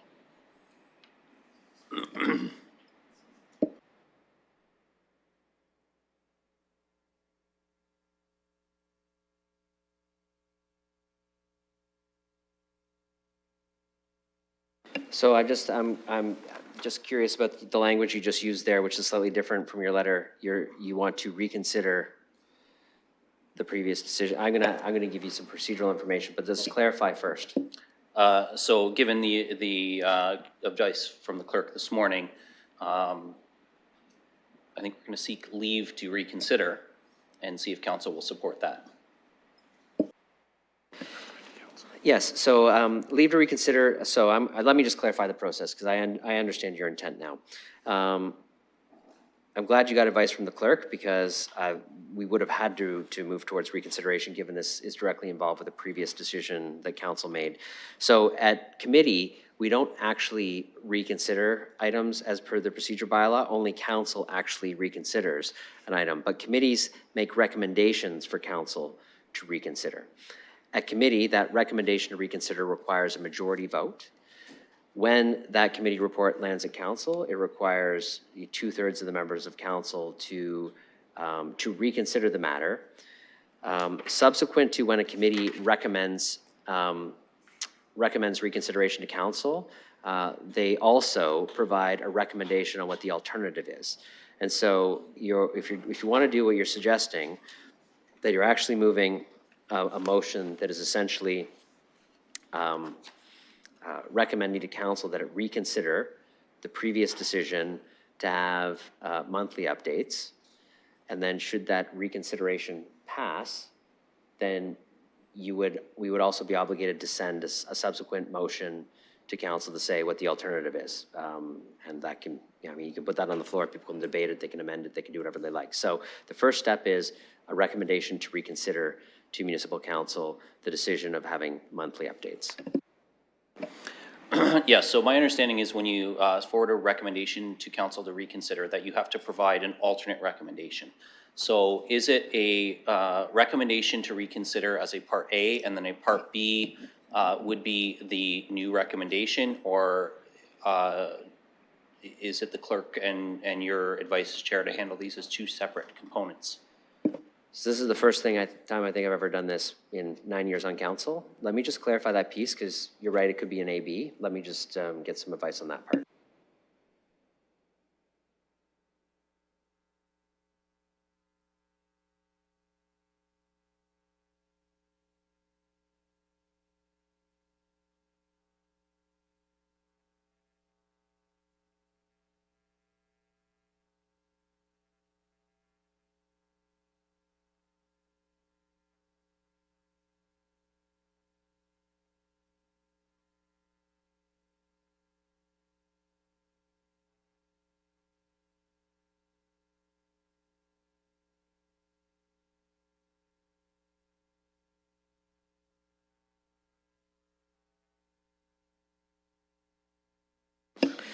So reading the procedure bylaw, I think a part A, part B makes sense. It allows council to vote differently. It would also allow for any sort of amendments to part B. So part A is essentially the motion to recommend reconsideration of a decided matter of council made by a member who is on the winning side of that decided matter of council. We looked at the vote, it was unanimous, so anybody can move this motion except for Councillor Trostow, who wasn't there that day. Sorry about that. So that checks off, that would be the part A. The part B would be the alternative. The part B would be the alternative. So, so I want you to put that on the floor now as the A and B. Again, we can vote on them separately. We can, well, I'll check on that piece, but we're going to have a part A and a part B on this because we need to tie the reconsideration with an alternate, as the procedure bylaw essentially says. So let me know what the alternate is that you want to put on the floor. Yes, Craft the so, motion. I always appreciate when after 9 years, I can come up with a new way for you to have to read through the procedural bylaw. So the part A is that a recommendation be forwarded to council to reconsider its previous direction, and the part B would be that civic administration be directed to adjust the frequency of the overall comprehensive progress update, health and homelessness whole of community response to twice annually.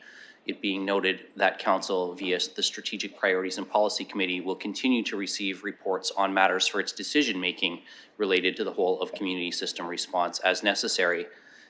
And then there's the further being noted piece of a communication being received, which is noted in e-scribe from the clerks with regard to that communication. So happy to put that it being noted on as well.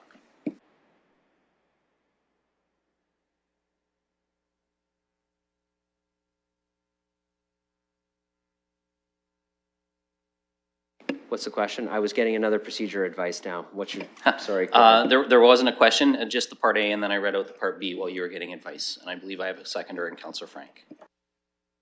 Seconder? Yeah, seconder. Okay, the clerk's just going to look at the language, just because we've never done one of these before in this way, to make sure it's okay. So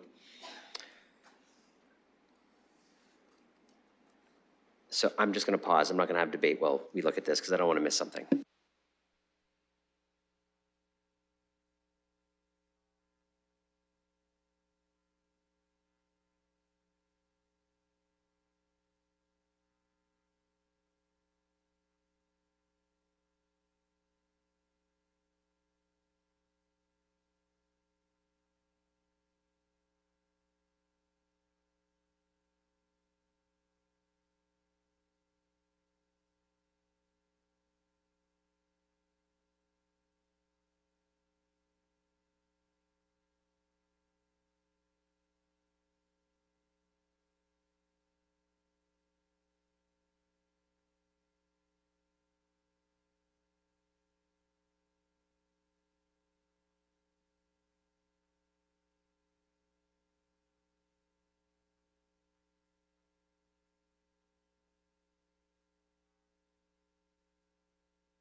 Okay, I'm going to have the mover and seconder look at the language. All of council can look at the language if you like, and just make sure that looks like what you're trying to do. It's correct in this from procedural perspective, but I want to make sure it's your intent.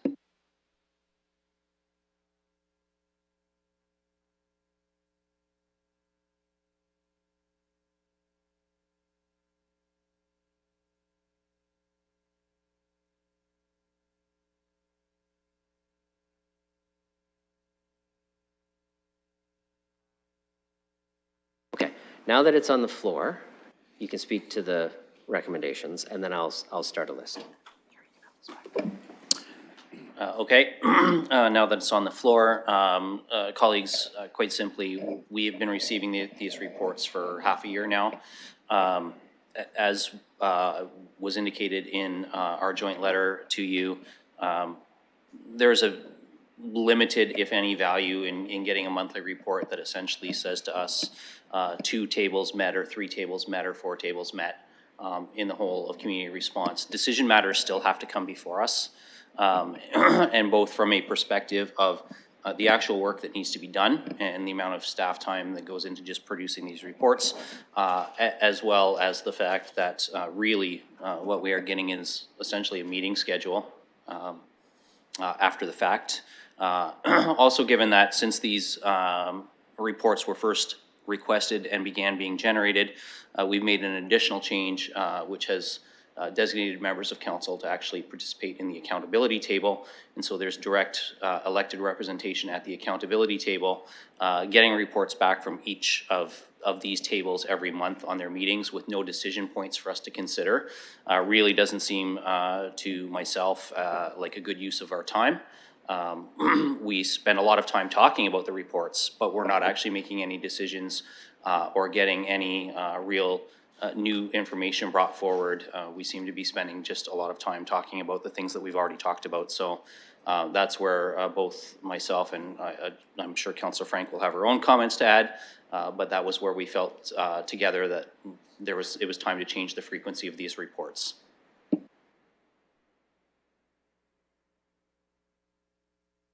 I have Councillor Hopkins next. Yes, Your Worship, I appreciate the two councils bringing this forward. I do have a procedure question, though. I was always under the impression that a reconsideration is not debatable, and as it ties into the motion B, can we split it out, and then how are amendments brought forward if it passes or it doesn't? It's just a procedure question in my head.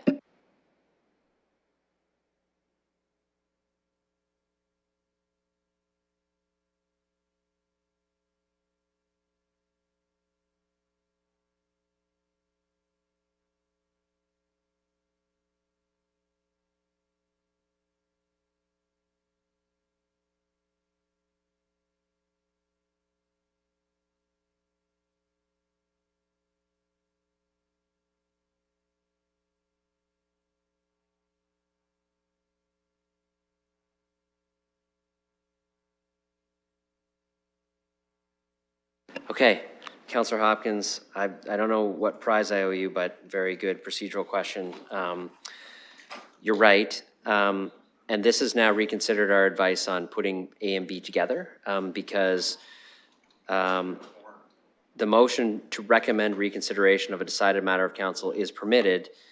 The mover of the motion to recommend reconsideration may provide a brief and concise statement outlining the reasons for proposing such reconsideration, but there's no debate on the reconsideration motion, but there can be debate on the alternative, what to do instead piece. So given that, we're going to pull these apart.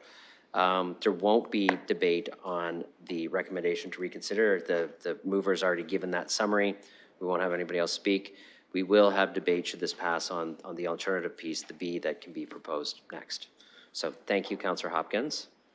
Does this require 2/3 or? And this motion at committee to recommend reconsideration for council only requires majority. When this lands at council, it requires 2/3 of councillors to support it for it to actually be reconsidered. Only if it's reconsidered can the alternate that we will consider after this come to the floor. And the alternate is subject to the reconsideration passing. Councillor Trosow, procedural question? Yes, is there a limitation on who can make the motion with respect on how they voted on the original motion? That's correct. Only individuals on the winning side of the original motion can reconsider. In this case, the original motion to have monthly updates passed 14-0. So any member of council can make this motion to reconsider. Procedural, go ahead. Yes, so it's the vote at council, not the vote at committee? Because the vote at committee. Yes, it's a decided matter of council, so it's the decided matter vote that matters. So it's the council vote, not any previous committee votes. Okay? All right. I appreciate everybody allowing us to clarify this. So these will be pulled apart. We're not going to have debate on the motion to say the draft. I'll get the wording of the motion up, 1 sec. I've still got the budget motion on my screen, which is not helpful anymore.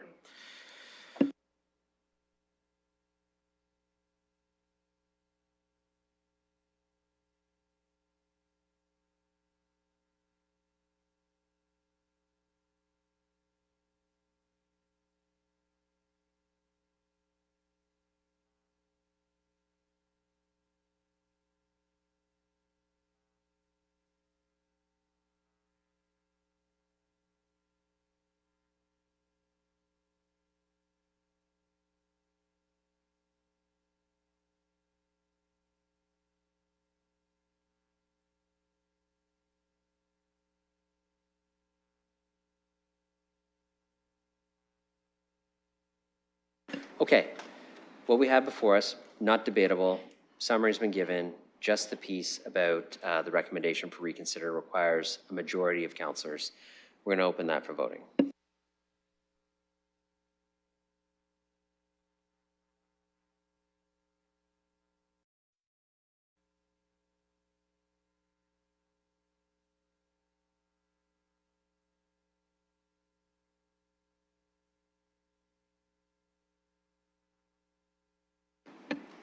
Closing the vote, the motion carries 11-4. Okay, so that recommendation to council for reconsideration is passed. Now the councillor can put the suggested alternate for council to consider should they actually pass with 2/3 the reconsideration on the floor. I assume the seconder is still good for the second. This one is debatable and amendable and all sorts of stuff. So I'll start a speakers list for this one. Councillor Hopkins. Yeah, I would like to provide an amendment, and I think I do appreciate the motion coming forward. I think on a monthly basis, it seems to me a lot of work goes into these monthly reports, but they're also important to committee. I know I appreciate the reports. Doing it biannual, to me, I know going from monthly to biannual just seems to be a bit of a gap, given that homelessness is still a priority here. Londoners really do want to be more or less informed, but more important, I, as the councillor, want to be informed. I would like to make a friendly amendment in just sort of building consensus here and ask that we do it quarterly. And the reason I'm suggest quarterly is, to me, we still get the reporting. There are going to be a number of reports coming to us prior to this report, but so we'll be getting information on a regular basis. But the quarterly piece of it is more like a seasonal, data-driven report with information going back the previous months. I think that can be helpful. So that is my amendment to put it quarterly as opposed to biannually. Okay, is there a seconder for that amendment? Councillor McAllister? Yeah, okay. So the motion on the floor was, I think it was twice annually that the councillors were saying. I think biannually is every other year. So twice annually, moving that to quarterly. That's the amendment. So now we're debating the amendment, the move to the change of the motion to quarterly. Speakers on that.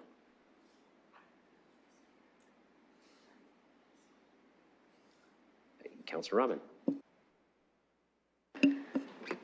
Thank you, and through you. So I would be more supportive of quarterly versus every 6 months.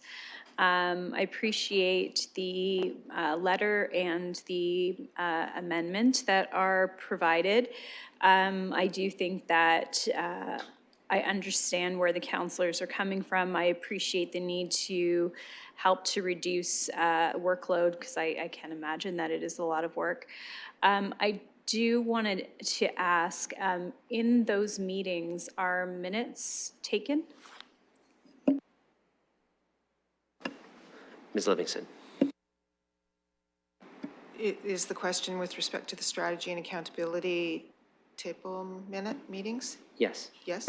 Yes, so there are summary notes that are provided and sent out to all members of the SAT.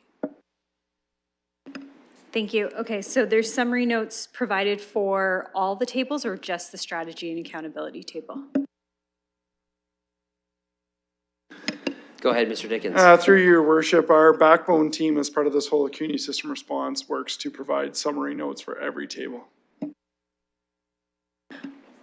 Thank you. Is there any issue with sending the summary notes to council in place of the reports?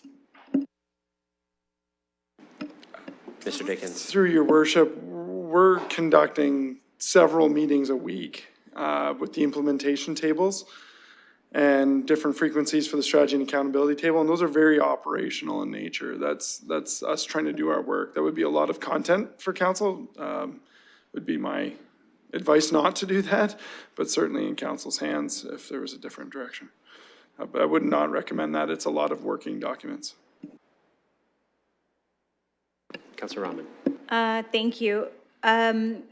And those meetings are just made up of the attendees and not open currently to members of the public for any of those table meetings?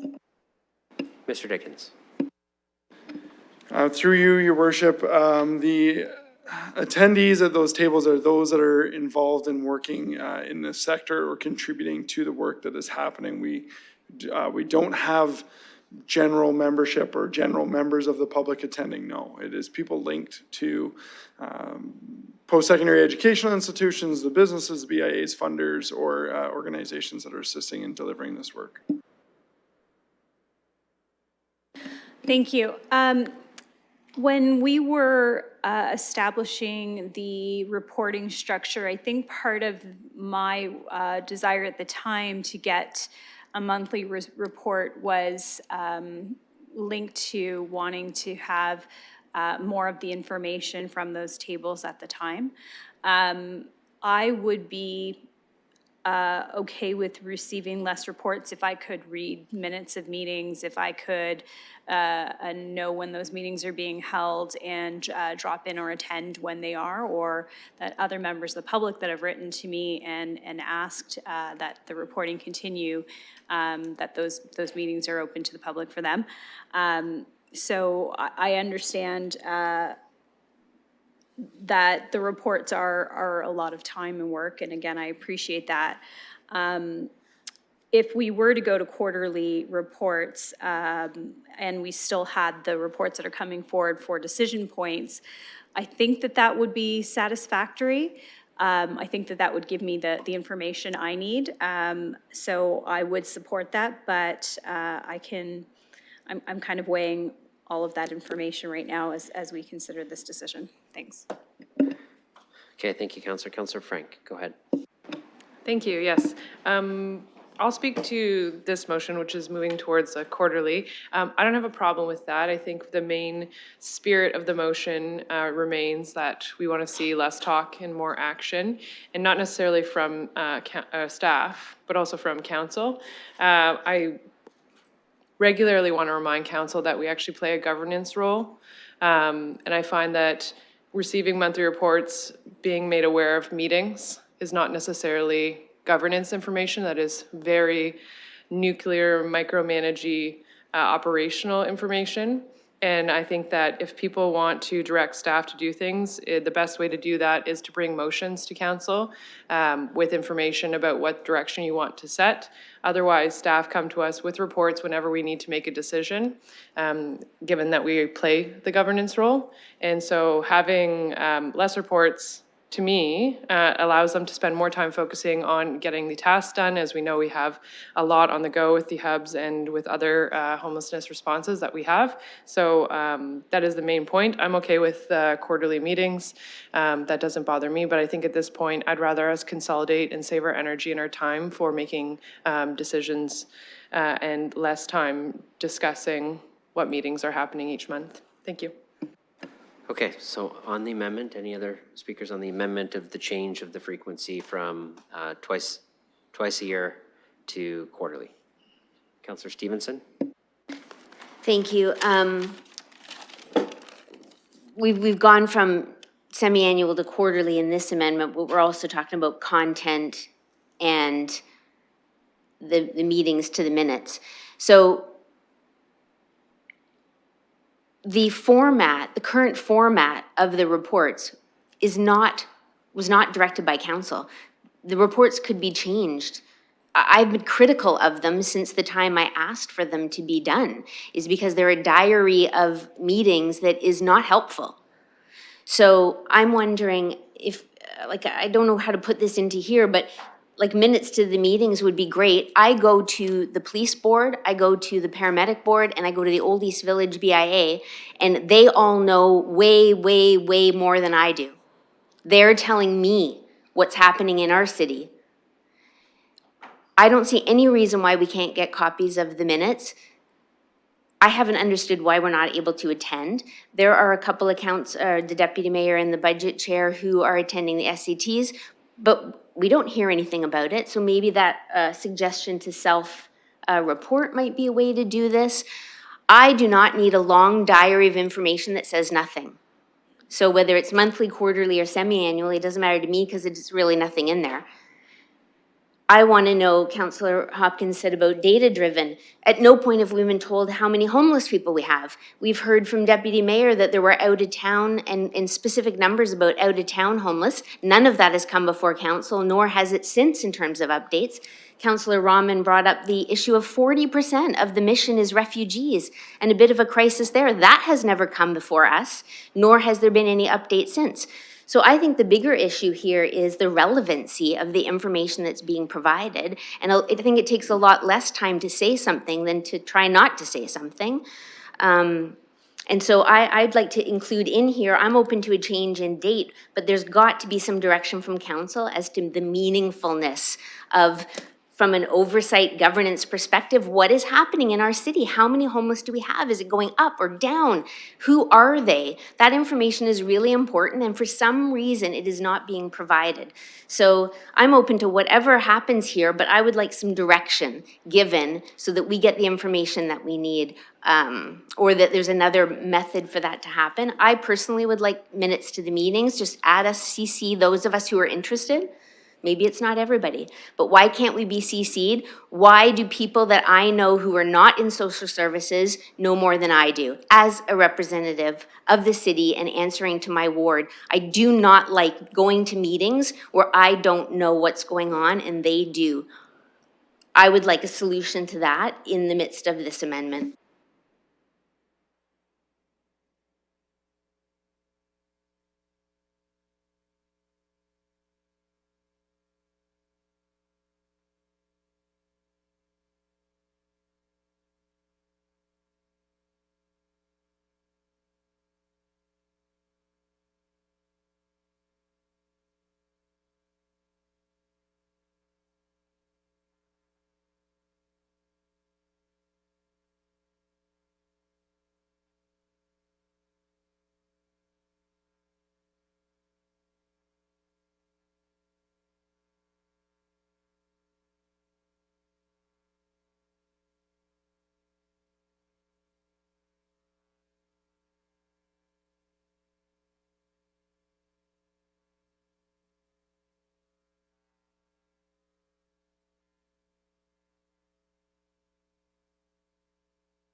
So there was a question about councillors accessing, if they want to, without the motion, some of the summaries. I want to find out that, and then I'm going to comment on what is necessary for this motion and what is different from the frequency piece. I can start with the city manager. Go ahead. Mr. Mayor, I take great offense to the comments that were just made, and I'd ask that you intervene and that we be spoken to respectfully. We have responded to the request of council with monthly reports. We indicated in those reports we would provide updates on what activities happen at the tables. That is what has happened every single month. In addition to that, we have brought forward to council clear plans for decision-making. We also answer questions every single meeting. We do that, and we have done that since February. To suggest that we are hiding something is disrespectful and patently untrue. If there are specific questions that people wish to have answered, council has a mechanism called motions, or they can ask us on the floor. I resent the implications. It is disparaging of staff. It is disparaging of our reputation, and I ask that you intervene in the discussion.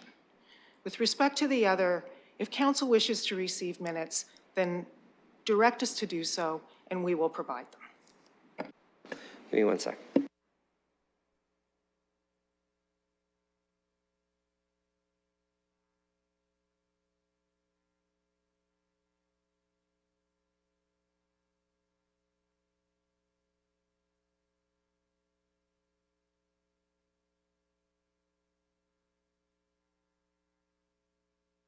Okay, I'm going to say a few things here. First off, the direction that we're reconsidering is a motion part E, and it reads that civic administration be directed to report back monthly to the future standing committees on progress updates. That's council's direction. So I will say I agree with the city manager in her assessment that if someone is not happy with the content of what we're receiving, that's not on staff. Our direction has been fulfilled. Staff have reported back under the way that they said they would. We're having a debate about frequency. So the speculation on what staff is, any sort of frustration with the content is not on the part of our staff and what they're fulfilling the obligation to. They are taking the council direction and they are succeeding on it. So I agree, and I would ask the councillor to focus her remarks on the task at hand here and not on making assumptions about staff, what they are or aren't doing. If we want something, we can be clear about it. If we provide a direction that is not prescriptive, then you're going to get what staff will bring to us, which fulfills the direction we have. I will say on the content, because remember, we're under this piece of reconsideration. And we're reconsidering the frequency and then providing the alternate frequency to council. If someone wants to change the content, we don't need to do that as part of this reconsideration. We're changing the frequency at this moment. We can change the content of what we're looking to receive or receive different information through a motion of council, bring a piece of correspondence to council, we can debate it, we can talk about it. So I'm going to try to keep this discussion tight to the frequency. Council can make motions at the next meeting if you want different information, including the suggestion about minutes or whatever. So that's where we're going now. McAllister, Councillor McAllister. Thank you. In terms of the amendment for us, I agree that I think quarterly, as Councillor Hopkins said earlier, in terms of the seasonality, in terms of the data we're looking for. I think in terms of what I've received so far, it gives me a window into what's going on. I don't actually have an issue with the reports. I think staff have worked hard on this. They've made themselves available if I need further information in terms of things going on in my ward. I've never had an issue with that. And quite frankly, I'm going to take this opportunity to stand up for staff. I think we have created an environment that's very disrespectful. I signed up and got elected to be on a governance board. I did not sign up for an inquisition, and I think it's incredibly disrespectful to our staff, the line of questioning that comes out of these reports. And I want to really set a tone here. I'm not trying to be aggressive, but I think it is our role as well to stand up for our staff. I'm going to leave it there, but I think that they have been treated very poorly with these reports. And moving forward, I think we have to show a moniker of respect in this chamber. Thank you. Okay, I have Councillor Ploza next, Deputy Mayor Lewis, and then Councillor Stevenson. Thank you, Your Worship. I would say Councillor McAllister is a little bit too kind in his comments, as I'm also disheartened with the conversations that come out of some colleagues. It is definitely disrespectful to staff when they're out and bringing back the reports that we sent them to do and the parameters that we sent and the metrics that we sent, and then complain about what they bring us back. If you'd like something else, please bring it forward. If you're concerned, the Community Protective Services Committee handles many of these topics. Everyone's always welcome, members and non-members alike. I will note that any decision point coming out of any of these tables in the accountability and the homeless hubs and the whole community system response, any decision point comes back to us as council to implement or not implement. Like, you get every decision point when one is ready to be made. Serving on the accountability table, having been in that space, realizing that I respect this space that I've been appointed to council to serve in, and the conversations that happen in that space in order for them to remain safe and fluid conversations, doing the work that the community and we need them to do. They watch, they read, they're well aware of our conversations and the tone that we take with the work that they're doing. And I would say that they very much well share the city manager's sentiments. Personally, I've been doing work in those spaces at those meetings and out in the community, repairing some of the questions and damages of this council and comments that are made in here. Treatment of staff and retention at a time we need them to work harder more than ever to get this work done, very disparaging. As for the notes coming out of the strategy and accountability table, it is just that. It is, from these slides, here are the main points and takeaways. Yes, we're endorsing Indigenous initiatives from these slide points. Unless you have the whole slide deck that those slides are referencing, that means nothing. So essentially, if you want that information, you need their entire agenda, entire slide deck to cross-reference it with the notes coming out of it, and then each slide presentation from the other tables following into it. So by all means, staff report that we get, I would say you might want more details, but the details you're asking for is, and I never want to say insurmountable, because we've got the budget in front of us tonight of like 900 pages, but it is a lot of reading, and at some point, you're gonna have to either trust staff to do the work we've enabled them to do with the direction we've given, or give them different direction.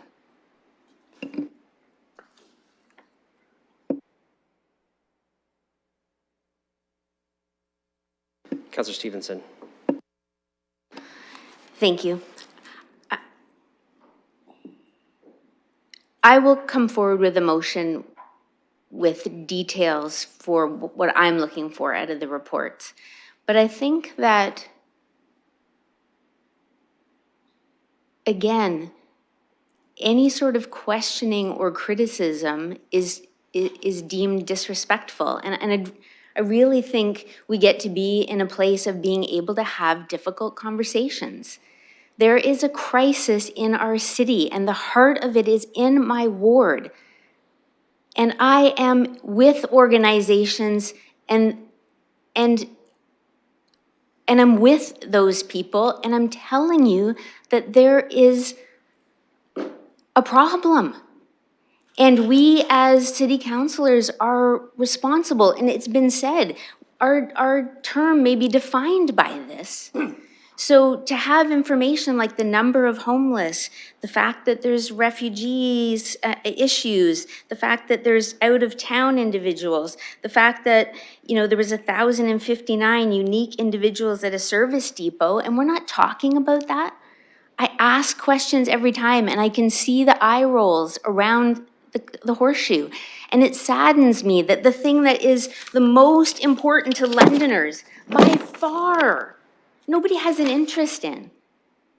And that me talking, okay, I take that back. I take that, okay, I take it back. Okay, no. But the thing is. No, everybody stop talking. Point of personal privilege. Go ahead. We all care about homelessness, so I'd like the member to withdraw those statements. The remark about we don't care is been asked to be withdrawn. I would ask that you do that because it is a projection that is untrue.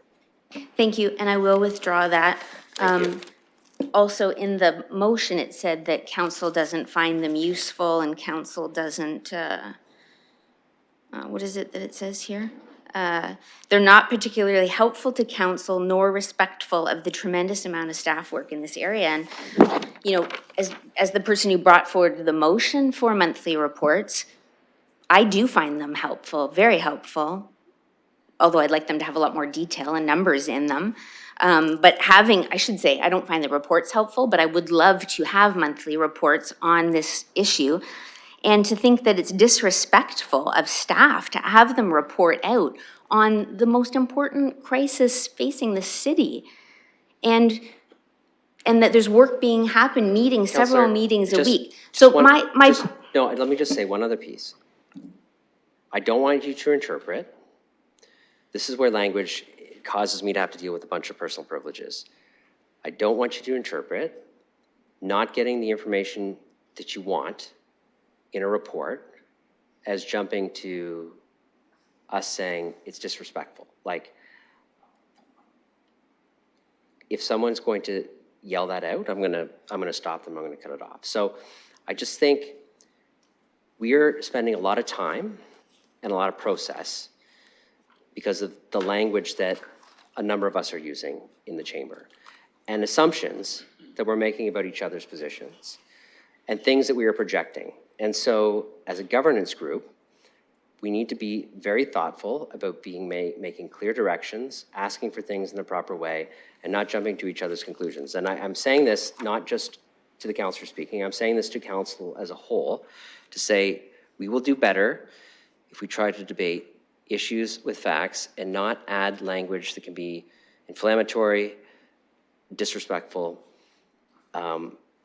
There is something called intent and impact. You can have all the intent you want in the world, but you can create tremendous impact on others if you're not careful with your words, whether they're in this room or not. And so we just need to be conscious of that. Our voices speak with a magnified amplitude across the city when we speak. And I can appreciate the frustrations at different points of time that all of us on this council has had, whether it's issues in our ward, whether it's pressure from the public that's been put on us, whether it's difficult decisions, whether it's something new that we may not understand fully, whether it's having to make a decision without complete information, which we have to do all the time. I appreciate that that can lead to tremendous frustration, and sometimes that can just get us in a position where maybe we speak in a way that we don't intend to and create an impact that we don't intend. So, just a general caution to councillors that I think we can pull this back and focus on what we're looking for. Just to Councillor Stevenson, with respect, a number of the things you're asking for are not contemplated at this point in the report back of the report based on the work that's being done. I know Mr. Dickens has an outstanding direction to report back on a piece on the HIFIS, I think it's the HIFIS data, which he's indicated when he can, which will be a more comprehensive and complete review of the state of homelessness in our city. And so that direction is out there, but that is not coming in each and every one of these reports because he's got to pull imperfect information out of a database that isn't, perfect, based on people who may not want to reveal all the information, and that's coming, and then we'll be able to talk about that as soon as we get it. And I believe, Mr. Dickens, that is coming in January. So if we can return the focus to the frequency of the reports, I think we can have a subsequent discussion about what we're looking for from information, from staff, from the data points we are to make the governance decisions we need to make. And I think we can all respect that different members of council may need different pieces of information to make their decisions. So again, not all of that was directed at you. It's a general kind of point just to take the temperature down a little bit. If you want to continue, you can go ahead, but just remember we're on the frequency of the reports right now and the amendment that Councillor Hopkins has made. Yeah, I'll just keep it brief. I would prefer to stick with monthly, but I'm happy to have it condensed down to just a very pertinent what we need to know from a governance perspective and oversight. Let us know where we're at, how things are going. It could be a lot more brief. That would be my preference. Councillor Ferreira on the amendment. Thank you.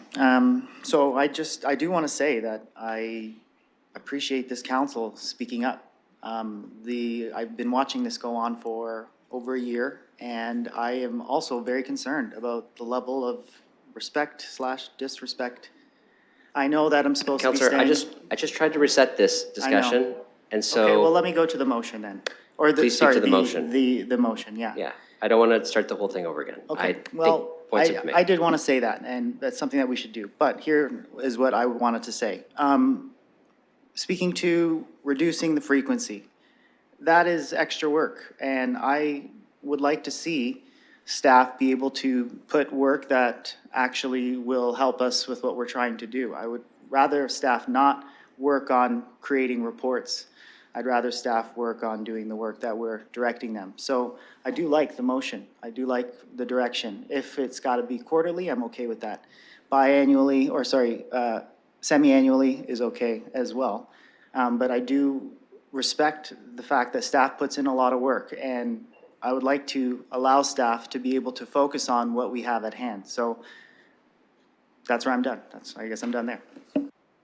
So on the amendment, I don't have any other speakers. The amendment is to change, Deputy Mayor Lewis, go ahead. Yep, on Councillor Hopkins' amendment, I'm happy to support this. I think that it's a reasonable compromise in terms of moving away from monthly, but staying with a quarterly seasonal report. And I will say from a governance perspective, I think that's a reasonable timeframe. Okay. I think everybody's spoken on Councillor Hopkins' amendment. Who needs to? Yes, okay. We're going to open Councillor Hopkins' amendment for voting.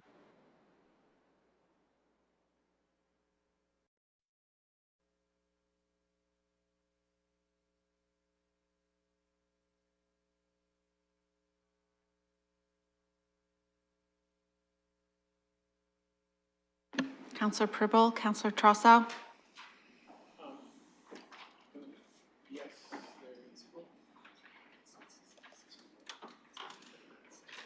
Closing the vote, motion carries 13-2. Okay, so the motion is now amended. The frequency is now quarterly. And this is to provide the additional consideration for council, should council, which still needs to happen, reconsider the previous decision. So all of this is still subject to council actually passing a reconsideration. Is there any other speakers to this amended motion now? Councillor Stevenson. Thank you. I just want to remind council, like, why we all agreed to monthly at the time was because it is top of mind of Londoners. So this isn't just about us, it's about Londoners, and it's also us saying that, hey, this is important enough that we're going to hear about it. We've got people dying, we're not getting the desired results, we've got issues that are being brought forward by various councillors in addition to what we already know about. We answer to the people and we're responsible for oversight, and I think it's really important that we get an update. It could be very short, but I'm also happy if there's another way to get the information that is less burdensome on staff. I reject the premise that we had a late and insufficient winter response as a result of the reports to council. I think there's other things that we can do if it's a matter of staffing issue. You know, I think staff can do both. I think we could, there's other ways to solve that problem if that were actually true, but I've not heard any indication from staff that these reports were the reason that we had the problems that we did with the cold weather response. So I prefer quarterly to 6 months, but I would prefer the monthly. The fact that we're even doing a reconsideration of I'm not allowed to talk about that, right? The fact that we're even doing this right now. What's on the table is sorry, I got a counselor. What's on the table is Yeah. the alternative direction to council, because we have passed as a committee a direction to council to say, consider, basically, consider reconsideration. So that's going to be considered by council and can be considered at that time. It's not debatable at council, but the alternative direction is debatable here and at council, but it's the alternative direction that we're debating. So, okay. Okay. I find it hard to argue or justify to Londoners as to why we would need the information less frequently now. It's not as though even the commitments that we've made in the whole of community response have been going super well. You know, we don't know exactly where we're going. We've got issues with staffing. We've had issues with our hub, in terms of a proposal being withdrawn. So I've raised all of this on numerous occasions, and I really think it's very hard to argue that we need information less often. It's not what I've heard from the community. They want more info, more details, more transparency and accountability. They want to know what the number of homeless are, what's happening with the out-of-towners, the refugees, what are we going to do with the staffing shortages? How did we have 1,059 unique individuals at service depots in just a matter of 60 days? Councillor, you're straying now into additional information that you want to get in a different way, like, But so it's keep the it thing, tight. it's the thing of to wait quarterly or Okay. semi-annual All for right. this kind of Just information. keep it tight to that, yes. You can Yeah, keep going. it's about the frequency. I mean, if this is the top issue for Londoners, how do we say to them, we don't need updates monthly, we can have them quarterly? Like I said, I'd love to find a solution where we can make it easier and still get the information that we need and still let Londoners know that this is a super important issue. With the crisis in our city, it's important. It's important that we have the information that we need. And like I said, this motion that came before us makes some assumptions that are not anything we've heard about. And I wonder why that is. And to say that this is coming because it said many councillors felt that the winter response plan was rushed or last minute, and yet staff have had to spend hours of time each month to compile update reports for us. I don't know that there's any evidence for that. We've not been presented with any. So I'm opposed to the amendment. Okay, thank you.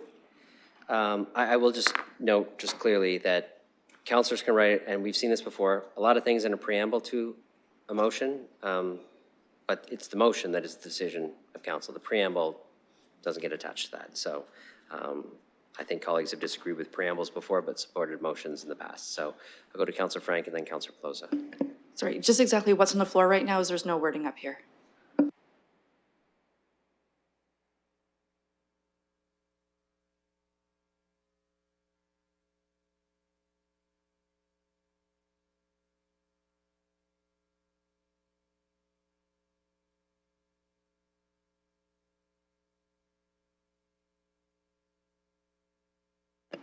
Thank you for that. I couldn't see that part of the screen. It's the as amended part B of the motion that we pulled apart. Actually, it's not really a part B because we separated it. So it's the what was the part B with all of the procedural pieces to it, but with the frequency that's now been amended. It'll come up in a second.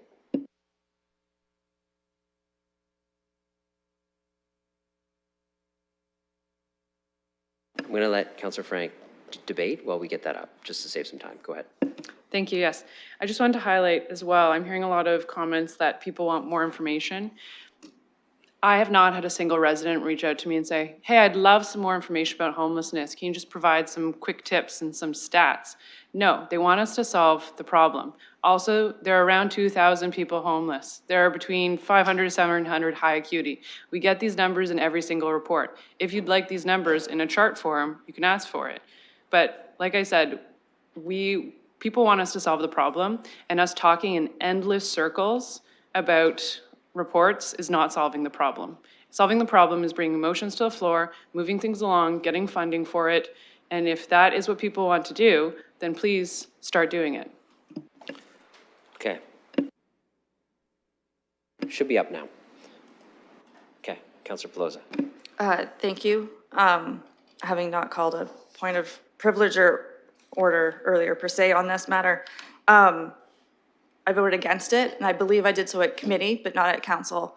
I know we like reports and information and reading, but for me, it's getting out of our own way and allowing staff to do the directions that we gave them to do and authorize them to go out and do in the community. And personally, I didn't see 2 extra reports solving the homelessness problem for us or saving that homeless person. It's letting staff do their work. And for talking about homelessness and what's happening, I get questions from residents. We answer them. We ask staff. They're always available. Ideally, keep it to work hours, but they answer you outside of it. It's the calls to London Cares and letting the community members know how to deal with encampments as they show up throughout the city. So I'm still up for the motion to reconsider, as I'm still happy that quarterly is better than monthly, though I still believe staff time needs to be freed up. Just knowing how many people are at a desk writing reports for us instead of actually doing the work that needs to be done. Okay, okay, Deputy Mayor Lewis. Thank you, Your Worship. First of all, I'll apologize. Now you all heard the ringtone of one of my kids. So sorry I didn't have that on silent for them. So hopefully he texted for whatever it was he was calling for. But I will say with great respect to everybody having differences of opinion on this, I agree very much with what Councillor Frank and Councillor Pelosa have just said. I have yet to, I do get lots of emails from constituents, but it's, what are you doing? And not one of them has said, can you please forward me the monthly report? Not one of them has read the monthly report. In fact, most of them say to me, that's your job. That's what we hired you for as a councillor. So give me the Coles notes in 3 paragraphs. Tell me what city council is doing to address this problem.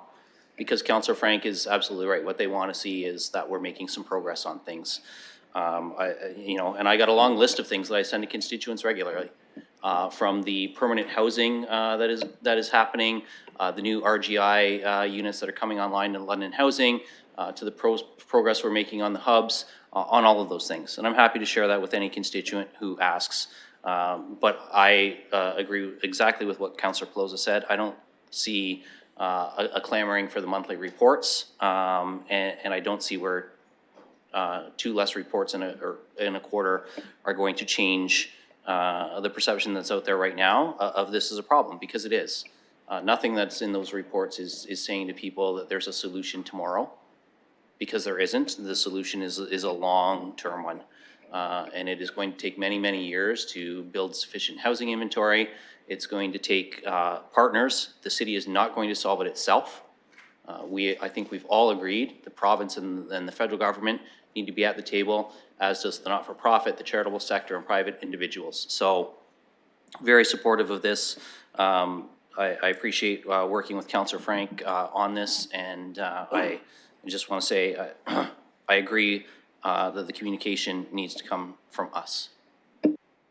Councillor Pribble on the motion. Okay, on the motion. I just want to add this. I do think I supported the quarterly because I do think it certainly is better than twice a year. But I just want to add this, that I will talk to the staff instead of taking time now, because I would like to receive information more than quarterly.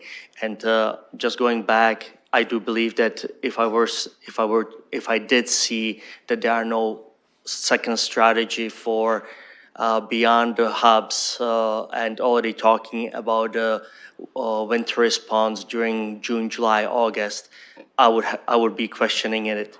And because we didn't have this information, it was very difficult to question it, because you think that, again, strategy, I thought it was going to be also something behind the hubs. The winter encampment, I really thought it was part of it as well. So bottom line is, I'm not going to take any longer, but I would love to, I will talk to the staff and see what kind of additional information I would be able to get beyond the quarterly. Thank you.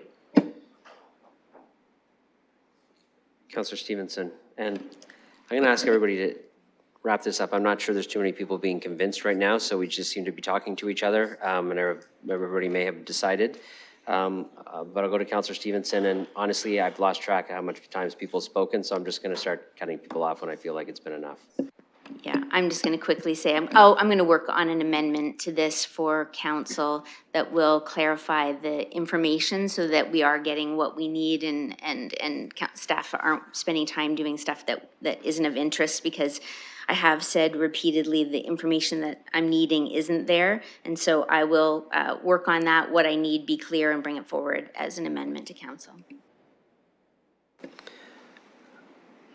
Okay. I'm going to open this for voting.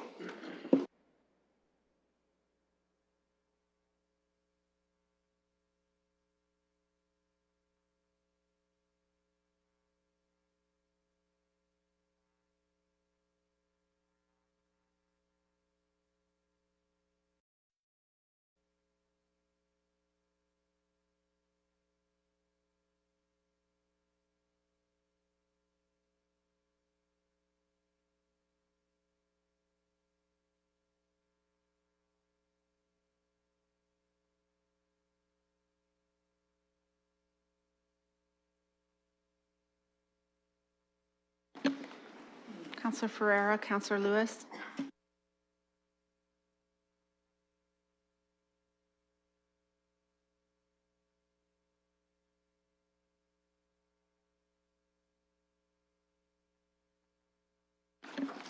Closing the vote, motion carries 14-1. Okay, so that'll go to council. We're now on items for direction. The item we deferred from the consent, which is 2.1, 2023-2027 implementation plan. Councillor Pribble, you asked that to be pulled. I'm going to ask someone to put the staff motion on the floor first. Councillor Cuddy, seconded by Deputy Mayor Lewis. Councillor Pribble, you want on the speaker's list? Go ahead. Thank you. So I put in, I'm going to read it first. Civic administration be directed to complete annually more specific implementation plan by the end of February for each upcoming fiscal year covering the period from April 1 to March 31st. And I know we've had a long day, but I do think tremendous that it is important. I was very happy that we adopted this bottom step of the pyramid, which is the implementation plan. But the expectation was, and I mentioned it, not kind of that majority is going to be for the four-year period and target date quarter 4, 2027. Okay. So you make the motion, I look for a seconder, then you get to make your case. So Councillor Pribble wants to move, as you circulated. Correct. That the civic administration be directed to complete the annual specific implementation plan by the end of February for the upcoming fiscal year covering the period from April 1st to March 31st. Is there a seconder for that? I just want to add one more. You don't get to debate unless there's a second. Seconded by Councillor Stevenson. Now you can debate, Councillor Pribble. And I just wanted to add that there will be on annual basis and a few things that we really need the actions to be very specific, and we need, again, even the year has 4 quarters, 12 months, and specific target dates.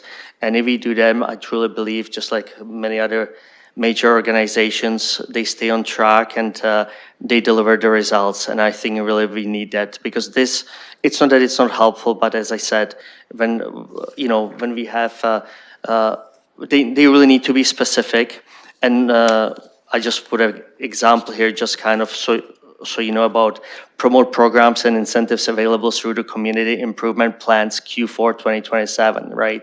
So there should be, for example, a specific CIP by quarter 2 2024. But again, there's just one example. And this is the thing that we really do need to stay on track on annual basis. And this is not anything that we are creating new. This is what major organizations do to achieve their goals. So what I'm asking for is every year by end of February that we get for the following 12 months from our fiscal year from April to end of March, specific actions with specific target dates. And that's going to be our road plan to success and delivering results. That's what I'm asking for. Would love to have a feedback from the staff or any of other councillors. Any questions as well? Okay, thanks, Councillor Pribble. I'm going to give the chair to Councillor Lehman, and I'm going to speak to this. Go to the mayor. So through the presiding officer, with respect to the councillor's intent, this is the kind of motion that does extend a meeting. I don't believe this was worked on with staff. The fiscal year is not April 1st to March 31st. That's not the fiscal year we operate on. Reading the report, you can't actually develop the implementation plan until we pass the multi-year budget, because the pacing of this work is going to be determined by the business cases we support or not. This is way premature for the process that we're in right now. February is not a realistic time frame for this year.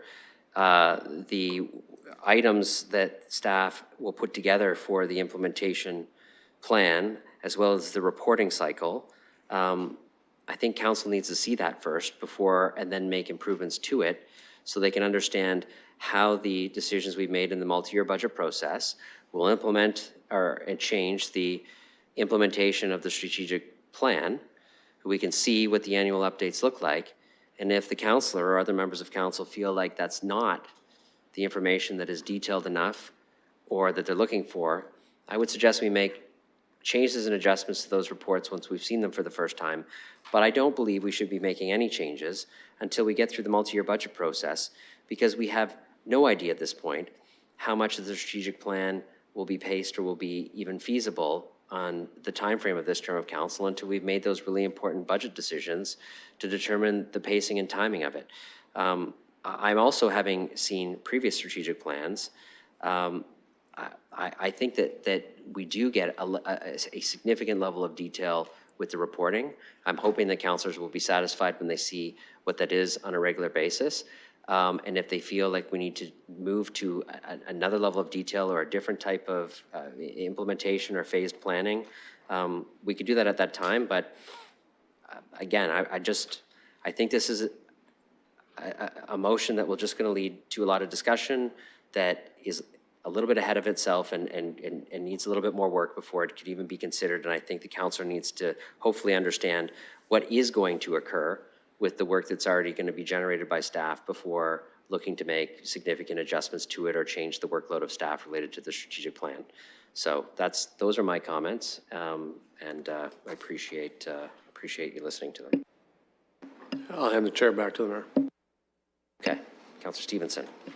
I had a question about this, actually. My inclination was to refer this back to January. I'm not saying I'm putting that forward, because I know that takes precedence. Just because there's so much to it, and I really do want to go through it, and it's kind of the meat of our strategic plan are these action steps. Is that something that too is premature? Like, do we just receive this and there's another opportunity after the budget to go through this more thoroughly before we approve it? Or is there an approval process for this besides just receiving it? Yes, I'll go to Ms. Livingston. Yes, Mr. Mayor, we've noted in the report that once council passes the multi-year budget, we would be updating this document to reflect those decisions. Some actions may no longer take place because business cases weren't supported. Others may require more detail. So that might be the appropriate time to pursue a deeper discussion of this document, because it will then reflect the decisions council's made with respect to the budget, and you'll have a better sense of the kind of full implementation based on those decisions. Yes, Councillor Stevenson. Perfect, that sounds good, because referring it to January really didn't sound too great either. So is there, after budget, when those changes are done, is that sort of like a final thing where then council approves it? Is there like an approval stage, or is that the time when we could sort of make notes and bring forward amendments at that time? So let me, and then I'll go to Ms. Livingston. So this is one of those circumstances where we've passed a strategic plan, staff is implementing it. Staff is not asking us to approve the implementation plan. They're giving us a report for us to receive to say, this is our implementation plan. So we can, after we get the update after the multi-year budget, provide some suggestions on what we might want to see implemented differently than their plan, but it's their plan. It's how staff is going to operationalize the execution of our direction in the strategic plan, given the budget restraints that we've put on ourselves in achieving those goals. So I just wanted to be clear, like at this point, we're not actually approving anything. We're just, staff are communicating a fair deal of information about what their implementation plan looks like, with a clear caveat that they're going to come back with some adjustments to this based on the results of the multi-year budget process. Ms. Livingston, I don't know if you have anything to add, but go ahead. Yes, Mr. Mayor, that's correct. We anticipate, depending on the final timeline of the approval of the multi-year budget, that we would be returning the document either in late April or early May. That then leads into the first progress report. So you would receive the updated implementation plan, and then the progress report, which happens twice a year, is where we articulate what we've achieved on each of those actions and where we're at, whether any of the dates need to change. Likely not happen at the first report, but those can happen over time. So, Councillor Stevenson. Okay, thank you. That's all helpful to understand. And then, is it fair to say then, if there was something, it's maybe to talk to staff between now and then, and not even do it on the floor necessarily, to make, like, Ms. to Livingston. just work with it that way? Yes, Mr. Chair, we welcome any questions. We did receive some prior to this meeting. Certainly, they can go through myself or Mr. Steinberg or to the relevant Deputy City Manager or ABC that's responsible for the actions. Perfect, that's helpful. Okay, Councillor Pribble. So if I understood correctly, so when the budget is approved and then I think I heard April, May, then there would be the time that the implementation plan would be, the actions and targets would be updated to more specific deadlines. Is that correct? Go ahead.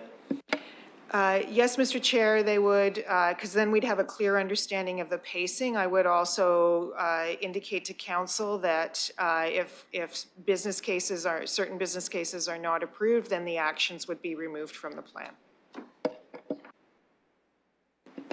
Perfect. So in that case, what I would like to do is I think it still has to be, bottom line is, I can backtrack. I will wait for April, May for that first, but I do think that if you're looking for consent to withdraw your motion, I'm pretty sure there's a good chance you might get it if I ask. So if is that what you're asking me to do, to withdraw this? yes, to withdraw it, and I'm gonna wait for April, May, and then I will put it up for the future years. That's the date. Okay, Yes. it's in the hands of committee. Does anyone on committee object to withdrawing this motion from the floor? Okay, no one. The motion's withdrawn. The staff recommendation, which is just to be received for information, is back on the floor. Any further discussion on that? Councillor Ferreira. Thank you. So good news. We had a motion on the 21st of November about looking for staff to determine the necessity of a new master plan. They have determined that we do need a new downtown master plan. Sorry, I should have said that. It's in the strategic implementation plan. And I just wanted to maybe ask some questions. I'm not going to have any motions. I just want some clarification from staff on this one. But I just wanted to clarify about with respect to the intention of the new downtown master plan. And I saw it as something to serve as an overarching strategy for London's downtown, requiring like a holistic approach, intersecting all of the 5 expected results that we see under the economic growth, culture, and prosperity section of the strategic plan. I did see it under 4.4, and I do see that the intention of the downtown master plan should include, I think, everything under outcome 4 in the economic growth, culture, and prosperity area of focus on the strategic plan. So I just wanted to go to staff and just see if we could get some clarification on if this new downtown master plan would include everything that we see in that outcome. Mr. Mathers. Absolutely. Through the chair, so we did have to have somewhere to locate that actual action. So as stated, it was included in 4.4A. It would, however, include all of the components, as mentioned by Councillor Ferrer, of that overarching outcome. So that outcome that it relates to is London's core area, downtown, midtown, OEV, is a vibrant neighborhood and attractive destination. This, of course, would be focused on the downtown part because that is the component, but that would be the overarching element, including all of those expected results. Thank you. So just confirming, like it's like the plan is supposed to encompass all those things, including that new path for that economic and cultural growth and prosperity for downtown. So I just wanted to point that out. And yeah, I'll stop there. I just wanted to point that out. So I appreciate staff's response on that. Okay, thank you. I don't think I have any other speakers. Okay, seeing none, we're going to open this for voting.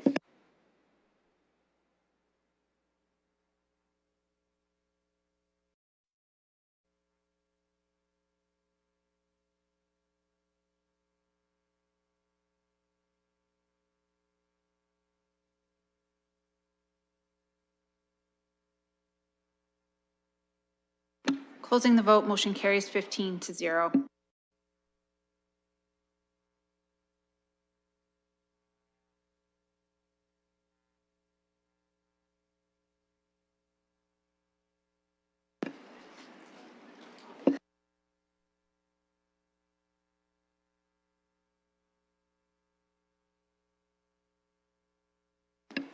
I just want to say thanks to Mr. Steinberg for sticking it out and being here. I know you worked a lot on this. Appreciate that. I know you love a good meeting, as he leaves. Okay, colleagues, I hope you read the added agenda, because you'll know that we have an in-camera portion of the meeting as well. So I'm just going to say there's no deferred matters or additional business that I see anybody looking to make. We have one item, which is referred to this meeting for a confidential session. I'll look for a motion to move into confidential session. Councillor Rahman, sorry? Can we take a 5-minute recess before we enter confidential session? Yes. Okay. Motion to take a 5-minute recess, seconded by Councillor Stevenson. By hand, all those in favor? Any Motion. opposed? Sorry. Motion carries. Okay, 5 minutes, and then we'll do the in-camera motion.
Okay, we're still in public session. I'm looking for a motion to move into confidential session.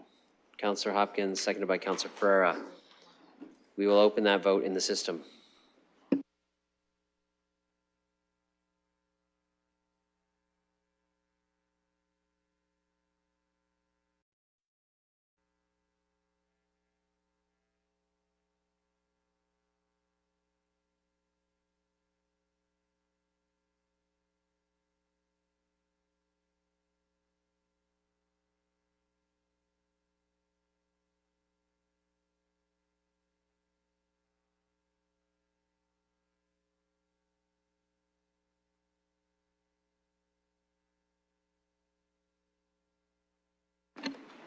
Closing the vote, motion carries 14-0.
Okay, we're back in public session. I'm going to go to Councilor Rahman to report progress.